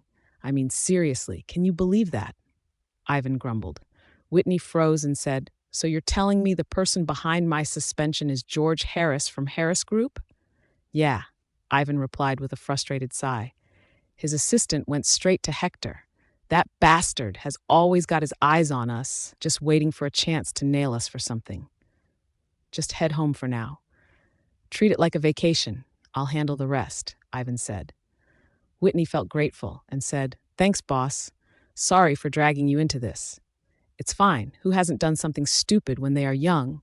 Next time you go looking for a boyfriend, keep your eyes wide open, okay? Oh, and my cousin just got back from abroad. Want me to introduce you guys? Ivan teased. Hearing Ivan offer to set her up, Whitney hurriedly refused. No thanks, boss. That's really not on my mind right now, Whitney replied. Yeah, makes sense. Just go travel, unwind a bit. Think of it as a break. At most, you'll be out for a month. Once the merger's wrapped up, I'll find a way to get you back in, Ivan reassured her. Whitney smiled softly and said, all right. Her gaze sharpened with resolve. I won't even need a month. I'll be back sooner than they think, she thought. Mr. Harris, Hector from Primebridge Law Firm, told me that Miss Moore has been suspended, the assistant reported. George's hand paused as he was signing a document, and then he replied, okay. It wasn't that he was trying to make things hard for a junior. It was just better if Whitney stopped showing up around his son from now on. With her suspended, she wouldn't be hanging around the company as much, which meant she'd be less likely to run into Carter. He had no intention of seeing Whitney again until Carter's wedding, at least. Whitney didn't have any other cases to handle, except for the merger deal with Harris Group. After handing over the files for her part of the merger to Frank, she headed home. Klein was away on a business trip and wouldn't be back for a week. Whitney knew the code to the villa, so after contacting the butler, she went over and added some soft furnishings. After she finished tidying up, the once cold and impersonal villa finally felt a little more like a home. Martin, the butler, watched everything with a smile. He knew she was going to be Mrs. Harris one day, and she was the first woman Klein had ever brought home. She was the very first woman to ever be by Klein's side. Martin had thought Klein would spend his whole life alone. If Mrs. Harris were still alive, she would have been truly relieved to see this. After Whitney left, Martin snapped a photo of how the villa looked now and sent it to Klein. "Mr. Harris, Miss Moore just stopped by the villa and added a few things," Martin texted. Klein didn't see the message on his personal phone until 3 hours later. There was a time difference between here and home, and he had just woken up, getting ready to fly to the next city. "Did she stop by during the day?" Klein asked. "It's not even the weekend. How come she was available during the day?" Klein wondered. "Yes, Miss Moore came during the day. She said she'd come by whenever she was free these days," Martin replied. Klein replied calmly, "Let me know next time she comes." Far away in another country, Klein found himself missing her. Calvin was a little startled to get a call from Klein, his boss, who was away on a business trip, especially so late at night. "Mr. Harris, good evening," Calvin said. "Calvin, how's the merger deal coming along?" Klein asked. "It's going smoothly," Calvin said, a little confused at first, but he quickly realized what Klein was actually getting at. "No worries, Mr. Harris. Primebridge Law Firm's been on top of things, and the collaboration's been smooth. Miss Moore's been especially great to work with," Calvin added. Klein rolled his eyes and said, "That's not what I asked," but deep down, he felt a lot more relieved. "Oh, sorry, Mr. Harris. I know I can get a bit chatty. I just wanted to keep you fully in the loop about the project." "Next time, I'll stick to the highlights," Calvin said. "It's fine. No need to change. Be as chatty as you like," Klein replied. Calvin didn't call him out. He knew he'd read Klein like a book. Klein was a man. Of course, Calvin knew what was really going on. "Look at Mr. Harris, acting all curious and happy," Calvin thought. But Calvin had no idea that, due to a missed message, he'd just let a perfect chance to take credit slip right through his fingers. The copyright infringement case between Jay and Starwave Entertainment had already been filed and was just waiting for its day in court. Meanwhile, Emily's album was tanking, and she was getting swarmed by haters online. She didn't dare to open up her comments section. In her mind, she blamed Whitney for all of it. But at least the news that Whitney had been suspended from her law firm gave her some relief. Her father's assistant, Nolan Lewis, quietly told her. "Thank you, Nolan," Emily replied. Listening to Emily's soft voice, Nolan felt a pang of sympathy for her. Emily Miller. "Don't worry, Miss Emily. Mr. Harris has always been on your side. He truly cares about you," Nolan reassured her. Emily smiled bitterly. She knew better than anyone whether he really cared about her or not. If he really cared about her, he wouldn't have told her to stay away from the entertainment industry. She liked Carter a lot, but she didn't want to stay at home. She wanted to be seen, to be loved by more people. But just one offhand comment from her adoptive father was enough to shoot down everything she ever wanted. Sabrina smiled and said, "Emily, put your phone down. Let's go try on some wedding dresses." Still scrolling through all that drama online? Why bother with it? Isn't it enough to just be the Harris family's daughter-in-law? Sabrina said. Fortunately, they'd managed to keep all the rumors online from George. Otherwise, Emily would have gotten another lecture from her grandfather. Sabrina couldn't help but feel helpless. No matter what Emily did, George was always critical, nowhere near as pleased with her as he was with Whitney. But Emily was her daughter, the one she'd spoiled and raised. If George wouldn't dote on her, then Sabrina would just have to make up for it. "I'm not looking anymore. Mom, let's go," Emily replied, already hatching a plan in her mind. 3 days later, Whitney came across Emily's wedding photos plastered all over the internet. Most people thought this was just a PR stunt to fix Emily's reputation, but only Whitney knew the real story. Those were the exact same wedding gowns she'd picked out for her wedding with Carter. Whitney had modeled that exact same dress herself. The two gowns were practically identical, Emily was showing off, even if it was just through the screen. Whitney smirked, hopped in her car, and drove straight to the cemetery. Time slipped by, and before Whitney knew it, the Memorial Day had come. She cradled a bouquet of flowers, scattering the petals gently over her grandmother's tombstone. "Grandma, it's me. I promise I will take care of myself," Whitney murmured. "You don't have to worry about me anymore, Grandma. I'll be okay," she whispered. On the Memorial Day, Samuel showed up as expected. Laura and Tina were there too. Tina watched Whitney standing in front of the tombstone with a smirk. "Who is she trying to fool, pretending to be so sad?" Tina scoffed. After she put on a show of paying her respects, she complained about the chill and said she was heading down the hill first. "Dad, you guys head down first. I want to spend a little more time with Grandma," Whitney said, her voice soft. Samuel knew Whitney had always been closest to her grandmother, so he didn't give it a second thought. "All right, we'll be waiting for you at the rest area down the hill," Samuel replied. Whitney parted her lips, meaning to say they didn't have to wait, but finally nodded. Once the three of them made their way down the hill, Whitney finally had the place to herself.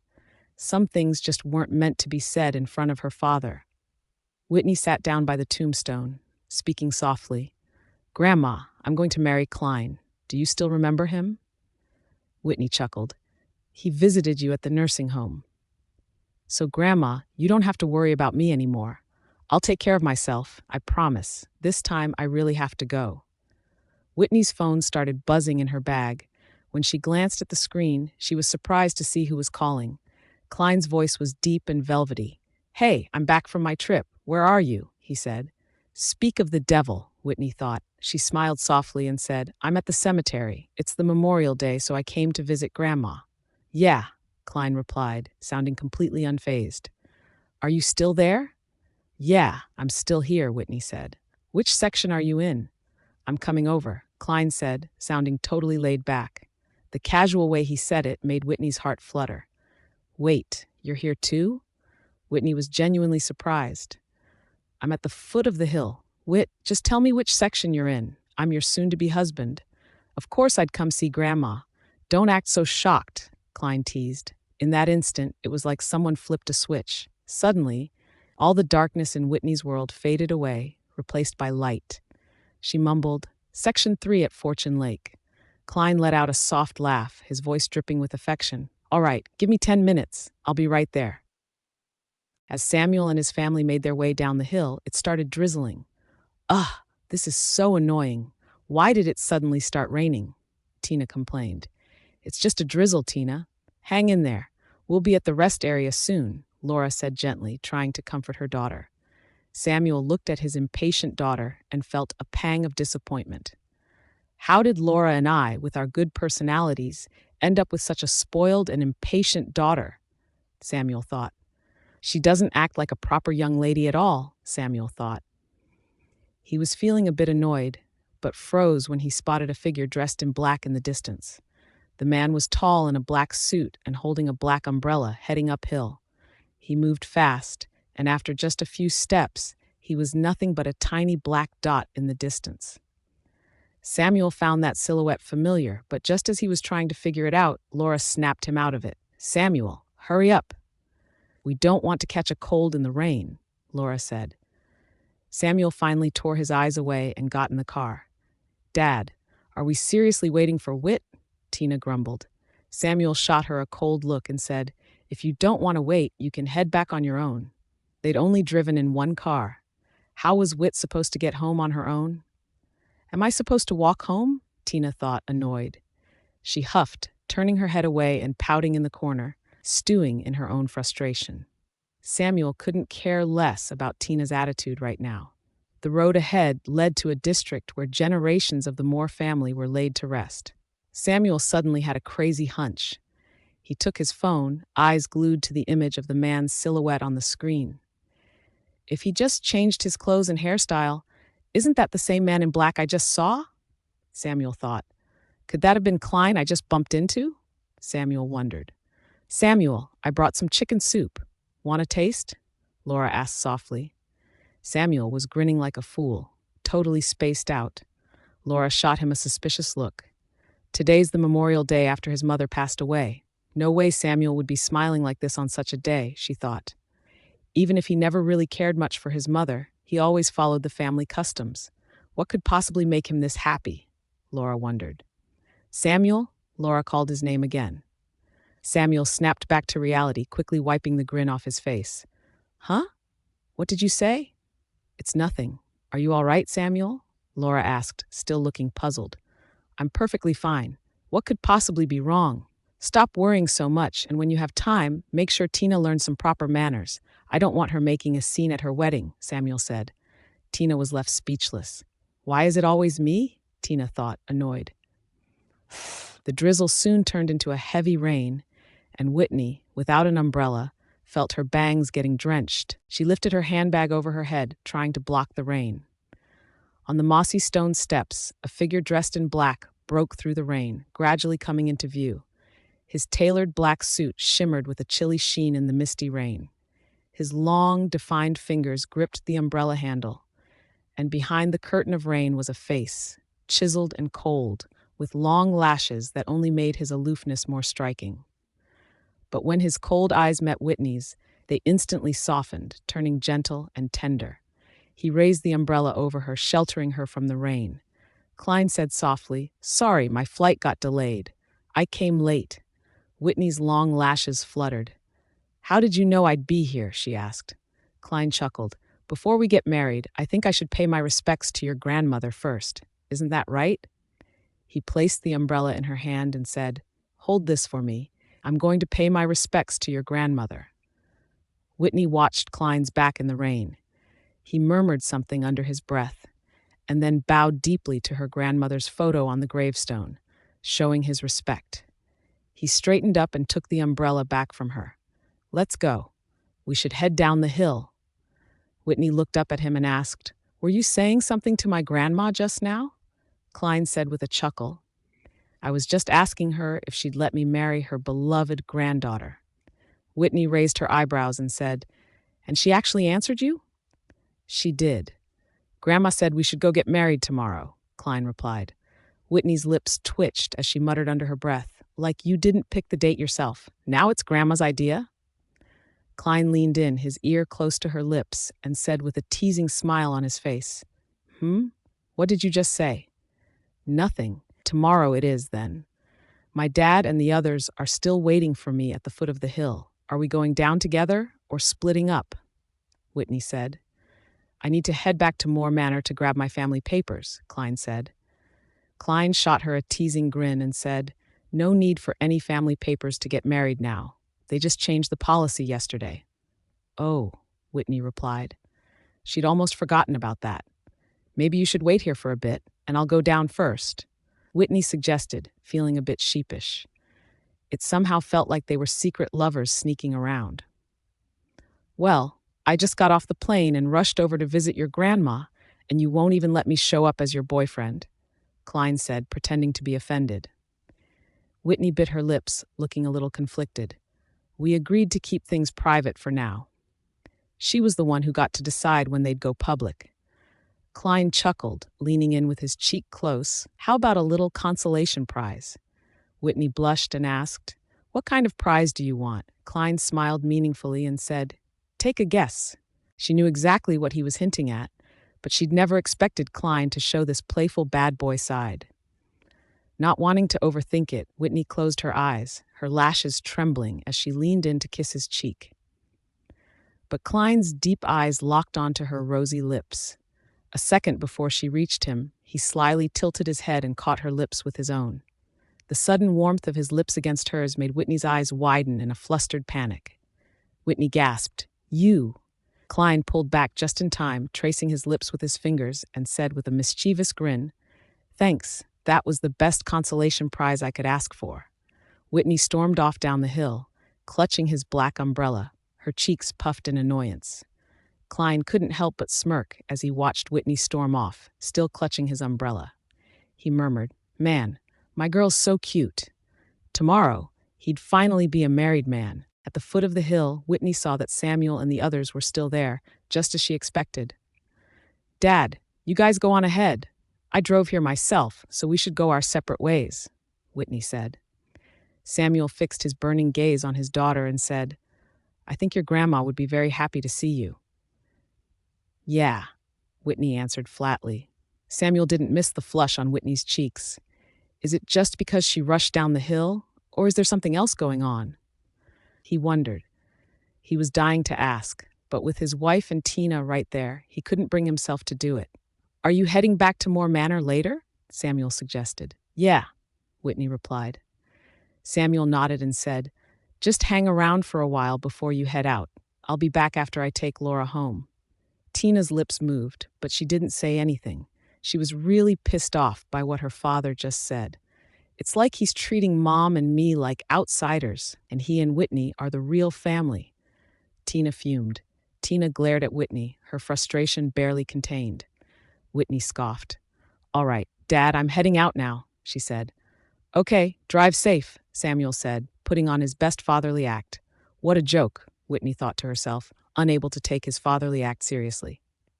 When Whitney got back to Moore Manor, she headed straight to her grandmother's portrait. April saw Whitney, realizing they'd just come back from visiting the late Madame Moore. She greeted Whitney warmly. "Oh, Whit, you're back." "April, I'm kinda hungry. Do we have anything to eat?" Whitney asked. "Of course. I made soup this morning, just in case you would be hungry when you got back." "Let me serve you a bowl," April replied. Whitney smiled and said, "Thanks, April. That's so thoughtful of you." After the mourning period, Whitney figured she wouldn't be spending much time at Moore Manor anymore, especially now that she was about to marry Klein. She made her way to her dad's study to look for the family papers. She was still registered under Samuel's name. But once she got married, she'd definitely find a time to get independent. No point dragging it out any longer, Whitney thought. The family papers were tucked away in a drawer in her dad's study. As she rummaged through the drawer, she spotted an old, yellowed notebook that looked strangely familiar. She flipped it open. The moment she saw the handwriting, her eyes widened in disbelief. Could this really be Mom's diary? Whitney wondered, her heart skipping a beat. She saw a diary entry dated April 5th. "Today I married Samuel. We had a family dinner, and I felt truly content. The only regret is that my dad and brother couldn't make it. September 9th. I'm pregnant, and Samuel is absolutely thrilled. He's hoping for a boy this time and a girl next time. That way, when we're old, our son can always be his little sister's protector." October 10th. This is the first time I've ever felt real despair. I have no idea what to do. I asked the doctor if I could terminate the pregnancy, but he told me if I did, I might never be able to have kids again. Never in a million years did I think Samuel would cheat on me. Unbelievable. I broke my dad's and my brother's hearts for this man, and now he's cheating on me. I don't know what to do. My baby, if I let you go, would you hate me for it? It sent a chill down Whitney's spine and her face instantly turned pale.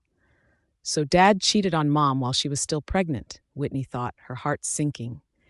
Whitney remembered her mom's face, always so sad and distant, and she felt heartbroken. 3 months after her mother died, her father married Laura. So he was cheating on Mom, even back then, Whitney thought, a wave of anger and disbelief crashing over her. Mom didn't die young because she was sick. It was heartbreak that took her life, Whitney realized, her chest tightening with pain. At this time, Samuel called out from downstairs. "Whit." "April, have you seen Whit?" Samuel asked. "Mr. Moore, I think she's upstairs," April replied. Whitney's blood was surging through her veins as she slammed the drawer shut, quickly stuffing both the family papers and her mom's diary into her bag. She grabbed her bag, trying to steady her breathing, fighting to keep her anger in check. "Whit, what are you doing upstairs? Come to the study. I need to talk to you," Samuel said loudly. Whitney felt her stomach churn. Her father's voice disgusted her. Yeah, just say whatever you need to say. I have to get back to the law firm," Whitney replied, her voice cold and distant. Samuel was too caught up in his own excitement to notice her change in attitude. "Was Klein at the cemetery?" "I saw someone who looked a lot like him," he asked eagerly. "So he really did notice?" Whitney sneered. She saw the unrestrained joy on Samuel's face, but her gaze was cold and full of contempt. "Yeah. What if I tell you Klein and I are getting married tomorrow?" Whitney said flatly. "Really?" Samuel raised his voice in shock. Dad, I'm starting to regret it. Isn't 20% a little too cheap for a wedding gift? Honestly, only 30% of the shares are worthy of the position of Klein's wife, don't you think? Whitney said, her voice cold with sarcasm. Samuel's face darkened. No way, Whit, are you kidding me? If I give you 30%, you'd have more shares than me, he protested. Whitney said with a cold, mocking laugh, Oh, really? Then I'll just call Klein right now and tell him the marriage is off. Wait, Samuel burst out, both angry and desperate. Now that he knew Whitney was actually seeing Klein, he was genuinely afraid she might just break off the engagement again on a whim. After all, she'd turned down the Harris family once before. Samuel still had no clue how on earth Whitney had managed to snag Klein in the first place. Whit, don't try to mess with me. 20% is already my limit. If you don't want to marry Klein, there are plenty of girls who'd kill for the chance. Do you think Klein is like Carter, someone you can just boss around? Samuel snapped. Whitney's eyes turned cold. Oh, is that so? Go ahead, try me, she said. With that, Whitney hardened her heart and dialed Klein's number. Hey, Klein, Whitney said, her tone calm but defiant. Hey, Whit, what's going on? Klein answered, his voice warm and familiar. Samuel felt his throat tightening. Damn, that really is Klein, he thought, panic rising inside him. Klein, about us getting married tomorrow. Maybe we should just call it off, Whitney said, her voice cold and deliberate. Before she could continue, Samuel lunged forward, snatching the phone from her hand and slamming it off. Whitney, have you lost your mind? Do you even realize who he is? Are you seriously trying to mess with Klein Harris? Samuel roared, his voice trembling with fury. Samuel was still reeling from the scare. If he hadn't acted fast enough, his crazy daughter would have just blown off the best marriage deal he could ever hope for. I'd be kicking myself for the rest of my life if that happened, Samuel thought, his heart pounding with fear. Didn't you say you didn't believe me? There's nothing I wouldn't do, Whitney shot back, her voice cold and unyielding. Sometimes you just have to risk it all, Whitney thought, steeling herself. Samuel's mind was racing as he tried to figure out his next move. Fine, 25% is the most I can give you, Whit. If I transfer 25% to you, I'll only have 34% left, Samuel said, his voice tight with frustration. Even with 34%, he'd still be the biggest shareholder. And since Whitney was his daughter, the other shareholders wouldn't care about the transfer at all. 25% was exactly what Whitney had in mind from the start. All right, let's do it today. Dad, once the shares are transferred, I'll marry him, Whitney said, calm as ever. Whitney didn't even bother to look back as she strode out. Samuel realized of all his kids, Whitney was the one most like him. She was cold-blooded, ruthless, and all about the money, just like him. Samuel sat on the couch for ages thinking, no guts, no glory. If I want the big prize, I guess I gotta give something up. Shares mean nothing if that's all I've got, he thought bitterly. Without fresh cash coming in, the company was practically on the edge of bankruptcy. Even the tiniest perk from the Harris Group would be enough to keep EtherTech running for a whole year. Whitney had just pulled up to the intersection when her phone buzzed with a message from Samuel. I'll get the share transfer process started this afternoon. We'll need to call a shareholders meeting, so the earliest it can happen is the day after tomorrow. Is that okay? She sneered.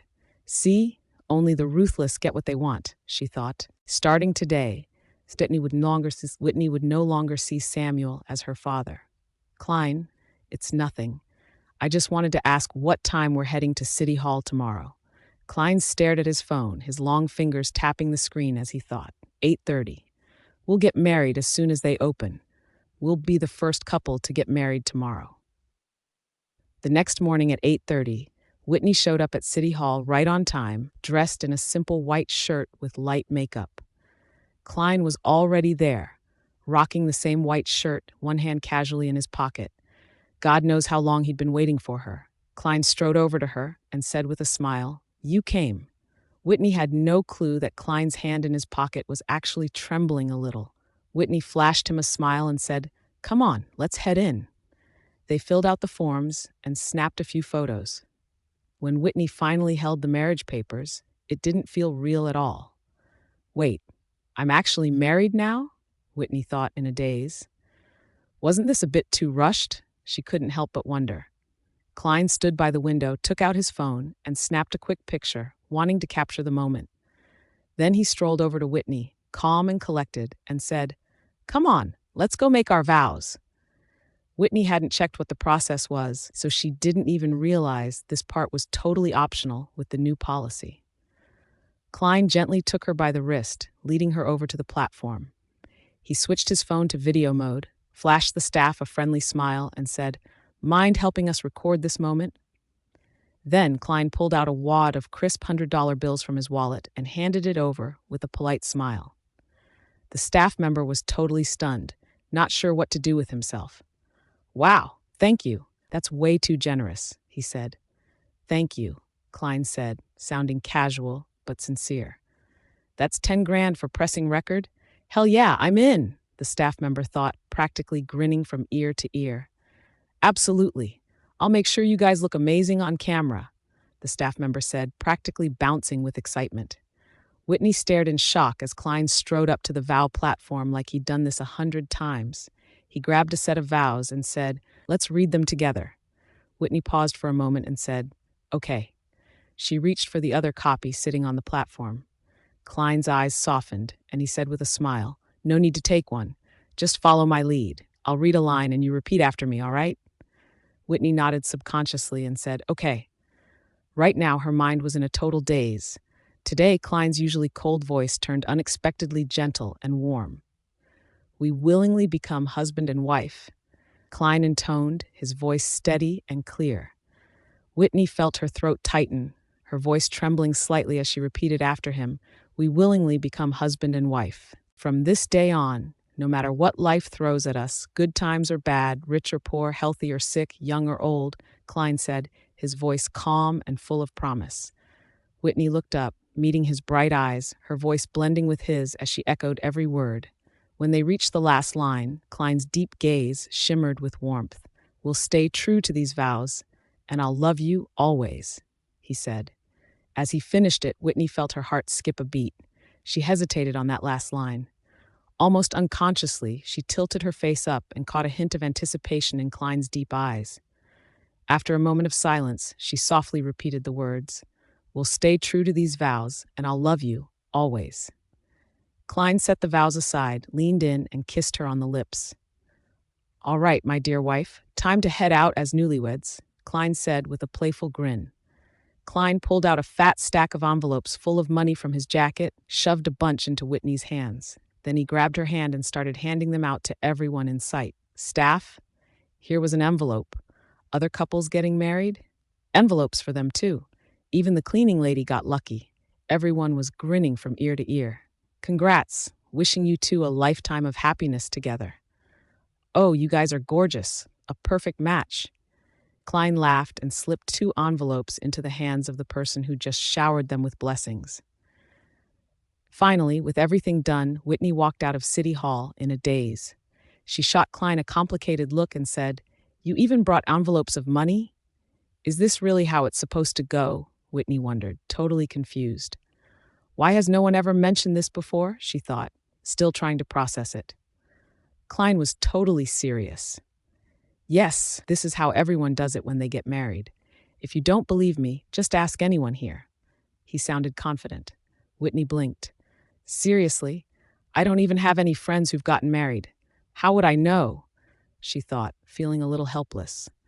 "What, am I supposed to wait until Carter gets hitched and then ask him how it works?"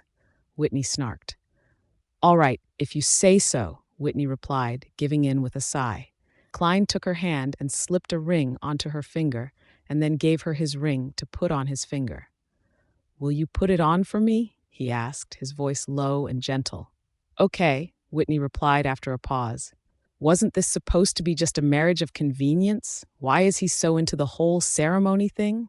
Whitney wondered, a little thrown off. Whitney slowly slid the ring onto Klein's finger, her palm starting to sweat from nerves. Klein laced his fingers through hers, lifted their hands together, and snapped a quick photo with his phone. "All right, let's head home. Mrs. Harris, time to help you move in," Klein said, his tone playful and full of anticipation. While Whitney was in the bathroom, Klein posted on his social media, In the photo, his hand, adorned with a wedding ring, held the marriage papers. Who's still single these days? Lena had just woken up when she saw the post. God! She shot upright in bed.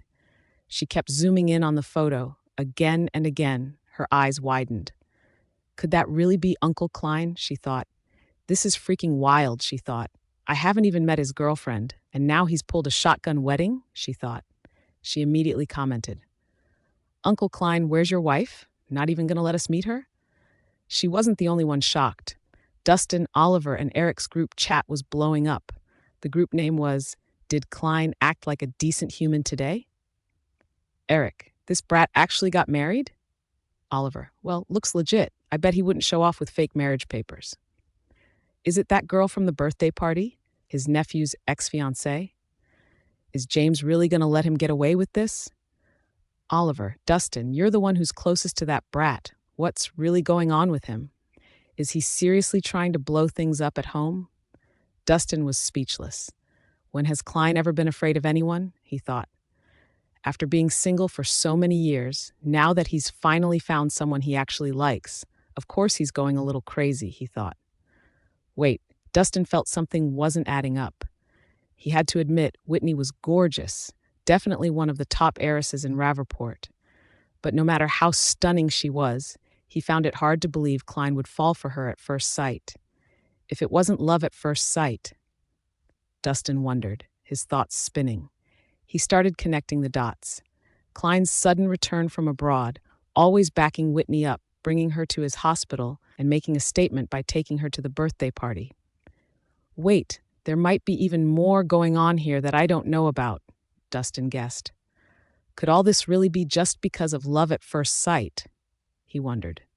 Dustin gasped. If it wasn't love at first sight, then has Klein been secretly in love with her all along, he thought. He remembered when Klein suddenly left the country 5 years ago, and that just happened to be when his nephew got engaged to Whitney. Dustin didn't dare speculate any further. I seriously have no clue. If you guys want to know, I'll just add him in. Go ask him yourselves. A gray system message appeared. Dustin invited KH to the group chat. Dustin, who the heck did you just add? Eric changed the group name, and now it was, Did Dustin Act Like a Decent Human Today? Can someone explain? Was the group name seriously, Did Klein Act Like a Decent Human Today just now? Oliver said nothing. Eric said nothing. Congrats, Klein. Wishing you a happy marriage. Oliver and Eric were speechless. Damn, Dustin, you really are something else, they thought. They had no choice but to force a smile and chime in with their own congratulations. Klein didn't miss a beat. He sent the video of today's wedding vows straight into the group chat. Any of your wives ever promised to love you forever? Oh, wait, I forgot. You are all single except me. As expected, embarrassed, the three of them bailed from the group chat without hesitation. Klein snorted. Man, these guys are hopeless, he thought. Whitney had just stepped out of the bathroom when her phone started blowing up with calls from her bestie. Whit, Uncle Klein got married. Do you know that? Whitney froze for a second and then asked, Lena, how did you even find out? Feeling a bit uneasy, she checked Klein's social media. Sure enough, he just posted a photo of their marriage papers. Uncle Klein posted it on social media. You have no idea how wild he is. He posted the marriage papers and even asked if anyone's still single these days. Lena exclaimed. Whitney was listening to Lena rant when she glanced at her phone. Bam, there was Klein's post, totally flexing on everyone. Whit, are you even listening? This is nuts. Did Uncle Klein get body snatched or what? Lena blurted out. And he just made it official with his girlfriend less than a month ago. Now he's suddenly married? That's a total flash wedding, Lena added. Whitney stayed silent for quite a while, and Lena started to get suspicious. Whit, why are you so quiet? She asked. Whitney finally forced the words out, her throat dry. Lena, I need to tell you something. The one who married your uncle was me. With a thud, Lena's phone hit the floor, and Whitney could hear Lena's shocked yell echoing from the other end of the phone. The receiver sounded all muffled and bubbly, like it was underwater. Feeling guilty, Whitney hung up, worried Klein might come looking for her. And as expected, as soon as she stepped out, Klein was already waiting for her outside the bathroom door. Everything okay?" he asked softly. Whitney shook her head and said, "No worries, let's just get in the car." As she slid into the passenger seat, her hands were still shaking a little as she buckled her seatbelt. "Klein, why'd you have to post that online?" Whitney looked a little torn. Klein raised his eyebrows and said, "You saw it?" "Yeah," she mumbled. "First time getting married, and it's going to be the last. Figured I'd show it off," Klein said. "You're not posting it?"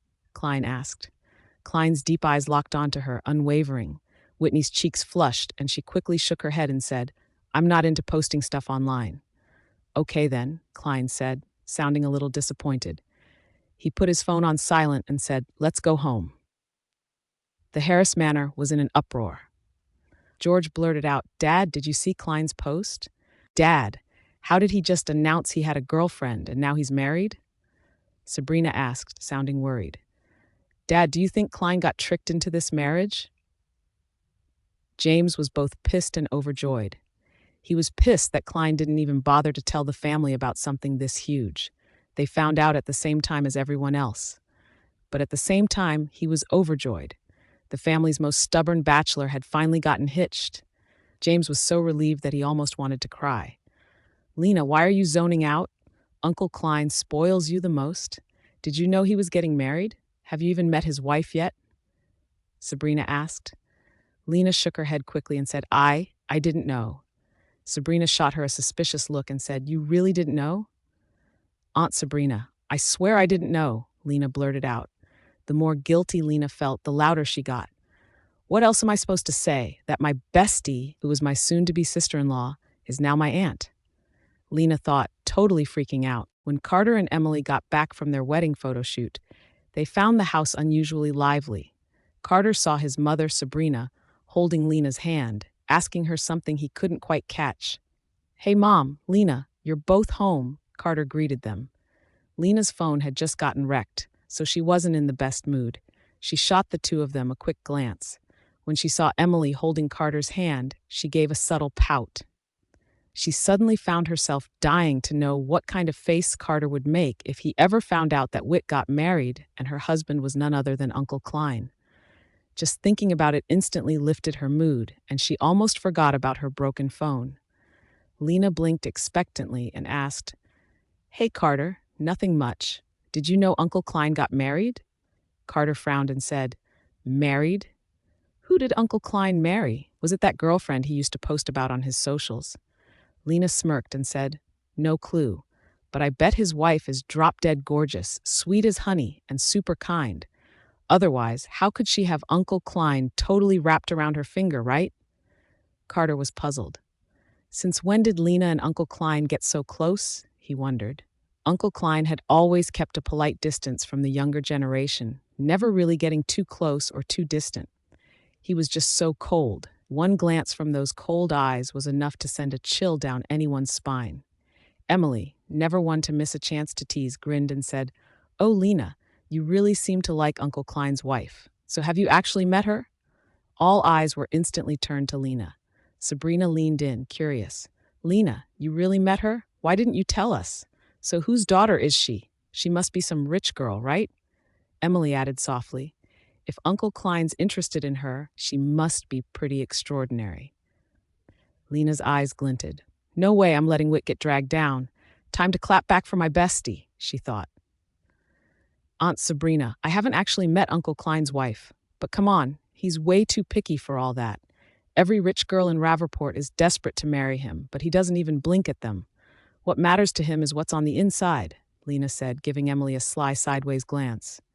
"And let's be real, not every girl has the real deal." Emily's face changed instantly. "Lena is totally throwing shade at me with that look," Emily thought. But the rest of the family didn't seem to catch on. James paused and said, "Lena's right. Klein has always been the type who doesn't tolerate even the tiniest flaw. He only wants the absolute best, so whoever he chooses, you know she's got to be top tier." "Exactly, Grandpa. I totally agree with you. You're so wise," Lena chimed in. Emily bit her lips. "Best? Is Grandpa implying I'm not good enough?" she wondered. Her grip on Carter's arm suddenly tightened, and she didn't even notice how tense she'd gotten. Carter glanced down at her and asked, "What's wrong, Emily?" Emily forced a smile and said, "It's nothing, just a bit of a stomachache." Carter nodded absent-mindedly and said, "Maybe your period's coming soon." Emily felt a pang in her chest. Her period had just ended, and Carter had always remembered every little thing about her. Her nose tingled as she fought back tears. Why does it feel like Carter's getting more distant, even though we're about to get married? Emily wondered. Sabrina was done listening to James singing Klein's praises, so she quickly shifted the topic back to Carter and Emily. "Carter, when are you and Emily going to make it official?" Sabrina asked. Carter was caught off guard by his mom's sudden question. "We'll do it in a few days," he answered. Sabrina frowned, clearly annoyed. "No, do it tomorrow. You've already taken your wedding photos. Why are you dragging your feet about the license?" she said. Since there was no changing the fact that Emily had gone from being like a daughter to a daughter-in-law, Sabrina figured they might as well just get it done sooner rather than later. James's smile faded a bit. "Yeah, go ahead and get it done. Klein's already taken care of his. You two should hurry up," he said. Emily's eyes sparkled with hope as she looked at Carter.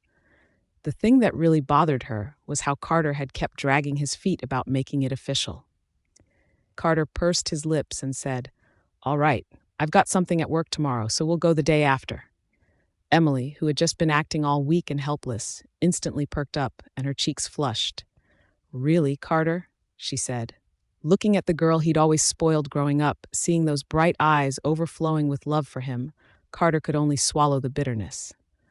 "Of course," Carter said gently. Lena rolled her eyes secretly.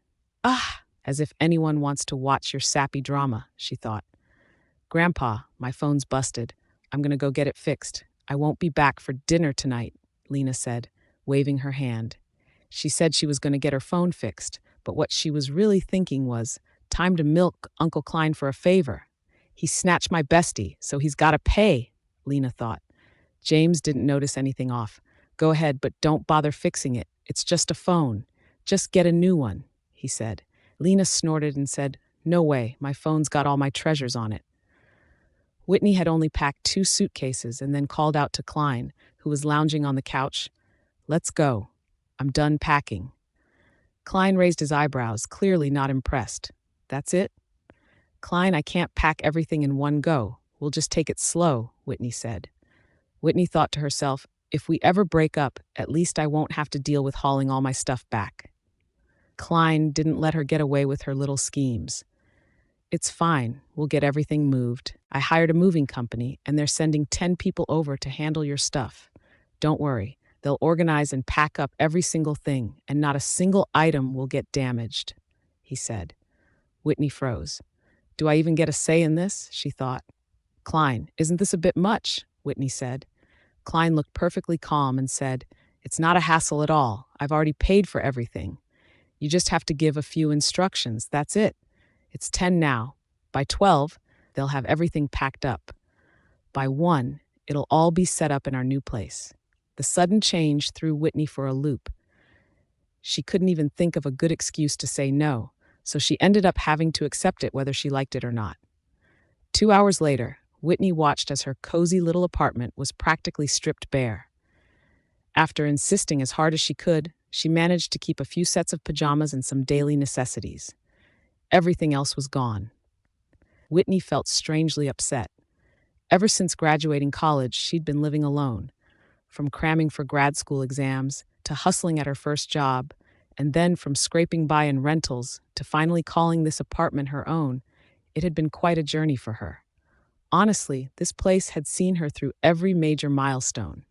But now, just like that, her things were all packed up and gone. Klein naturally took her hand, his deep eyes seeming to read her every thought. "Don't feel upset.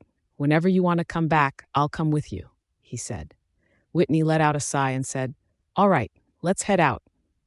As Martin and the movers finished sorting all of Whitney's stuff into the rooms, the whole second floor suddenly looked so much more vibrant and full of life. Lena peeked around curiously, watching people hustling in and out of Uncle Klein's villa, and then trailed after them upstairs. "Martin, is Uncle Klein doing some kind of renovation or what?" Lena asked. As soon as she finished it, Lena spotted two figures standing side by side nearby. Klein, who was usually all cold and distant, was standing in the light with his back slightly turned. He dipped his head a little. For once, Lena caught a rare softness in his expression. Whitney's long hair draped over her shoulders, and her cheeks were flushed a rosy pink, making her look just like a sweet, blushing peach. It was just a simple look between them, but Lena could totally feel the sweet chemistry, like there were sparks of love in the air. Wow, I think I'm actually shipping them now, Lena thought, a little caught off guard by herself. Lena felt a bit reluctant to disturb the couple's private time, but the butler Martin noticed her. "Hello, Miss Harris," Martin greeted. Whitney was the first to turn around, catching the playful look in Lena's eyes. "Hey, Lena, you made it," Whitney said. Lena said playfully, "If I hadn't shown up, you two would probably be off on your honeymoon by tomorrow." She stomped over to Klein, holding out her hand, and said, "Uncle Klein, you owe me a new phone. I was so shocked by the news that I dropped my phone into the bathtub." "This phone's been with me for 3 years," Lena said, her eyes twinkling mischievously. "Uncle Klein, I'll give you a discount. Just pay me $20,000. Whitney bit her lips, wishing Lena would quit fooling around. But Klein, clearly in a good mood, just went along with it and said, "All right, check your phone. I already sent you the money." Lena had only been joking. She'd never thought he'd actually do it. She stared at her backup phone, and her eyes widened at the long string of zeros in the transfer notification. She counted the digits, 100,000 and million. $2 million. The note read, "Don't bully my wife. She's got thin skin." Lena didn't hesitate for a second. She accepted it happily. "Well, looks like Uncle Klein just paid me hush money," Lena thought. Perfect timing. She'd been eyeing a few bags, so she wasn't going to be shy about it. Lena quickly stuffed her phone into her pocket, like the cash might vanish if she didn't put her phone away properly. "Thanks, Uncle Klein. You're so generous," Lena said. Whitney was curious about how much Klein had sent Lena, but Lena dodged her before she could even ask. "Whit, show me your newlywed suite," Lena grinned. Whitney blushed and said, "Stop teasing me." Lena managed to pull Whitney aside, leaned in close and whispered in her ear, "Tell me the truth. Did you really marry Uncle Klein because you wanted to?" Sure, she'd pocketed his money, but if she ever found out it was dirty money, she'd return it in a heartbeat. No one in the world came before Whitney. Not even Uncle Klein could be as important as her bestie. Whitney was speechless. "Of course I wanted to. Lena, you don't have to worry about me. I know how to look out for myself." Lena thought it over and had to admit that Whitney was definitely not the fragile type. "Relax, Uncle Klein's never had a girlfriend, no scandals, not even a whiff of gossip. Even his assistant is a man. Honestly, I've never seen him get close to anyone, but even though he's my uncle, I used to think maybe he swung the other way." "Seriously, Whit, you should check for yourself to see if he's straight or not," Lena teased. Whitney blinked, a little flustered. "He's straight, isn't he?" "Don't just assume, you gotta see for yourself," Lena urged. Whitney paused, confused. "How am I supposed to do that?" Lena urged, "Just hop into bed with him. Trust me, you'll figure it out real quick." As soon as Lena said that, Whitney blushed badly. "Lena, keep your voice down," Whitney hissed. She was afraid Klein might overhear from the hallway. If he did, she'd just die of embarrassment. Lena said with a grin, "Relax, he didn't hear a thing. Seriously, Whit, I'm just looking out for your happiness." The two of them huddled together, sharing secrets and laughing for ages. By the time they finally came out, the movers had already left. Lena spotted Martin still outside, and her eyes lit up. "Martin, where's Uncle Klein?" Martin smiled and said, "Klein said he wanted to cook dinner himself. It should be ready soon. Whitney, Lena, you can head downstairs and eat," Martin said. Lena sucked in a breath, eyes widened. "Whit, did I hear that right? Uncle Klein's actually cooking, just for me?" Martin, who hadn't gone far, nearly tripped. He glanced back at Lena with a look of sympathy, thinking, "I never realized Miss Harris could be so presumptuous." Whitney said with a smile, "I guess he's just happy you're here, so he wanted to cook for you."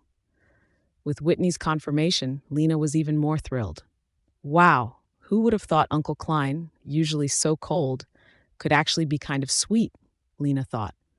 But when they got downstairs and Lena saw the heart-shaped steak on Whitney's plate, she realized she'd totally got the wrong idea. She cut at her steak with a huff, shooting Klein an accusing look. Meanwhile, Klein was slowly cutting his own steak, and his was heart-shaped too. "Is it hard to cut? I haven't started yet. Want to swap?" he asked. Whitney shook her head and said, "No, it's fine. I can do it myself." But Klein didn't pay her any mind. He just grabbed her plate and swapped it with the one he'd already cut, setting it right in front of her. Lena took a bite of her steak, feeling so jealous. After dinner, Lena didn't linger. She headed out pretty quickly. She left with a satisfied heart, but there was still a little pang of jealousy, like her bestie had just been stolen away from her. But seeing how well Uncle Klein treated Whitney, she felt a little better about it. "Go ahead and regret it, Carter. Just wait and see," Lena thought. After dinner, Whitney didn't really unpack. She was just getting reacquainted with where all her stuff was. The walk-in closet was massive, packed with her clothes. As for Klein, his wardrobe barely took up any space, but every single piece looked seriously expensive. Apparently, Klein had even set up a study for her on the second floor. Her law books crammed half the shelves, and there was even a coffee machine. He really thought of everything. When did he figure out I'm a coffee addict? Whitney wondered. Whitney stepped out of her study and saw Klein strolling out of their honeymoon suite, pillow in hand, like he owned the place. "So, what do you think? Got everything sorted? If you need more room, there's still plenty of space upstairs on the third floor," Klein teased. "Seriously, it's more than enough," Whitney laughed. Just her stuff alone, never mind the bedroom, had already taken over 2 whole rooms. Back at Moore Manor, she didn't even get her own study. Laura had snatched it and turned it into a closet for her endless collection of clothes. "Enough? This is way more than I could ever ask for," Whitney thought, feeling a little spoiled. Klein said with a gentle smile, "All right, until our wedding, I'll stay in the guest room and you can have the master bedroom." But Whitney totally missed the point. "Wait, we're actually having a wedding?" she asked. Klein raised his eyebrows and said, "Of course. Mrs. Harris, you're my legit wife. I have to give you a real wedding." He repeated, "I told you, this is the only wedding I'll ever have." Whitney bit her lips, hesitating for a moment, and said, "Okay, can we push the wedding back a bit?" "Of course," Klein replied. Klein lowered his gaze, the warmth in his eyes softening his whole expression. "So, Whit, when do you want to go back and meet my father?" he asked. Whitney flashed a smile and said, "Pretty soon. How about on your nephew's wedding day next month?" Klein's eyes darkened for a moment.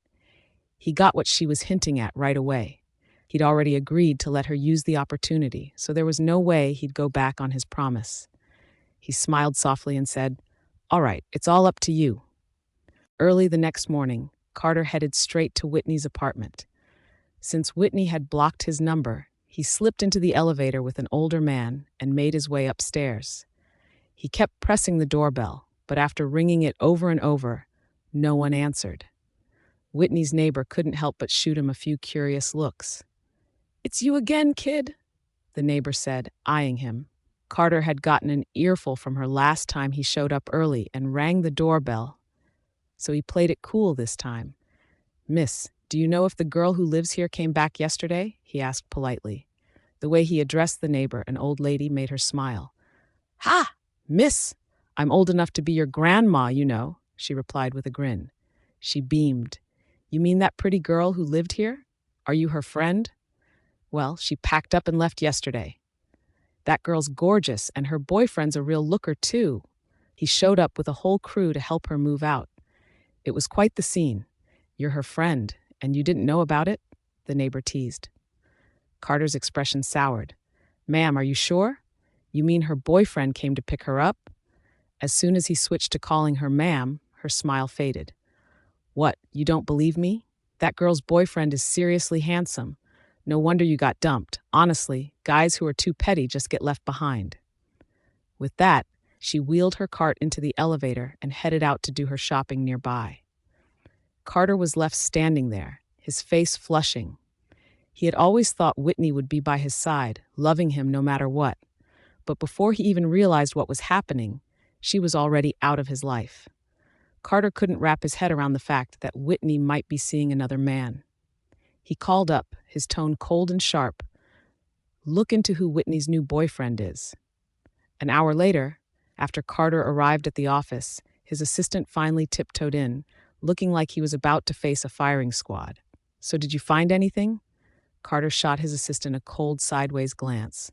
"Mr. Harris, nothing yet. There's no sign that Ms. Moore has a boyfriend.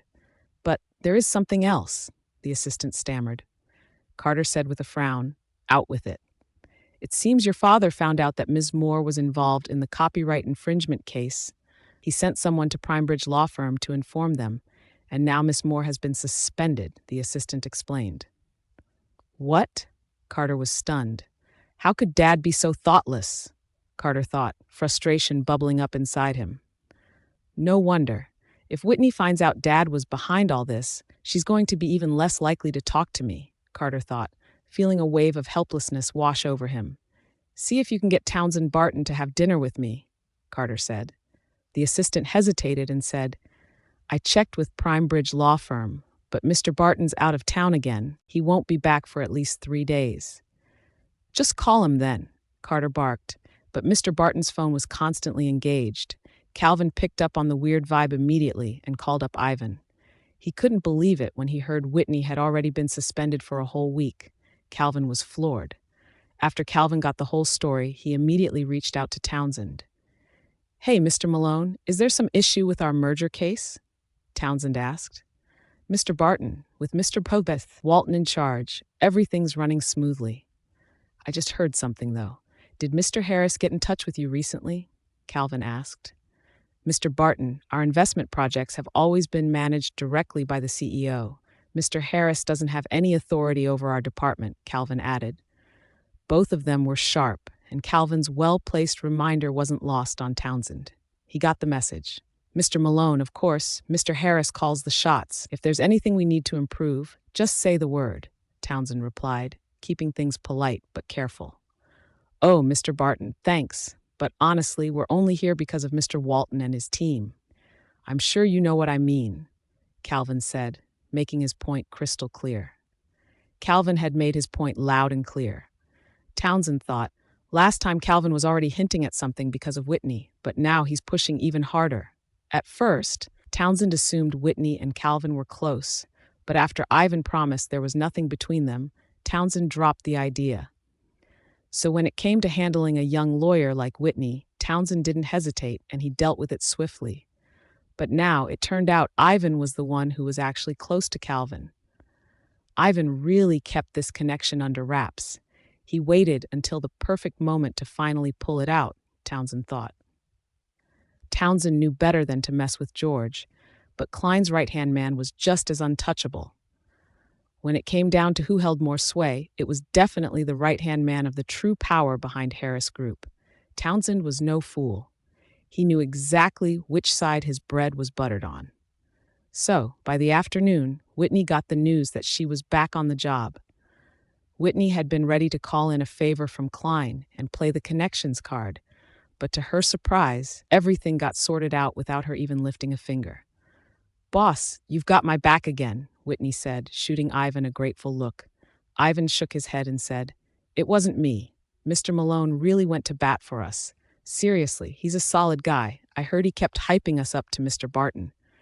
Whitney's eyes flickered, but she didn't think too much about it.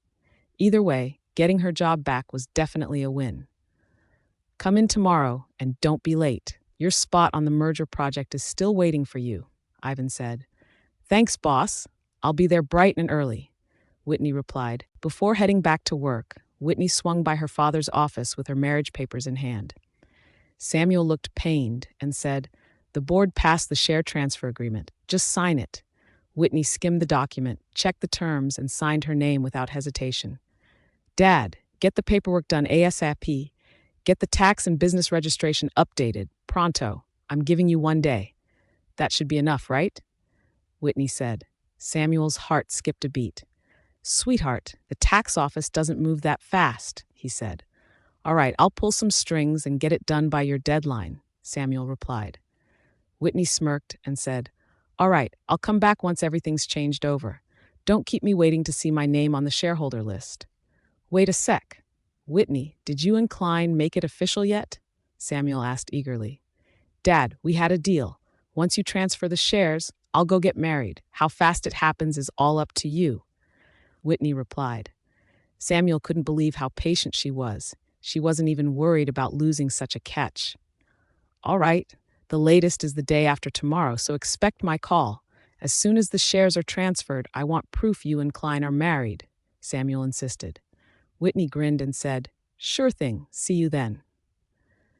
Good thing Samuel didn't have Klein's WhatsApp, and Klein only shared the news about their marriage on his private social feed, just close friends and business associates, less than 100 people in total. If Samuel had caught wind that they'd already tied the knot, he'd probably hold back most of the shares and maybe not even hand over 20%. Carter's assistant finally got Townsend on the line, only to find out Whitney was already back at work. Mr. Harris, Ms. Whitney Moore's back at work, the assistant reported. Good job, Carter replied. The assistant hesitated and said, Actually, Mr. Harris, she was reinstated before I even called. Carter's eyes narrowed with suspicion. Who's helping her? He asked. Could it really be that mysterious boyfriend everyone keeps talking about? Carter wondered, jealousy gnawing at him.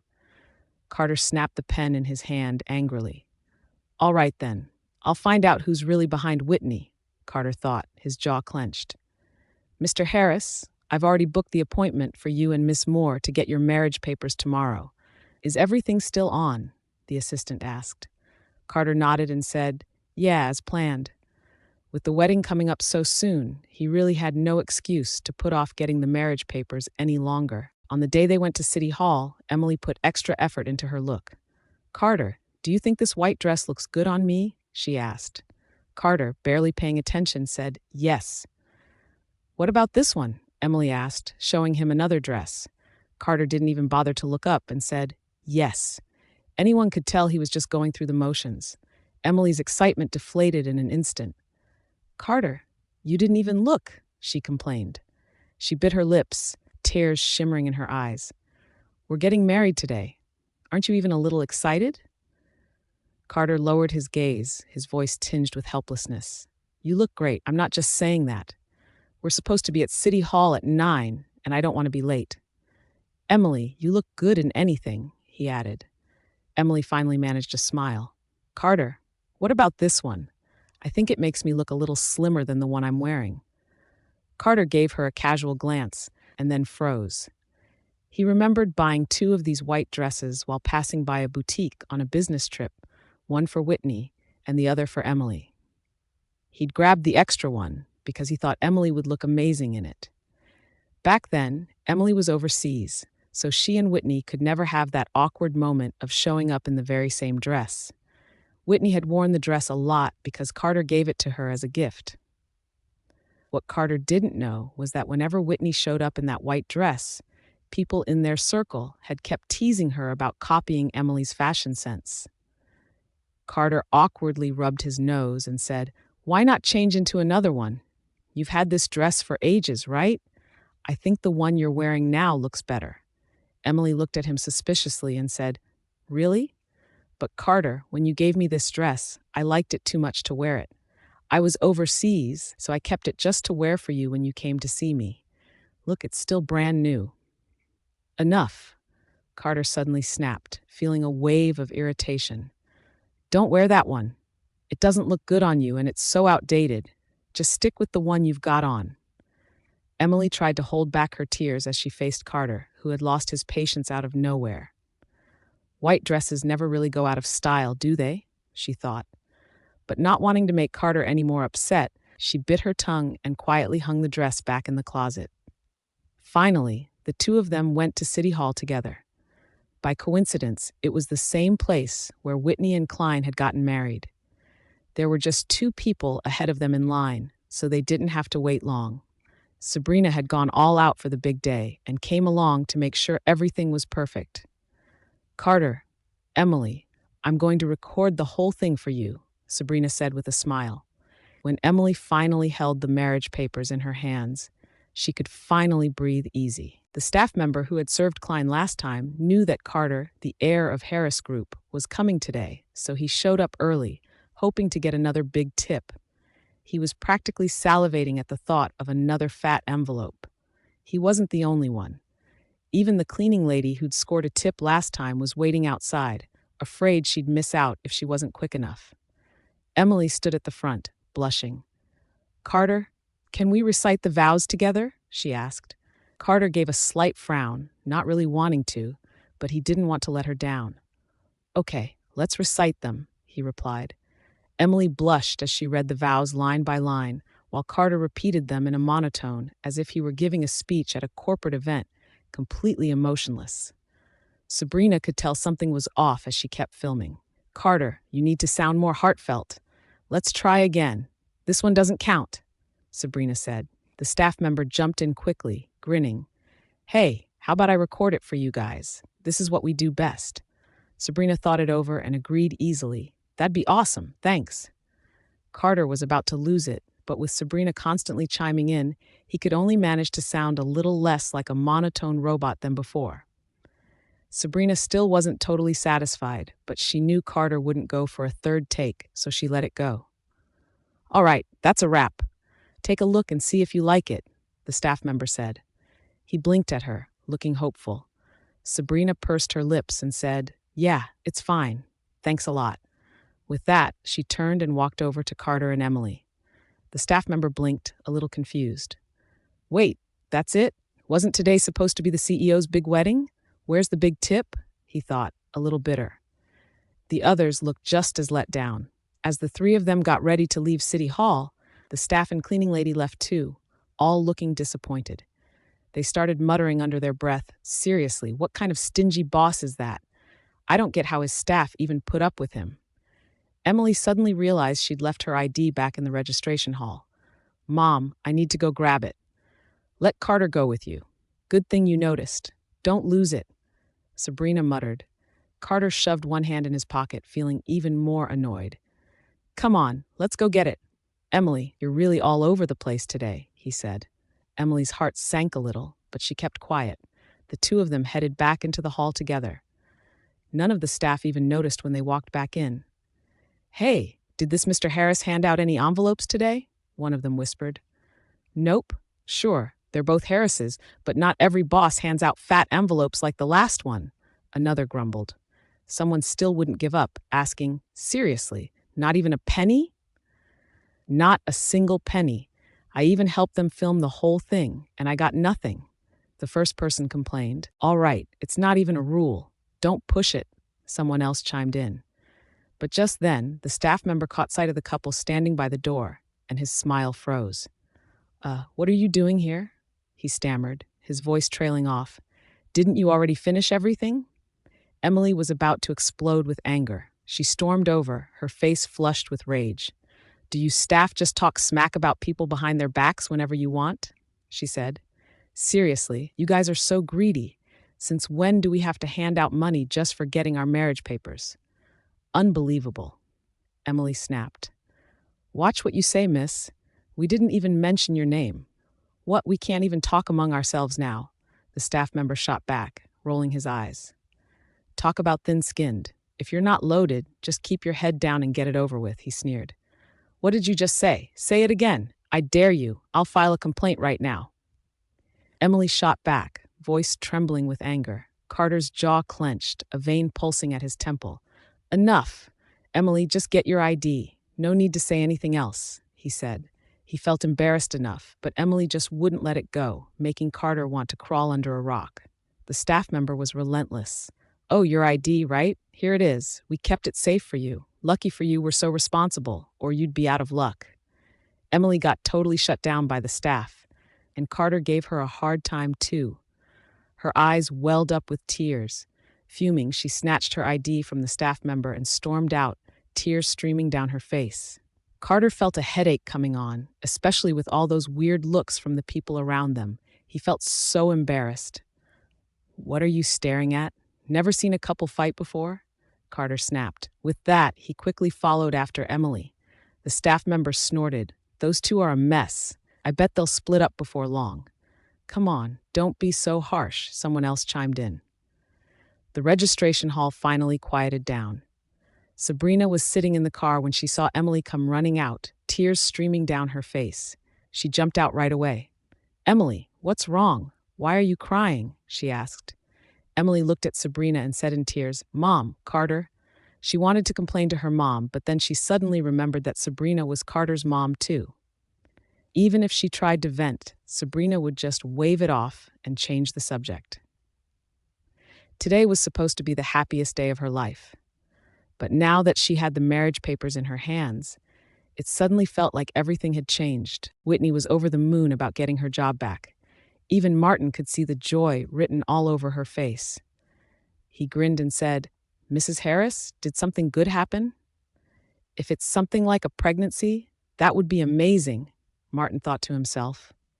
Whitney smiled and said, "Did Klein mention when he'd be home tonight?" She thought it over, wondering if Calvin had secretly pulled some strings for her. The only reason Calvin would ever do that was because of Klein. Whitney wanted to ask about it, but she had never expected that her offhand question would have Martin calling Klein right away to let him know. "Mr. Harris, Mrs. Harris was asking when you'd be home tonight. Looks like she's thinking about you, and it seems like she's got something happy to share," Martin said. Klein glanced at the message of an evening engagement his assistant had just sent him, his lashes fluttering slightly. "She's happy?" "Yes, she's really happy." "Harris, do you think Mrs. Harris might be pregnant?" Martin blurted out. Klein was speechless. "We haven't even held hands that many times. How could she possibly be pregnant?" Klein thought. He didn't bother explaining anything to Martin. He said in a smooth, gentle voice, "I'll be home at 6. Martin, tell the cook to make extra. She loves fish." "Got it, Mr. Harris. I'll let Mrs. Harris know right away," Martin replied. After hanging up, Klein couldn't help but smile. Klein savored Martin's words. She missed him. "If she misses me, why not just call me herself?" he mused. Ryan knocked and walked in. "Mr. Harris, the driver's waiting for you downstairs," he said. Klein nodded slightly and said, "All right, let Mr. Todd know I can't make it tonight. Something urgent just came up." Ryan was speechless. Canceling on Mr. Todd just 10 minutes before we're supposed to leave? Isn't that kind of rude? Ryan thought. "It's fine, just tell Mr. Todd I'll make it up to him next time. He'll know what I mean," Klein said. Ryan pursed his lips and said, "All right. Mr. Harris, did you just make a last-minute appointment with another business partner?" "Nope. My wife said she missed me, so I have to go home and see her," Klein replied. Ryan just stared at him, speechless. "Mr. Harris, aren't you romantic? No one can beat you at it?" Ryan thought. "I've never seen a CEO this lovesick before," Ryan grumbled. Ryan could only roll his eyes secretly. "This is just too much." Whitney had no idea Martin had just painted her as the sweetest wife ever. She watched the cook bustling around in the kitchen and offered to cook dinner herself tonight. Whitney turned to the cook and asked, "Hey, do you know what Klein usually likes to eat?" The cook shrugged and said, "Well, I'm not sure. He eats a bit of everything and never really says what he likes best." Then she remembered Klein once asking about how to make fish taste good. So she said, "Oh, Mr. Harris loves fish. Mrs. Harris, why don't you make him fish tonight? I'll help you clean the fish, and you just need to cook it." "Fish?" Whitney raised her eyebrows. "Wow, I didn't expect Klein and I to be so in sync," she mused. She grinned and said, "All right, you prep it for me, and I'll take care of the marinating and cooking." Just after 6, Klein showed up at the villa right on time. He set down his suit jacket and slipped into matching slippers with Whitney. As soon as he stepped out of the entryway, he spotted Whitney busy in the kitchen. She was wearing a pale green apron tied around her slender waist, bent over the cutting board as she chopped vegetables. A warm feeling instantly washed over Klein. "This is my wife cooking for me," he thought with a smile. Martin had just finished setting the table when Klein walked in. "Good evening, Mr. Harris," Martin greeted him. The cook called out from the kitchen, "Mr. Harris, Mrs. Blah Harris is cooking tonight. Dinner will be ready in 10 minutes. Whitney was so caught up in cooking that she didn't even notice Klein's heated stare from the dining room. She took the cooked fish out of the pan. The mouth-watering smell hit her, making her feel pretty proud of herself. Can you help me take this out, please? Whitney asked the cook. After whipping up a couple more side dishes, Whitney finally finished up. Klein showed up behind her, still in his crisp suit. He looked totally out of place with all the homely cooking vibes. Whitney waved her greasy hands at him, grinning. Hey, you're back. Dinner's ready. Go wash up and let's eat. Klein blocked her way completely, his deep gaze locked onto her face. Heard you were thinking about me today, he said, his voice soft and playful. Whitney blinked, caught off guard. Who told you that? Klein said with a gentle smile. No need to be embarrassed. I'm not making fun of you. Next time you're thinking about me, just call me directly, he added. Klein wanted to hear her say she missed him. He craved the sound of her voice admitting it. Whitney realized he'd totally misunderstood, but she just let it slide. Why don't you step out for a bit? She suggested. Klein blocked her path, not moving an inch. He raised his eyebrows and said with a playful smile, Need some help? Your hands are all greasy. Let me untie your apron for you. Before Whitney could react, Klein twisted her gently with his big hands, flipping her around. His cool fingers, almost electric, trailed down her spine to her waist. His deep, velvety voice murmured above her, Don't move. It was like his lips were right against her scalp, and she blushed. With her hands in the air and her back straight as a board against him, she couldn't see his expression at all. Out of nowhere, Whitney's mind flashed back to that time Klein was drugged. His eyes were smoldering with desire at that time. Are you done yet? She asked, her voice a little nervous. Not yet. You really went all out with this knot, Klein said with a devilish smirk. Or you could just raise your hands and let me take it off for you, he teased. No, that's okay. I'll just get the cook to help me, Whitney replied quickly, trying to play it cool. Seriously, you think the cook's got more skills than your own husband? Klein teased, his voice low and playful. With that, his hand moved with a commanding force, pinning her wrists together above her head. Whitney gasped and said, What are you doing? Before she could react, Klein's other hand hooked under the hem of her apron and slowly started to roll it up. He whispered in her ears in a magnetic voice, Don't be scared. It'll be over in a second. Whitney's face was flushed, and every nerve in her body stretched tight. She kept her gaze lowered, watching his knuckled fingers slowly work the apron up bit by bit, her heart thundering in her chest. Whitney grumbled, a little frustrated. Can you hurry up? Klein said with a chuckle, All right, I'll speed things up. But even though he said he'd hurry, his fingers still moved at a teasingly slow pace. He kept teasing her until her cheeks were burning red, and then finally stopped messing around and whipped the apron off over her head. Klein let go of her hands with a straight face and said, All right, all done. Whitney didn't dare meet his eyes. She couldn't help cursing him as a shameless flirt in her head before hurrying out of the kitchen. Martin saw Whitney come out with her cheeks all flushed and paused, a little surprised. Mr. Harris, Mrs. Harris's face is so red. Is she coming down with something? Klein just smiled and said, She's fine. Thanks, Martin. You and the cook go have dinner. Martin and the cook had their own little dining room, so they naturally left the newlyweds to enjoy their privacy. Honestly, from their point of view, the newlyweds were so wrapped up in each other that they could barely spend 10 minutes in the kitchen without getting all mushy. Whitney slipped back to her room and caught sight of her blushing face in the mirror, feeling embarrassed and a little stifled. She washed her hands, but honestly, she couldn't even bring herself to go downstairs for dinner. But then Klein called through the door, his voice gentle and teasing. Babe, open up. Come downstairs and eat with me, he coaxed. Whitney reluctantly opened the door, her cheeks still a little flushed. She shot Klein a sideways look and said, Just go downstairs ahead of me. Klein smiled and said, Nope. You made dinner especially for me, and I want to try it together with you. Whitney pursed her lips. All right then, she thought. That's so like him, always so composed, you can't find fault with anything he does, Whitney mused. She just wished he'd tone down the teasing, especially after what happened in the kitchen just now. Back to the point, Whitney picked up a piece of fish, took a slow bite, and said softly, Did you ask Calvin to put in a good word for me with Townsend about my suspension? Klein froze and said, Suspension? You were suspended? When did that happen? Klein asked. Whitney was taken aback.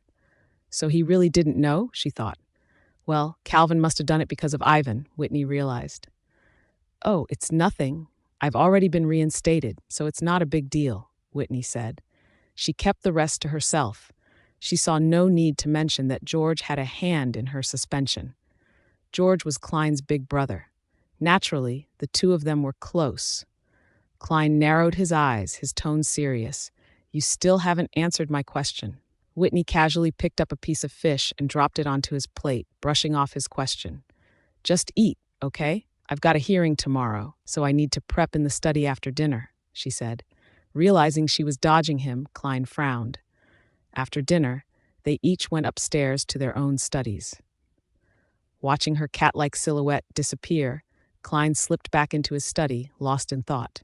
He headed downstairs and stopped by the princess room to feed little Mochi some rabbit food. He stroked her soft white fur and said, Hey, your mom's hiding something from me. What do you think I should do to punish her? Mochi just kept her head down, totally focused on her food, not understanding a word of his complicated question. Klein smiled and said, I'll save the punishment for our wedding day. The next morning, Calvin got called into Klein's office first thing. Mr. Harris, Ryan said you wanted to see me, Calvin said. Take a seat, Klein said, waving him over. It's nothing major, just something I heard in passing. Did someone at Prime Bridge get suspended recently? Here it comes, Calvin thought, his heart skipping a beat. Calvin's heart tightened. He cleared his throat and said, Mr. Harris, I noticed someone was missing from the Prime Bridge team, so I asked around and found out it was Ms. Moore who'd been suspended. But Prime Bridge didn't give us any specifics, so I went to check with Mr. Walton. That's when I learned someone had talked to Mr. Barton about her, which led to the suspension. Someone? Is it someone from our team again? Klein asked. Last time, one of Emily's classmates got fired for doing Emily a favor and trying to mess with Whitney. After that, you'd think nobody would be dumb enough to mess with Whitney again. But it turned out that the one causing all the drama this time was Klein's own brother. Calvin picked his words with extra care, giving a nervous chuckle. Mr. Harris, I heard from Mr. Barton that Nolan went to see him. Last time, Nolan had hinted he was going to stir up trouble for Miss Moore after he accidentally discovered that she was Carter's ex-girlfriend. Calvin was torn. Should he tell Mr. Harris or not? Mr. Harris, there's actually something else I haven't told you, Calvin said. Klein raised his eyebrows and said, What is it? He had a feeling it wasn't going to be good news. When Miss Moore came to the company for a meeting, Nolan told me not to go easy on her, Calvin said, keeping his head down. He said Miss Moore and Carter had already broken up. The room went dead silent. After Calvin finished, he didn't dare look up. Klein said with a sneer, Wow, he really went out of his way to warn you, huh? All right, I get it. Go back to work, Klein said. Calvin slowly looked up and saw Klein's face, cold and intimidating. Ha, someone's about to have a really bad day, Calvin thought. Just as Calvin was about to step out, he heard Klein's cold, distant voice behind. Hold on, Mr. Malone. My wife prefers to keep a low profile. She doesn't want our business getting around. You get what I'm saying? Calvin nodded like his life depended on it. Absolutely, Mr. Harris. You can count on me. I'll zip my lips. Not a soul will hear about this from me, he promised. As soon as Calvin walked out of Klein's office, he stood rooted to the spot. Hold on, did Klein just say what I think he said? He thought, his mind reeling. Wife? Wait, does that mean Miss Moore is actually married to my boss? Calvin nearly gaped out loud. That afternoon, Klein called a board meeting on short notice. George looked puzzled. Nolan, have there been any changes in personnel at the company recently? He asked. Nolan shook his head and said, No, Mr. Harris, there haven't been any. George wasn't the only one confused. Nolan was just as lost. There hadn't been any changes in company strategy or important investments lately, so both of them were left scratching their heads. At 3 o'clock, all the directors had arrived. Klein gave a quick overview of the company's current mergers and acquisitions and then gave his brother George a calm look. Even at work, Klein always kept things strictly professional, even with his own brother. Mr. Harris, I've recently heard that your assistant, Nolan Lewis, has been meddling in our merger with Nextsphere Electronics. Are you aware of this? George asked, his tone serious. George was stunned. Klein, who told you that? That's got to be a smear. Nolan has worked for me for 10 years, and he'd never pull something like that. Klein smiled and said flatly, Sorry, Mr. Harris, but you should address me as Mr. Harris. This is a board meeting, after all. That was a serious burn. The other directors all sat up straighter, thinking, Oh no, are the two Harrises about to go at it? Honestly, most of them were just here for the show. George froze and said, Okay, Mr. Harris, do you have any solid evidence that Nolan interfered with the project? Klein pursed his lips and his eyes turned cold. My word is the evidence, he said. That single sentence was enough to seal Nolan's fate. Consider this a warning, Mr. Harris. Keep your assistant in line. If it happens again, Nolan will be looking for a new job. Meeting's over, Klein said, his tone final. Klein strode straight out of the conference room, where Nolan and Ryan were waiting for him outside. Spotting his boss, Ryan quickly fell in step behind Klein, not wanting to miss a beat. Nolan was waiting for George, but as the other directors walked out, they kept giving him these weird, knowing glances. Finally, George stepped out of the conference room. Nolan saw that George looked unhappy and instantly knew something was wrong. Mr. Harris, was something up in the meeting? He asked. George sighed. Crazy, isn't it? I'm more than 10 years older than Klein, but I still have to tiptoe around him, he thought. For the first time, he couldn't help but feel bitter about how his father had just handed most of the company over to Klein without a second thought. He knows you went to Primebridge, George said. Nolan's heart skipped a beat. Is he mad? Nolan asked, his voice shaky. Yeah, George replied. Getting publicly called out by his own brother like that. This was way beyond just being angry. It was straight-up humiliation.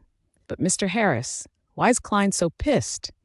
Did Miss Moore go and rat me out? Nolan asked. George's eyes flickered coldly. He'd been turning this over in his mind the whole time he was sitting in there. The engagement between Whitney and his family was already called off. She shouldn't have anything to do with his family anymore. Why was Klein still sticking his neck out for her? Klein was even willing to throw his own brother under the bus for her. Maybe Dad told him something, George wondered. Forget it, it's Friday. We're all going back to Moore Manor for dinner anyway, George thought. Friday was family day for the Harris family. Klein and George's cars pulled into the garage one after the other. Klein swung his long legs out and hopped off the car with practiced ease. When he spotted George, he instantly became the gentle little brother again. George, he greeted. George chuckled and said, I saw your car ahead of mine. Come on, Dad's probably getting impatient. Klein, you got married and didn't even tell the family? George said, half surprised and half playfully reproachful. Klein smiled and said, That's exactly what I'm here to talk about today. George's eyes flickered, and he added, Klein, my assistant messed up today. I hope you don't take it to heart. You're being too serious, George. I just don't want anyone on our team making unprofessional decisions because of personal grudges. Besides, Mrs. Moore was Mom's closest friend back then, Klein replied. If she knew how we were treating the person she picked, she'd be very upset, Klein added. George was at a loss for words. But seriously, it wasn't us who called off the engagement. It was Whitney who did it herself, George thought. He had never expected Klein to be so stubborn, treating a casual remark from their late mother like it was gospel. With their own thoughts weighing on them, the two of them walked into the house. Lena was more than happy to see Klein, her personal benefactor. Whenever he tossed money her way, it was way more generous than her usual allowance. Uncle Klein, you're back. Grandpa was just asking about you, Lena called out. Klein raised his eyebrows slightly and said, Yeah, Dad, I'm back. You finally decided to show up, James grumbled, peering behind Klein. So, how long are you planning to keep your wife hidden? Getting married is a big deal. Don't I even get a say in it? James added. Klein flashed a gentle smile and said, Legally, I don't need your permission anymore, but I figured I'd still check in with you. Dad, I'm married now. Are you satisfied? James was left speechless. What a smooth talker, asking me after it's all done. How's that supposed to be asking for my opinion? James grumbled. That's just you giving me an update, nothing more. Come on, Dad, don't be mad. My wife is beautiful. If I hadn't moved fast, someone else would have snatched her away, Klein said with a grin. James snorted and said, Is she really that beautiful? You actually had to fight for her? Absolutely, but my wife only has eyes for me. I'm the only one who deserves her, Klein replied, sounding almost smug. Hearing that come out of Klein's mouth, not just James, but even George and his wife were both left gaping in shock. Haha, Klein, you really know how to crack a joke. Is there any girl out there who's actually out of your league? George teased. Klein just smiled without saying a word, which just made everyone even more desperate to find out who he'd actually tied the knot with. All right, enough with the jokes. What really matters is getting both families together to properly discuss your wedding, James said, his tone turning serious. Carter's getting married next week, and you, as his uncle, should hurry up, James added. Klein smiled lazily and said, No hurry, I'll wait until Carter's wedding. I'll bring her over for you to check out at the wedding, Klein said. James's eyes lit up and he said, Really? Of course. You'll definitely like her, Klein replied with a confident smile. Lena, the only one in the know, sucked in a breath. Uncle Klein is seriously out of his mind, she thought. Is he really planning to one-up Carter in front of everyone at his own wedding again? Lena wondered. Lena couldn't help but think, the way Uncle Klein just defended my bestie was honestly legendary. Looks like Uncle Klein is really going to dote on my bestie, Lena thought, half amused. Carter and Emily were the last ones to show up as usual. Sabrina grinned and said, Carter, your Uncle Klein said he's bringing his wife to your wedding and they will bring you a gift. Carter looked surprised and said, Really? Thanks, Uncle Klein. I didn't know Uncle Klein actually cared this much about my wedding with Emily, Carter thought. It was all thanks to Uncle Klein that the wedding happened so soon. If Uncle Klein hadn't kept pushing his grandpa, he and Emily probably wouldn't be getting married until the end of the year at the earliest. Klein said, with a faint smile, Don't mention it. Only Lena caught how false Klein's smile was. She shot Carter a sideways glance, her eyes full of sympathy. My dear cousin, you're going to need all the luck you can get, Lena thought. Ever since they got married the other day, Emily had been giving Carter the cold shoulder. If they hadn't had to head back to Moore Manor for dinner together today, they'd probably still be stuck in their silent standoff. The wedding was next week, but Carter didn't even bother to propose properly. He didn't go with her to pick out a ring. He just told her to go to the jewelry store and choose one herself. Picking out my own ring just isn't the same as choosing it together with him, is it? Emily thought, a wave of disappointment washing over her. Emily was bitter about it, but she could only swallow her feelings and keep them to herself. She couldn't let anyone see that things weren't perfect for her. After all, this was the life she'd clawed her way to get, and she had to make it look like it was all worth it. Samuel finally wrapped up the share transfer, and he called Whitney over. Whit, I've taken care of everything just like you asked. Now, go tell Klein you two are getting married, Samuel urged. Whitney glanced at the agreement and the transfer notice in her hand and said with a satisfied smile, What's the rush? What do you mean? What's the rush? Samuel blurted out, sounding panicked. Whit, you're not thinking of backing out, are you? Whitney said with a faint smile, Relax, I'm not backing out. Suddenly, Whitney switched gears and asked, Are you going to Carter's wedding next week? Samuel said with a frown, What are you going to do? He hadn't gotten an invite from the Harris family, but his second daughter Tina was set to be a bridesmaid. Emily had sent Samuel and his wife an invitation too, but it was as her guests. I'm not going to do anything. Whitney sounded casual. Just asking, why are you so jumpy? Samuel was getting worked up, annoyed, and anxious. I'm not jumpy. I just want to know, when are you and Klein finally going to get married? Whit, quit stalling. A guy like him, if you don't lock him down, someone else will swoop in and snatch him away. Samuel pressed. Whitney tucked the agreement away and waved him off. See you next week. Chill, Dad. Trust me, nothing you're worried about is going to happen, she said. Whitney rolled her eyes, pure sarcasm written all over her face as she turned away. Does he seriously think that just because I'm marrying Klein, he can start calling himself Klein's father-in-law? Whitney scoffed. If that's what he's banking on, he's bound to be disappointed, Whitney thought, a cold smirk on her face. Just as Whitney stepped out of EtherTech, she got a notification that Calvin had accepted her friend request on WhatsApp. Calvin had asked to befriend her on WhatsApp after seeing her account in the group chat. Whitney had been wanting to thank him directly anyway, so she accepted his request. Calvin, thank you for helping clear things up with Mr. Barton last time. Whitney messaged. Oh, you're so welcome, Mrs. Harris. I was just doing my job. By the way, it was Nolan who started those rumors at Prime Bridge. Mr. Harris stood up for you at the board meeting today. Calvin replied, Don't worry, Mrs. Harris. If Prime Bridge Law Firm ever gives you any trouble again, just let me know, Calvin added. Calvin knew this was a golden opportunity to cozy up to his boss's wife and maybe drop a few hints to Klein about what a valuable employee he was. Honestly, where else are they going to find someone as loyal and hardworking as me? Calvin thought, feeling proud. Whitney stared at her phone, her heart skipping a beat. Her heart softened. Klein really is backing me up, just like he promised, Whitney thought, a faint smile on her face. Seeing that it was still early, she hopped in her car and headed straight for the biggest mall in the city, determined to pick out a thank you gift for Klein. Miss, these are our latest platinum couple rings. They're simple and elegant. While diamond rings are beautiful, you'll probably wear these more often. Would you like me to wrap them up for you? The salesperson asked. Whitney glanced at the sparkling couple rings on the tray and checked the price.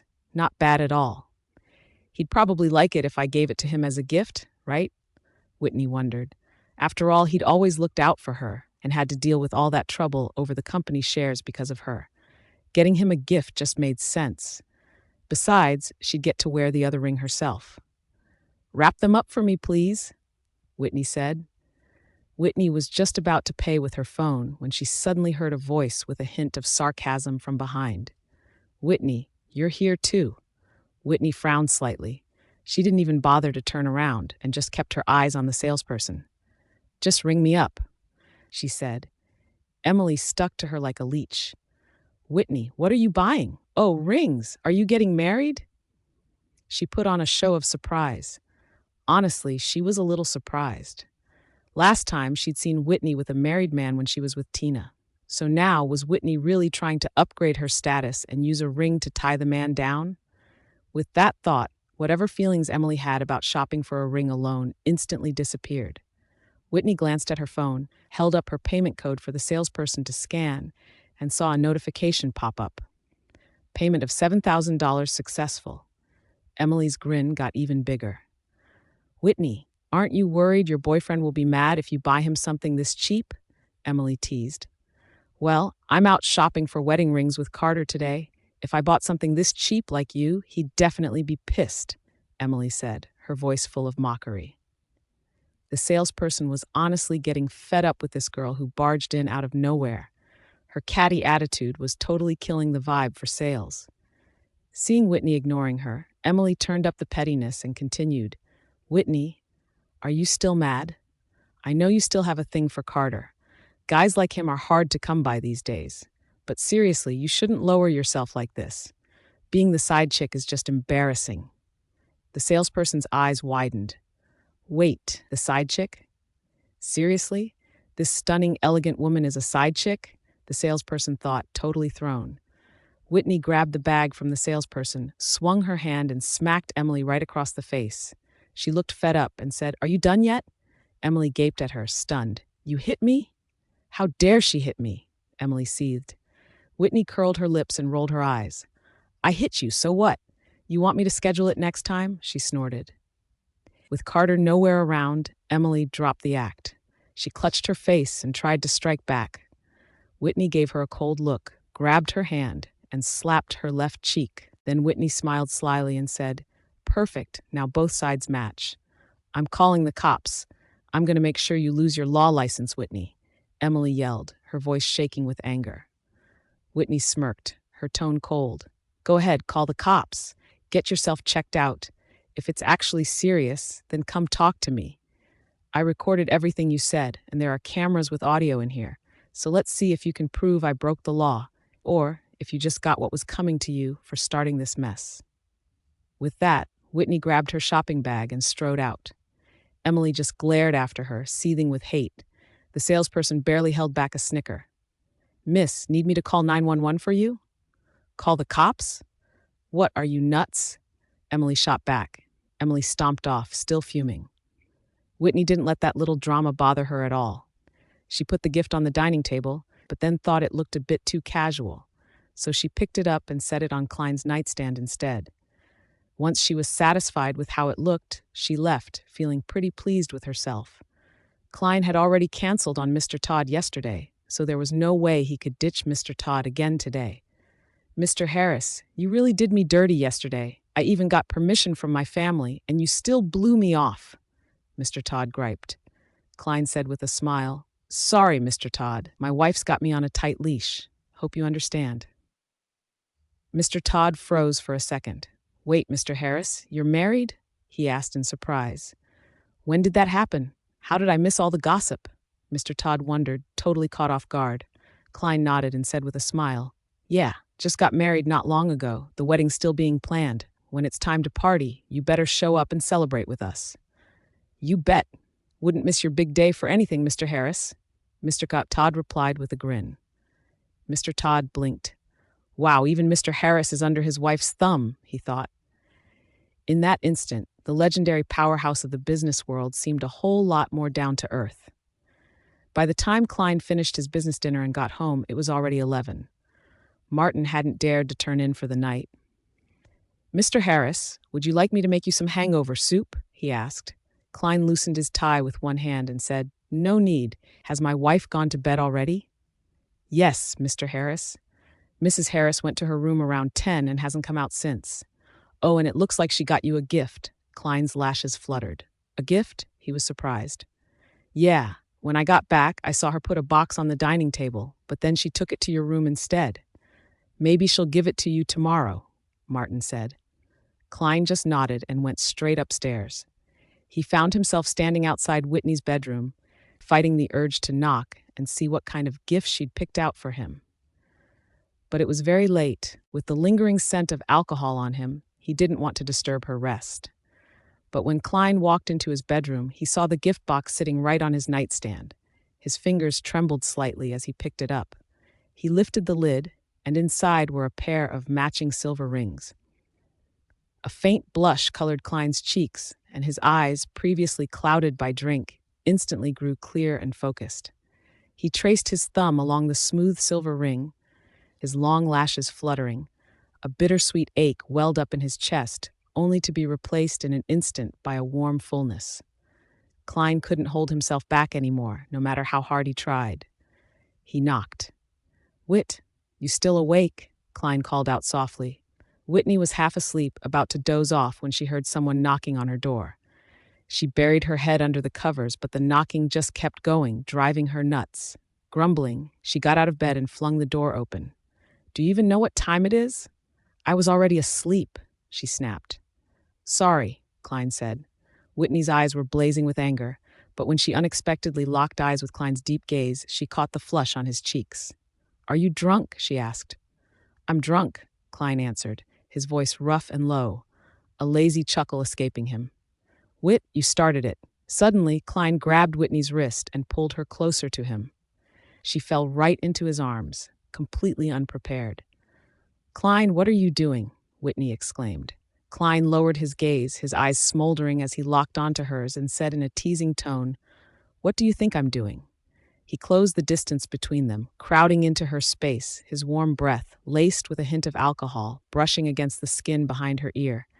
But even then, there was a softness in his eyes he couldn't hide. "I'm gonna kiss you." His tongue drove in, cutting off all her muffled cries. It was a deep, dominant kiss, leaving her no chance to resist. The first time he kissed her was when he was drugged. It was very sudden, and it totally took her by surprise. The second time was at the altar, where his lips barely brushed hers before he pulled away. Now, the room was heating up fast. He was no longer hesitant. His movements were confident as he parted her lips, his tongue slipping in, gentle but sure. Klein's eyes were shut in pure bliss as he ravaged her mouth, conquering her with every kiss. Whitney's lips were left flushed and red from his kisses, which was so inviting. Klein pulled back a little, his breath coming in rough gasps. "Is the ring for me?" Whitney's breathing was just as shaky. "Yeah, it's my way of saying thanks." "A thank you gift?" Klein echoed in his mind, a little thrown off. "There she goes again, that little bunny, always finding ways to mess with me," he thought. Klein's voice was low and rough as he pressed his forehead to hers. "Whit, I really like it," he said. "But you know, giving the ring is supposed to be a man's job." With that, Klein went down on one knee and slipped the ring onto her finger, slow and gentle. "Your turn. Put mine on me," he said. Whitney's cheeks were burning, and she hadn't caught her breath after that heated moment. Her fingers trembled as she picked up his ring, slowly and awkwardly slipping it onto his finger. "All right, it's on. You can go now," Whitney said, trying to sound nonchalant even though her heart was still racing. Klein's eyes narrowed, his gaze darkening as he took in the sight of her lips, soft and flushed.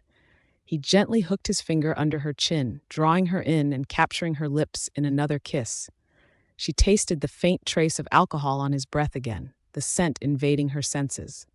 Whitney's eyes grew hazy from his kiss, their mingled breaths sending a jolt through her, numbing her nerves. Klein was reluctant to let go, his hand caressing her blushing cheeks as if she were the most precious, fragile thing in the world. He couldn't help kissing her gently again. Finally, after getting his wild desire under control, Klein let go of her lips. He gave her hair a gentle rub and said, "The ring I ordered for you still needs another week. Didn't think you'd get these first."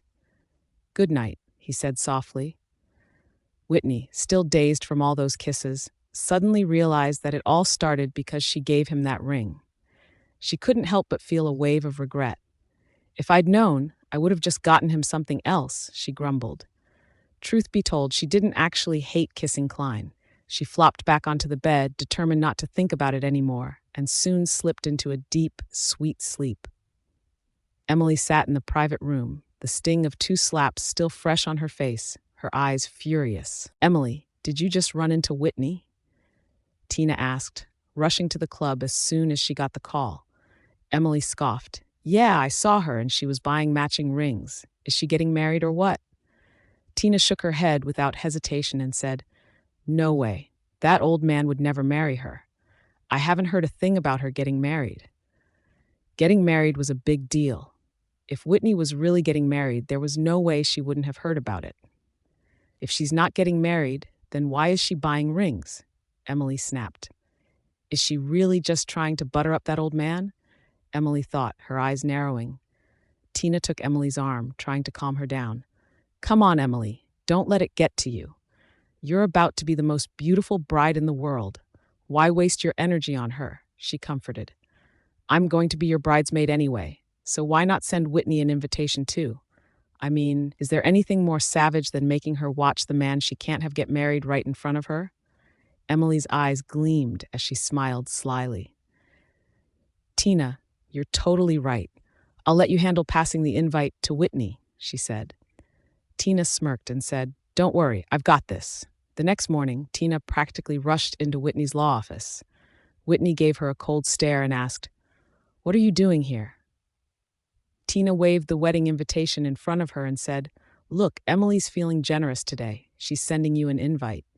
Whitney just ignored the invitation, refusing to take it. "What, you too scared to show up?" Tina taunted. Whitney let out a dry laugh and snatched the invitation from her. "Scared, please? Saturday, right? I'll be there on time." Tina looked pleased with her answer and said, "All right then, see you at the wedding." There were only 2 days left until the big day. Carter was getting married tomorrow, so his buddies threw him a bachelor party.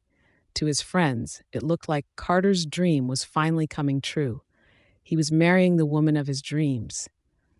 But tonight, totally out of character, he just sat there brooding over his drink. "Carter, come on, lay off the drinks. You've got to pick up your bride tomorrow morning," one of his friends said, trying to stop him. Carter shook his head, his voice rough. "Pick up my bride? What bride? Just drink with me. Are you going to drink or not? If not, get lost and find someone else to drink with me," he said. His friends, at a loss, could only call Emily. "Millie, you gotta come get Carter. He's totally smashed," one of them said. Emily rushed over to the club and said with a frown, "How could you let him get this drunk?" "Oh, Millie, don't pin this on us. Carter was the one downing shots like there was no tomorrow," one of them protested.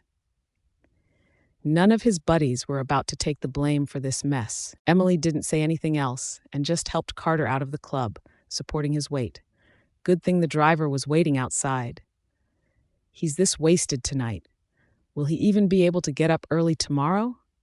Emily thought, feeling a bit anxious. She was supposed to spend the night at her own apartment, waiting for Carter to pick her up in the morning for their wedding. But now, she ended up having to bring him back to her place. In the car, Carter slumped against her shoulder, mumbling under his breath. "Whit, you're so cold to me," he muttered, voice heavy with drunken hurt. Emily frowned, not catching his words. "Huh? Carter, what did you just say?" she asked. "Whit, are you really going to let me go? Just watch me marry someone else?" Carter mumbled, his words thick with emotion. Emily felt like her whole body had gone numb, a freezing chill crawling up from her toes and locking her heart in ice. Is he really regretting marrying me? Emily wondered, her heart sinking. Emily bit her lips hard, trying not to let the driver see her embarrassed tears. "Just take Carter back to Moore Manor. I'll grab a cab and head back to my place," Emily told the driver. "Miss, you're not going with him?" the driver asked, sounding a little surprised. Emily forced a smile and said, "No, I'm not going." The driver figured it made sense. She was the soon-to-be bride now. With all those wedding traditions, she was supposed to stay somewhere else tonight. "Miss, be careful on your way," the driver said. Emily watched as the car drove off, her smile vanishing. She didn't dare listen to whatever Carter might say next. If he said anything even more heartbreaking, she might not even make it to the wedding tomorrow. The next morning, Carter slept in, just like Sabrina expected. She had to shake him awake. "Carter, we've only got half an hour before we leave. Seriously, how much did you drink last night?" Sabrina said, exasperated. George, thinking Carter had gone a little overboard because of his wedding, said calmly, "It's not the end of the world. Just don't screw up at the reception later. And now that you're married, it's time to get your act together."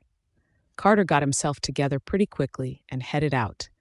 His groomsmen were already waiting at the door, practically bouncing with impatience. When the Harris family went to pick up the bride, they rolled up in a fleet of over a dozen fancy cars. It was seriously impressive. Meanwhile, Tina and the other bridesmaid were waiting with Emily at the apartment, whispering complaints. "What's taking them so long? Is there some kind of traffic jam today, or what?" The other girl glanced at Emily, who looked calm and unfazed in front of the mirror, and put a finger to her lips. "Come on, it's Emily's wedding day. Let's keep it down. If they're late, so be it. They'll show up eventually. It's not like they'd just bail and forget to come pick up the bride, right?" Emily thought. At 10:30, Carter's wedding convoy finally showed up. Emily, in her white wedding dress, looked very calm, but quiet relief deep down. He came. That's enough, Emily thought to herself. Emily didn't know when it happened, but she had become so small, just hoping he'd show up at all. "Carter, what's the rush?" the bridesmaids joked. "All right, just hurry. We're running late. We need to get to the hotel right now," the groomsmen shouted, urging them on. The whole wedding pickup felt totally half-hearted. Everyone was just ticking off the boxes, rushing through each step without any real excitement. It was all over in a blur, like nobody really cared. Carter sat in the wedding car, lips pursed tightly as he apologized. "Sorry, Emily. I got a little too excited last night and drank too much. Just thinking about marrying you, I couldn't help myself," he said. "Is that so?" Emily said with a faint smile. She, as always, responded with gentle understanding. "It's all right, Carter. As long as I know I have a place in your heart, that's enough for me." Carter's gaze flickered. He honestly had no idea what he was thinking right now. Back then, he couldn't stand seeing Emily get hurt. All he wanted was to give her the whole world, so she'd never have to feel any pain. But that was when he was just her brother. Now that things had changed between them, Emily seemed totally at ease, but Carter couldn't shake this strange awkwardness gnawing at him. He turned his eyes to the window, avoiding those beautiful eyes, so full of hope and longing, because he just couldn't bring himself to meet her gaze. "Of course you're always in my heart, Emily. You've always had a place there, as my little sister," Carter said. "So that's all I am to you? Just your sister?" Emily wondered, a dull ache settling in her chest. Emily clenched her fists. What she wanted was never just the bond between siblings. She longed for so much more. For Carter's wedding, the Harris family had the whole Grand Era Hotel booked out. Talk about going all out. Emily was in a white wedding dress, shimmering with tiny star-like embellishments, making her look like a princess who'd escaped from a palace, innocent and radiant. She pushed all her earlier worries way down inside, refusing to let them show.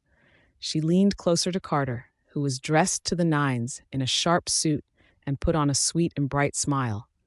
Every guest who showed up offered their congratulations, some heartfelt, some just polite, but the whole place was buzzing with warmth and celebration.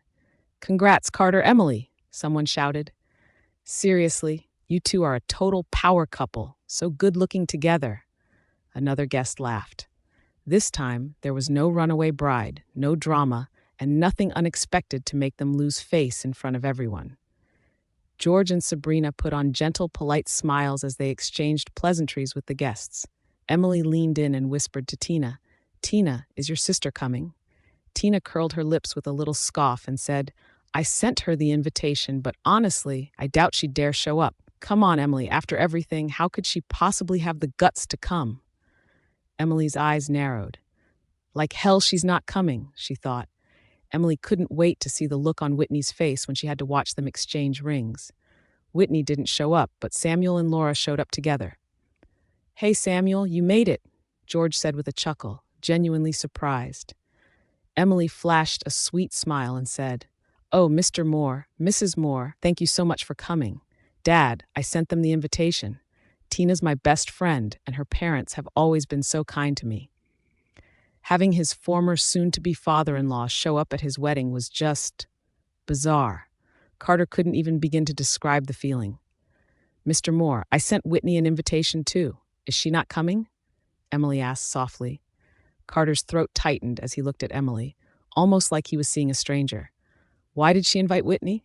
Carter wondered, his thoughts swirling. "Emily, you." Carter paused. Emily's eyes were clear and bright, her smile sweet as ever. "Carter, Whitney is Tina's sister. Since Tina and I are so close, Whitney's basically like family to me too. I've got a gift for her later. I just hope she finds the happiness she deserves." Carter's voice was a little hoarse. "All right, I understand," he said. "Guess I was just overthinking it," Carter thought to himself. But deep down, Carter couldn't help but wonder. Would Whitney really show up at his wedding? Has she really moved on? He wondered, a flicker of hope and uncertainty stirring in his chest. Sabrina felt a flash of irritation and shot Emily a quick, reproachful look, though her smile stayed perfectly polite. Well, you know, if Emily's got one thing going for her, it's that she's just too kind. Go on, grab a seat inside. When Whit shows up, I'll send her over to you guys. "Wonder when Uncle Klein's gonna show up?" Tina said offhandedly. Laura shot Tina a sharp look, clearly annoyed at her lack of manners. George paused for a second and then smiled. "Klein should be here soon. He said he's bringing his wife," he said. As soon as he said that, everyone was stunned, especially Samuel. "Klein's married?" Samuel blurted out in disbelief. "When did this even happen? How was I completely out of the loop?" Samuel thought, totally blindsided. If Klein's already married, then Whitney totally set me up, Samuel realized, his heart sinking. Samuel's face instantly darkened, looking sick to his stomach. He was practically kicking himself with regret. Damn, Whitney really pulled one over on me. That's 25% of the shares. I only have a tiny bit more than she does. Samuel fumed to himself. "Samuel, are you all right? People are talking to you," Laura said, giving him a nudge. Samuel snapped back to reality, forcing a smile. "Oh, let's go get seated inside," he said. Laura gave him a suspicious look, totally confused by how weird he was acting. But she was just as stunned as Samuel. If Klein was already married, she'd have to rethink Whitney's future plans. Tina was hearing this for the first time, too. She bit her lips hard, lowered her voice and said, "Emily, why didn't you tell me your Uncle Klein got married? Who did he marry?" Is it for real? Emily smirked secretly, thinking Tina was just being delusional, but put on her usual caring bestie face. Tina, I've been so swamped with wedding stuff lately that I forgot to tell you, Emily said, sounding all sweet and apologetic. Uncle Klein really is married. He even got the marriage certificate himself. They just haven't had the wedding yet. He didn't say who his wife is. He just said that he was bringing his wife to our wedding today, Emily added. By 11:30, pretty much everyone had shown up, but Emily kept scanning the crowd. Whitney was nowhere to be seen. She couldn't help but feel a little let down. Seriously, what a chicken. I gave her way too much credit, Emily thought, rolling her eyes. She'd been ready to settle the score once and for all, but now it seemed she'd just have to let Whitney slide. Emily and her bridesmaids slipped away to the dressing room for a quick makeup touch-up and to change into her dress for the wedding ceremony. Carter felt that same sting of disappointment. His emotions were a mess. Part of him almost wanted to see Whitney show up, looking all regretful about breaking things off, but somehow dreaded the thought of her walking in, all smiles, like she'd finally let him go and was here just to wish him happiness. He was caught in this storm of hope and dread, but in the end, the one person he kept searching for in the crowd never appeared. Looks like everyone's here. Let's go. The ceremony starts in 10 minutes, George said, but he muttered under his breath. Why isn't Klein here yet? Sabrina tried to reassure him. He's probably just caught up with something. You know how unpredictable your brother is. There's no telling if he'll actually show up or not. The ceremony began. Emily walked to the center of the stage, arm in arm with George, and he placed her hand into Carter's with a solemn, fatherly gesture. Emily's eyes were starting to get red, and Carter gave her a soft, teasing smile.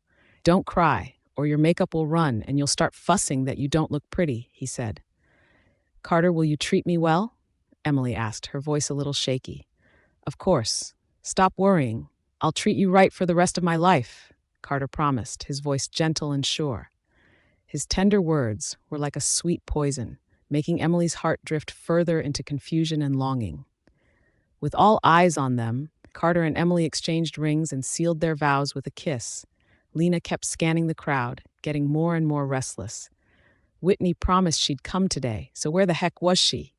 If she doesn't hurry up, the whole wedding's going to be over before she even shows, Lena thought, drumming her fingers impatiently. The trust fund boys were all gathered around one table, shooting the breeze. Yo, Dustin, where's Klein? Is he ghosting us or what? Oliver asked, flicking his lighter open and shut.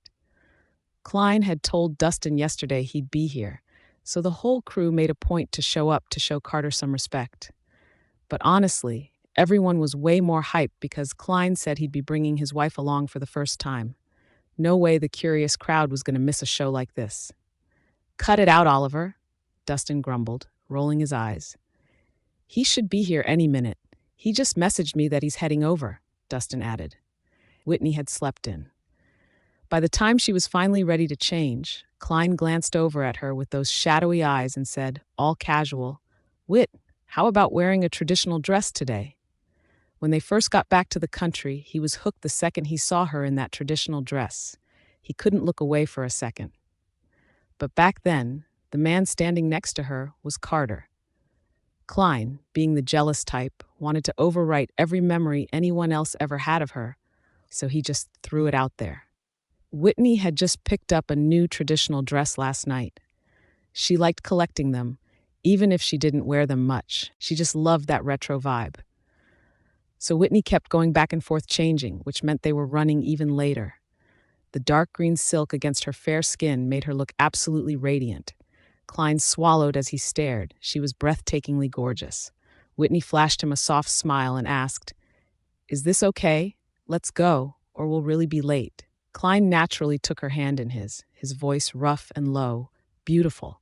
Meanwhile, it was time for the bouquet toss. Emily held the bouquet in one hand and the microphone in the other.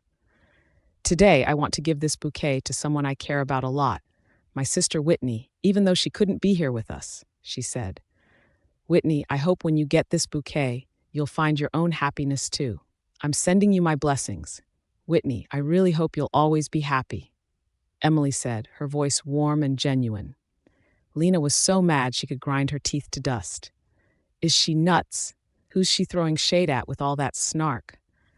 She was so pissed she almost stormed the stage to slap Emily right then and there. Tina frowned, annoyed she missed out on the bouquet. But after hearing Emily's speech, she couldn't help but crack a smile. Girl really knows how to stir the pot, Tina thought. Ha, looks like my bestie is the real savage here, Tina mused, a sly grin creeping across her face. She was absolutely going to repeat every single word to Whitney. No way she'd let her sister miss out on this drama. Just as the MC was about to wrap things up, the banquet hall doors were thrown open with a bang. Everyone turned to look, and there was Klein, looking sharp in a tailored suit, with Whitney on his arm, stunning in a dark green dress, her presence impossible to ignore. The whole room went dead silent. People started whispering, eyes widened. Isn't that Carter's ex-fiancé? The one who crashed the wedding and stirred up all that drama? Whitney put on a playful, radiant smile and said, "No need to give the bouquet to me. Save it for someone who's still single." She winked, her voice teasing, "I'm already married after all." Klein chuckled, his voice low and gentle. "Dad, Carter, sorry we're late." Dustin watched as Klein walked over with a calm, unhurried pace, and he couldn't help but curl his lips. Damn, even his entrance is this theatrical. That's so Klein, Dustin thought. Meanwhile, the newlyweds on stage wore heavy expressions. Emily slammed her bouquet to the ground, petals flying everywhere. She felt utterly lost, wishing that everything she was seeing wasn't real. No way. How could Whitney end up marrying Uncle Klein? Emily couldn't wrap her head around it. Carter's eyes narrowed sharply, his heart thundering in his chest, and it felt like his blood had frozen solid. All he could see was Whitney and Klein, arm in arm, looking way too close. She walked over, her rosy lips, delicate arms, and slender waist making her look impossibly graceful. Carter's sharp gaze locked onto her outstretched, fair-skinned hand. The man she was clinging to was his Uncle Klein. This is beyond absurd, Carter thought. At that moment, there wasn't a hint of lingering affection in Whitney's strikingly clear gaze, just blunt mockery. There was sarcasm in her eyes. "See? Didn't I tell you I don't love you anymore?" she thought. In that instant, a pain stabbed through Carter's heart, so sharp he couldn't even put it into words. It was like 10,000 needles tearing his heart to shreds, leaving nothing but scars. He couldn't tear his gaze away from their joined hands, his eyes rimmed red with pain. Klein said with a sly smirk, "Carter, Emily, congrats. Sorry we showed up late. My wife and I had a few things to take care of. She said it's her first time meeting you guys as my wife, so we took our sweet time getting ready.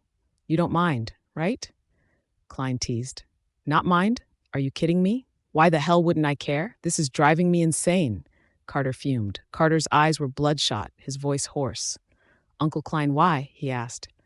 "There are so many women in the world. Of all people, why did it have to be her?" Carter thought, his heart twisting with pain.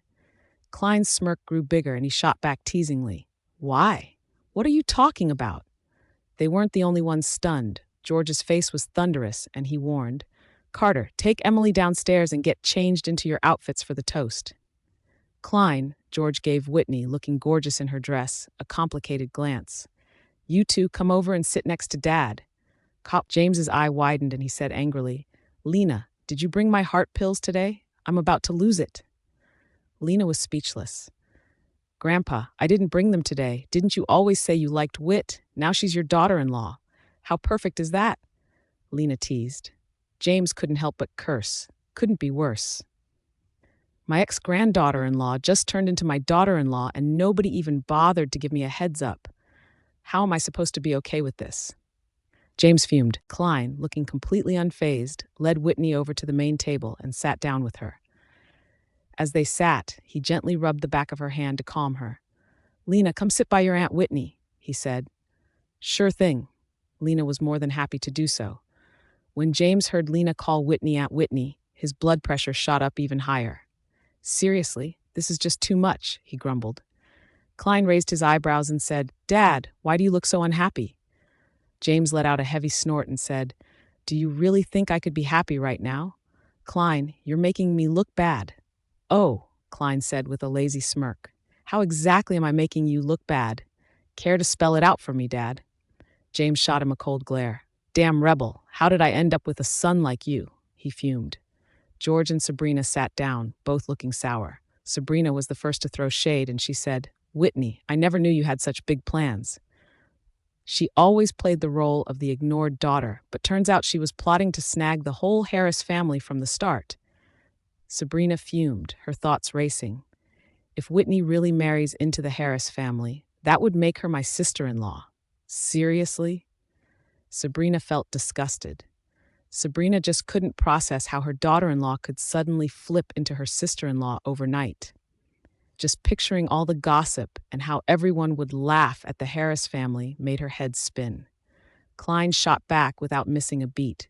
Sabrina, so you really can't stand the idea of me getting married? Seeing things getting way out of hand, George jumped in to cut everyone off. All right, knock it off. You have to go do the toast later. Don't embarrass us in front of everyone, George barked. Emily and Carter went back to the dressing room, trying to pull themselves together. They just sat in silence for a while. Go get changed. I'll be outside, Carter finally said. Right now, he really needed a cigarette to take the edge off.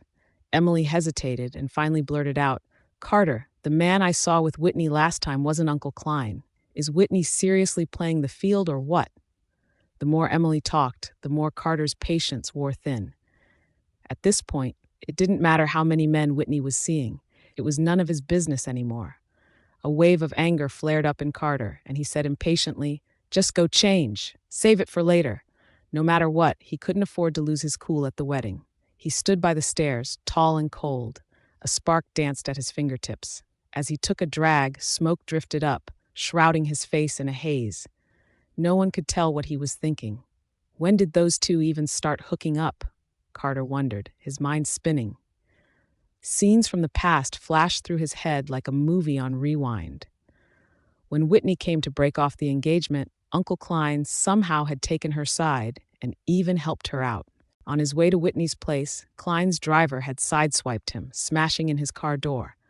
And even at his wedding with Emily, Uncle Klein had been subtly working Grandpa from the sidelines, stirring up trouble. Carter's eyes narrowed in an instant. So Uncle Klein had this planned from the very start, he thought. How did I only just figure out Uncle Klein's agenda? Carter cursed himself, anger boiling inside. The tip of his cigarette flared and faded, echoing the rage burning in his eyes. Klein was his uncle, the one he respected most in the family. But all this time, he'd been lying in wait, ready to steal his girl the moment he got the chance. Carter crushed out his cigarette, tossed it into the trash, and marched back to the banquet hall, anger simmering just beneath the surface. George walked into the lounge looking for his son, but was taken aback when he suddenly saw Carter's face twisted with anger, brows drawn tight. Carter, what are you going to do? George demanded. Carter was practically panting, frustration all over his face. Dad, I'm going to talk to Uncle Klein. He's been plotting this from the start, he said. George frowned and said, Plotting? Carter, that's your uncle. If you go make a scene, your grandpa won't go easy on you. But he started it. Grandpa can't just take sides like this, Carter growled. George's eyes flashed cold. When you're the one inheriting everything, then Grandpa will take your side, he said. Carter's heart skipped a beat, but as soon as he remembered just how ruthless and decisive Uncle Klein could be, he was instantly deflated. Enough. Today's your wedding with Emily. When Whitney was with you, you took her for granted, and now it's too late for regrets, George said. Emily shrank back into the shadows, feeling like her heart was bleeding out. This was supposed to be her big, perfect day, her happiest moment ever. Instead, she felt like the universe was just making her the punchline of a cruel joke. And the reason everyone was laughing at her? It was all because of Whitney. Mom, why her? What makes Whitney so special anyway? Tina was so mad she could barely breathe. Laura's eyes narrowed. Clearly, they'd underestimated Whitney. They had called her clueless, but it turned out she was a real mastermind. Well, maybe he's just pitying her, that's all. Who even knows if that wedding was legit? For all we know, it's just for show. Laura snarked, but Samuel felt a sudden thrill in his chest. Wow, I never expected my eldest daughter would end up marrying Klein Harris, Samuel thought, pride and satisfaction welling up inside him. Totally worth that 25% stake. Samuel grinned to himself, feeling like he'd just hit the jackpot. Klein swept his gaze across the room, taking in every curious and judgmental look. Nothing escaped his notice. He knew Laura and Tina weren't the only ones thinking that way. They wondered if Klein just grabbed some woman to play the part. Completely unfazed by all the stares, he slid his arm over the back of Whitney's chair, leaned in so close his breath tickled her ear, and teased, "Whit, did you have fun today?" Whitney almost choked on her water. Klein reached out and gently rubbed her back, teasing dotingly, "Take it easy. I meant, did it feel good using me to put those people in their place?" Whitney shot him a look. "Can't he ever just say things straight?" she grumbled. Klein smiled carelessly. With his eyes lowered, looking so gentle it was unreal, he left everyone who was waiting for drama totally speechless. George and Sabrina took Carter and Emily around to toast the guests. James, not wanting to be the center of attention, slipped off to the lounge to calm his nerves. That left Klein, Whitney, and Lena at the table. Dustin and his friends came over with their drinks. "Hey, Klein. Hey, Whitney." Oliver had totally underestimated Klein's resolve. He had never expected Klein to be this serious about Whitney. He lifted his glass and toasted, "Whitney, to you." Whitney knew Oliver didn't really think much of her. He probably thought she wasn't good enough for Klein. Sure, their backgrounds were worlds apart, but she wasn't about to put herself down over it. Still, since Oliver was Joanne's boyfriend, she'd cut him some slack. Whitney's glass was filled with juice. Just as she was about to pick it up, Klein reached out and caught her hand. Klein said slowly, a little provocative, "Since she's my wife, you should drink it yourself after the toast." Oliver just stared at him, lost for words. What a petty man, and I even gave him a heads up last time, Oliver thought. Oliver downed his drink in one gulp. Eric, trailing behind, wasn't as insensitive as Oliver. "Whitney, congrats," he said. Klein looked very satisfied and turned his eyes to Dustin. "Your turn, Dr. Reed," Klein said. Dustin grinned and said, "Whitney, I wish you and Klein a lifetime of happiness." Oliver and Eric were both speechless. No wonder he was the biggest bootlicker in their group. Lena watched Dustin being all dramatic and couldn't help but pout, thinking, seriously, does he ever dial it down? Once Dustin knocked back his drink, he shot a casual look at Lena, only to get a full-on eye roll from her. Then they left.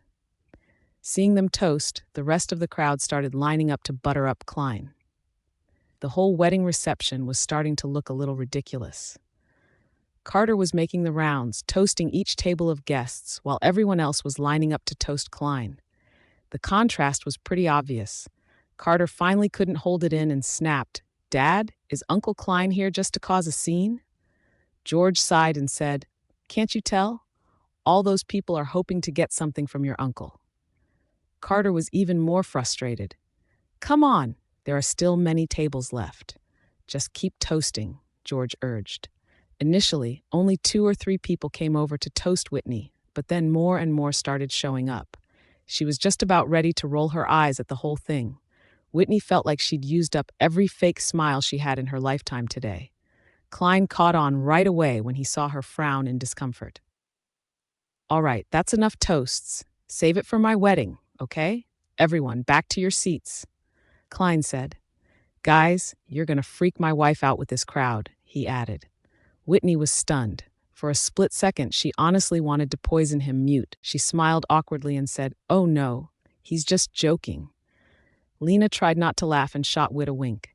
"Whit, Uncle Klein is savage with his comebacks." If Whitney weren't her bestie, she never would have known Uncle Klein could be so devious. There were so many people swarming their table that Samuel had been trying to get through but couldn't even get close. Finally, once the crowd cleared out, got a chance to chat up his new son-in-law. Samuel's eyes crinkled up with laughter. "Whit, seriously, how could you get married and not give your old man a heads up?" he complained. Normally, Klein and Samuel were equals, but now Klein greeted Uncle Samuel. Samuel's body gave a little jolt. "Wow, I never thought Klein would actually end up with my daughter." "Just so you know, Klein, my daughter's got a temper. Hope you can handle her," Samuel added. Whitney frowned in irritation. She knew exactly why Samuel was cozying up. He was trying to get Klein to save the Moore family's company. Oh, bad temper? I don't see it. Whit's honestly the most easygoing one in our family, Klein replied. Easygoing? Seriously? Samuel nearly blew a fuse. She's driven me up the wall more times than I can count. Oh yeah, Whitney's got a kind heart, just like her mom, Samuel chuckled. The moment he mentioned Whitney's mom, her whole demeanor went cold. All right, Dad, what do you want? She interrupted him bluntly, not bothering to hide her impatience. Whitney, what's your problem? I'm talking to my son-in-law. Why are you butting in? Samuel barked. Samuel was the classic alpha male. He'd never taken his wife or daughter seriously. He called all the shots at home. So whenever Whitney talked back to him, he just couldn't take it. Uncle Samuel, no need to get so worked up. Whit's just hungry. Why don't we let her eat first, and then we can talk? Klein said. Samuel was genuinely shocked. He'd never expected Klein to care so much about Whitney. He forced a smile and said, Sure, Whitney, go ahead and eat. Another day, bring Klein home and we'll have a proper family get-together. As soon as he walked away, Whitney scoffed. Don't pay him any mind. He's just trying to take advantage of you. Whitney didn't give a damn whether EtherTech lived or died. Honestly, she was actually rooting for it to go bankrupt. And what about you? Klein teased with a grin. Are you trying to take advantage of me? They were flirting, acting like Lena was invisible. Lena just sat there, feeling like a total third wheel. It's really awkward, isn't it? Lena thought. All right, I'll stop messing with you. Do you want to stick around, or should we head home? Klein asked. Whitney pursed her lips and said, Shouldn't you say something to your family? James didn't look too happy just now. And it wasn't just James. George and Sabrina looked pretty unhappy too. Our marriage is just about you and me. No one else matters, Klein said, his voice firm. For most people, something like that sounded way too bold. Usually, marriage meant two families coming together, not just the couple. But Klein had the kind of power that allowed him to make his own rules. Let's go, Klein said, wrapping his arm around her waist. Let's go home. Lena, let James know we're heading out, he said casually. In the end, Lena had to shoulder it all. Got it, Uncle Klein. Can I file for emotional trauma for this? Lena joked. Klein didn't hesitate at all. He transferred $2 million to Lena. Take it, he told her. Thanks, Uncle Klein. I'll take care of everything else, Lena grinned. Klein just took Whitney away like that. Sitting in the passenger seat, Whitney glanced at him. His smirk was almost too charming to handle. Klein, we're just leaving like this? We haven't even said goodbye to Grandpa James, Whitney said. Klein raised his eyebrows and said, It's fine. Lena will handle my dad, but... He paused. Isn't it a bit off to still call me Klein? We're married now. You should call me honey, he added. He made sure to stress the word honey. Heck, just thinking about that word made Whitney blush, and she quickly turned her face away. Klein rested his hand on the steering wheel, casting her a meaningful glance at her flawless profile. Not willing to call me that, huh? He thought. There are plenty of ways to make her say it, he mused. No more Grandpa James. You should start calling him Dad now. But since we haven't held the wedding yet, you can call him Uncle James for now. Oh, and Carter's dad. If you feel like it, call him George. If not, you can just ignore him, Klein teased. Whitney just stared at him, completely at a loss for words. Klein, can you shut up? I really don't want to think that far ahead right now, she thought. When they finally pulled up to the villa, Whitney's ears finally got a break. She never would have guessed that a man who always seemed so disciplined and proper could talk her ear off. She glanced at Klein in the driver's seat and asked, Aren't you coming in? Klein said with a faint smile, I need to go back and deal with them. Don't wait up for me tonight. If you're tired, just go to bed. I'd wait up for you? Whitney thought. Well, good luck, Whitney mumbled, sounding a little awkward. Klein couldn't help but chuckle at her half-hearted encouragement. His voice was smooth and clear as he replied, All right. Even though Lena had already pocketed her emotional trauma compensation, James was really laying on the pressure, and she was barely holding it together. Lena, did you already know your Uncle Klein and Whit were a thing? James pressed. Lena said with a sheepish grin, Of course not, Grandpa. I only found out a couple seconds before you did. If I'd known sooner, I would have stocked up on heart pills for you, she teased. Enough with the jokes, James huffed, trying to sound stern. Lena took James's arm and said, "Come on, Grandpa. You always liked Whit, didn't you? I know you wanted her as your granddaughter-in-law. Besides, Grandma and Whit's grandma even set up the marriage ages ago. Carter didn't cherish her. Honestly, it's kind of perfect that Whit ended up with Uncle Klein instead." "You don't want Uncle Klein to spend the rest of his life all alone, do you?" she teased. James's heart skipped a beat. Yeah, Klein's marriage was something that had always weighed on his mind. His youngest just wasn't like the rest. His first two sons got married early, but Klein was already 33 and hadn't even brought home a girlfriend. James had even considered dragging Klein to a men's health clinic just to see if there was something wrong with him. Now he was finally married, but to his nephew's ex-fiancé? Seriously, how did that even make sense? James didn't even want to think about it. Every time he did, his blood pressure shot through the roof. At the Harris Manor, everyone was wearing a different expression. "So, Lena, you knew that Whit was hooking up with your Uncle Klein long ago?" Sabrina pressed, her brows furrowed. Her words, "hooking up with," made Lena bristle. She was just about to retort when Klein cut in from the entryway, his voice cold. "There was nothing like that. I'm the one who begged her to marry me," he said, his tone unwavering. James and the others stared at him, utterly stunned. James looked a bit grim and said, "Klein, do you even know what you're saying?" "I do," Klein said calmly. He walked over with a calm expression and said, "Dad, I'm 33, 7 years older than her. If I hadn't begged her to marry me, she probably wouldn't have considered me at all. Besides, Mom and the Moore family already had a marriage agreement set up. This way, I fulfilled Mom's wish and got myself a wife. It's a win-win. So why are you all so upset?" he finished, sounding totally matter-of-fact. James was at a loss for words. George and Sabrina were equally speechless. Lena's mouth twitched. "Is that for real?" she thought. "Yeah, right, Uncle Klein." Lena rolled her eyes secretly. Uncle Klein was the most sought-after bachelor in the socialite world. If he didn't have that ice-cold poker face, there'd be a whole parade of girls trying to marry him off. But somehow he made it sound like he was the one who couldn't land a wife?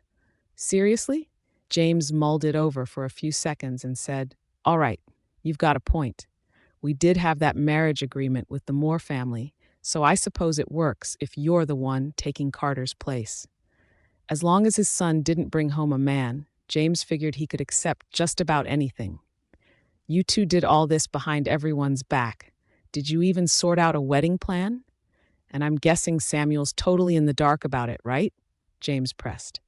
Klein nodded slightly and said, "Yeah, we'll leave everything up to you, Dad." And just like that, the ball was back in James's court. Carter just sat there on the couch, not saying a word. Emily was just as quiet. She still hadn't wrapped her head around the fact that Whitney was about to become her aunt-in-law. Carter suddenly shot to his feet, and George's eye widened.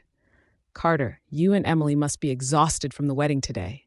Why don't you head back to your new place and get some rest?" George said. He was worried Carter might cause a scene. James hated nothing more than a family feud. Besides, Klein wasn't just his uncle. He was the Harris family's future head. "Uncle Klein, I want a word with you. Just the two of us," Carter said, his voice tight. George, afraid his son might blow up and make things worse, quickly cut in. "Enough. What are you going to talk to your uncle about? He's got things to do. Don't get in his way." "Things to do? What, stealing his nephew's fiancé?" Carter shot back, his words dripping with sarcasm. Klein's cold gaze swept over Carter, and he said with a mocking laugh, "I stole your fiancé? Carter, if I'm not mistaken, you were the one who broke it off first, weren't you?" Even so, Carter still believed Uncle Klein had snatched Whitney away from him. No wonder she started ignoring me, Carter thought, bitterness welling up inside. No wonder she was the one who wanted out. No wonder she got reinstated so quickly. She didn't need me to have her back anymore, Carter thought, bitterness gnawing at him. So that's what it was. She just found a man with even more clout to back her up, Carter sneered. And it had to be my uncle, he fumed. "You shouldn't have married her," Carter snapped, his voice trembling with rage. "Uncle Klein, you really want my leftovers?" Is that your thing now? Carter yelled, his eyes blazing red, completely losing it. As soon as George heard that, he knew things were about to go south. Carter, shut your mouth, George snapped, his voice sharp with warning. Klein let out a cold, mocking snort, and then without even thinking, grabbed a vase off the dresser and smashed it right onto Carter's head, catching everyone completely off guard. Oh my God, Klein, are you insane? What the hell are you doing, trying to kill him? Sabrina shrieked, her voice shaking with shock. With a loud bang, blood started pouring down Carter's hair. He just stood there, totally stunned, swiping at the blood on his face, not quite processing what had just happened. He stared at Klein, totally stunned. You hit me, he said. Klein shot him a look of pure contempt, his eyes cold as ice. That's what happens when you run your filthy mouth. Get the message? He said. Sabrina was shouting at the top of her lungs, and George jumped in front of Carter to protect him. Klein, he's our nephew. Why go this far? He shouted. Klein looked at Carter like he was already a corpse. When he was trashing his aunt, did you ever care he was my nephew? I don't need a nephew like that anyway, Klein said coldly. George, you'd better knock out another kid with Sabrina while you still got it, Klein said with a mocking smirk. Your firstborn's a total flop, he snorted, not even bothering to hide his disdain. Klein left behind a total mess and strode off calmly, not even glancing back. Dad, look what your youngest son did, Sabrina snapped, both furious and anxious. James rubbed his temples and said, Stop yelling, call 911. Emily felt a chill running down her spine as she stared at Carter, his head drenched in blood. Her legs shook uncontrollably from shock. Is Uncle Klein really standing up for Whitney like this? Emily thought, her mind reeling. He actually went so far for Whitney, even turning on his own nephew, she thought in disbelief. We can't call 911, Emily suddenly blurted out. Mom, Dad, if an ambulance shows up at our house right now, who knows what the media will say, she added. George raised his eyebrows and said, Emily, are you really just going to stand by and watch Carter die? Call 911 now and grab some towels, he ordered. Lena was just standing there, not really able to help with anything, but she was honestly surprised by how Emily had just reacted. In the end, the ambulance finally showed up. When the paramedics saw Carter with blood streaming down his head, they nearly jumped out of their skin. What happened here? Did he get beaten up? One of them asked. James cleared his throat and said, No, he just bumped his head on a vase by accident. The paramedic gave Carter a look like he couldn't believe it. Seriously? Even rich folks have idiots in the family, he thought.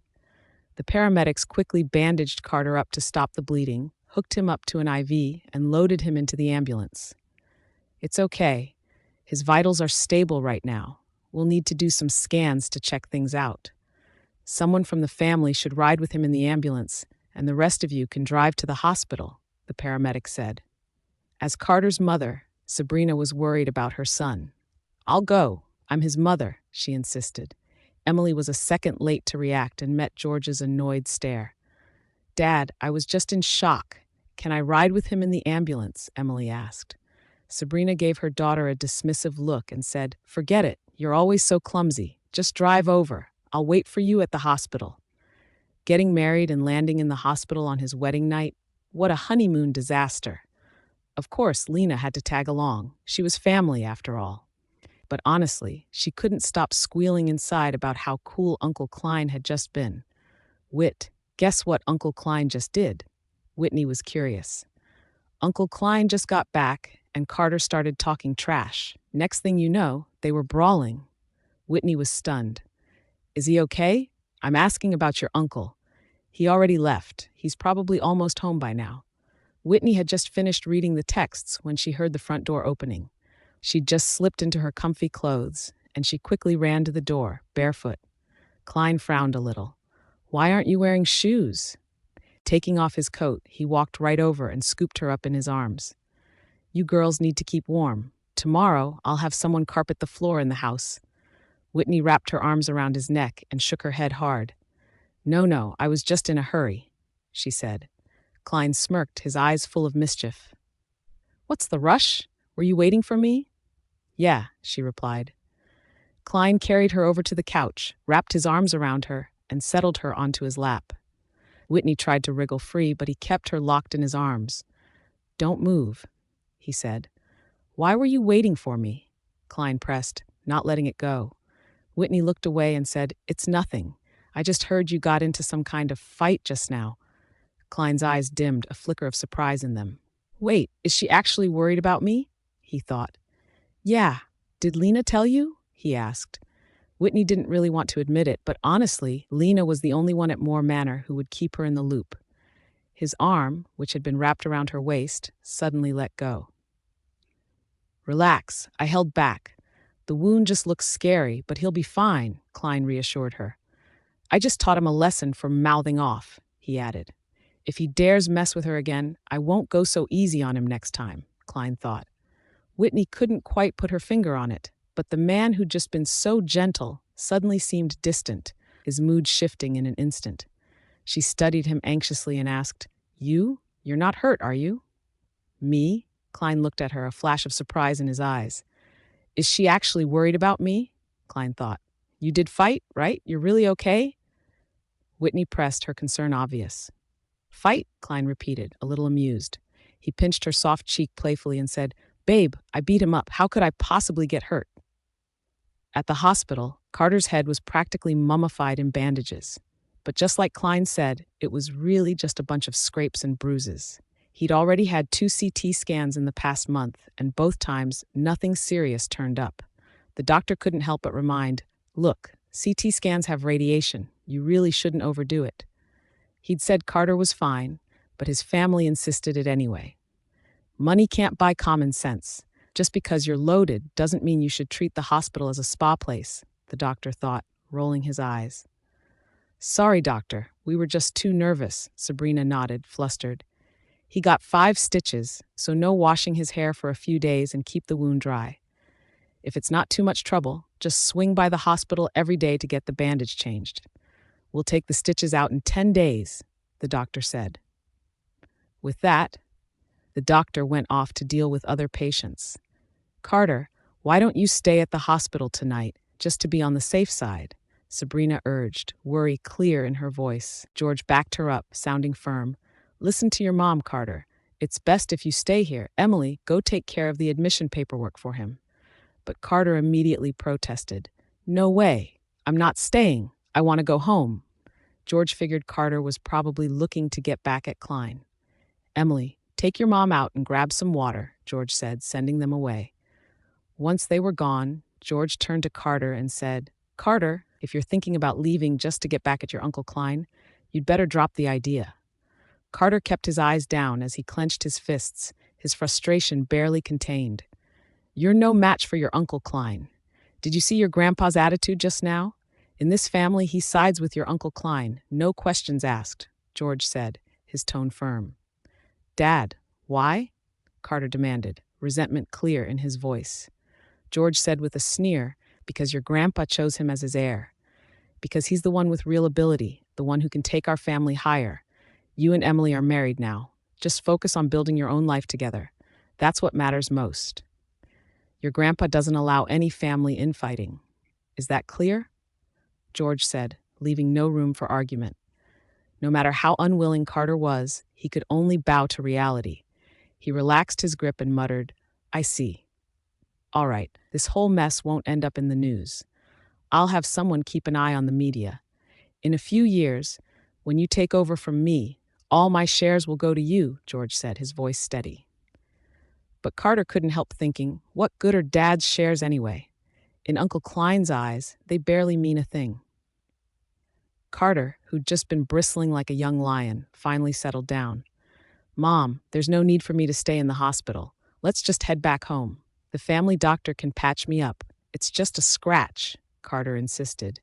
"A scratch? Your head was bleeding all over. How is this a little injury?" Sabrina cried. Carter scowled and said, "Mom, even the doctor said it's just a minor thing." Sabrina tried to argue, but George gave her a look and she had to bite her tongue. Oliver was scrolling through his phone, grinning. "Check this out. My buddy at the hospital just sent me this." Dustin leaned in and asked, "Is that the groom?" "You bet," Oliver replied. "He got hurt?" Eric asked, curious. Any guesses who did this to him? Oliver teased. Dustin smirked and said, Are you saying Klein was the one who beat him up? Oliver shrugged and said, Who knows? Hey, Oliver, when are you going to break up with your celebrity girlfriend? Eric teased. Oliver pretended to take a swing at him and said, Are you trying to curse me?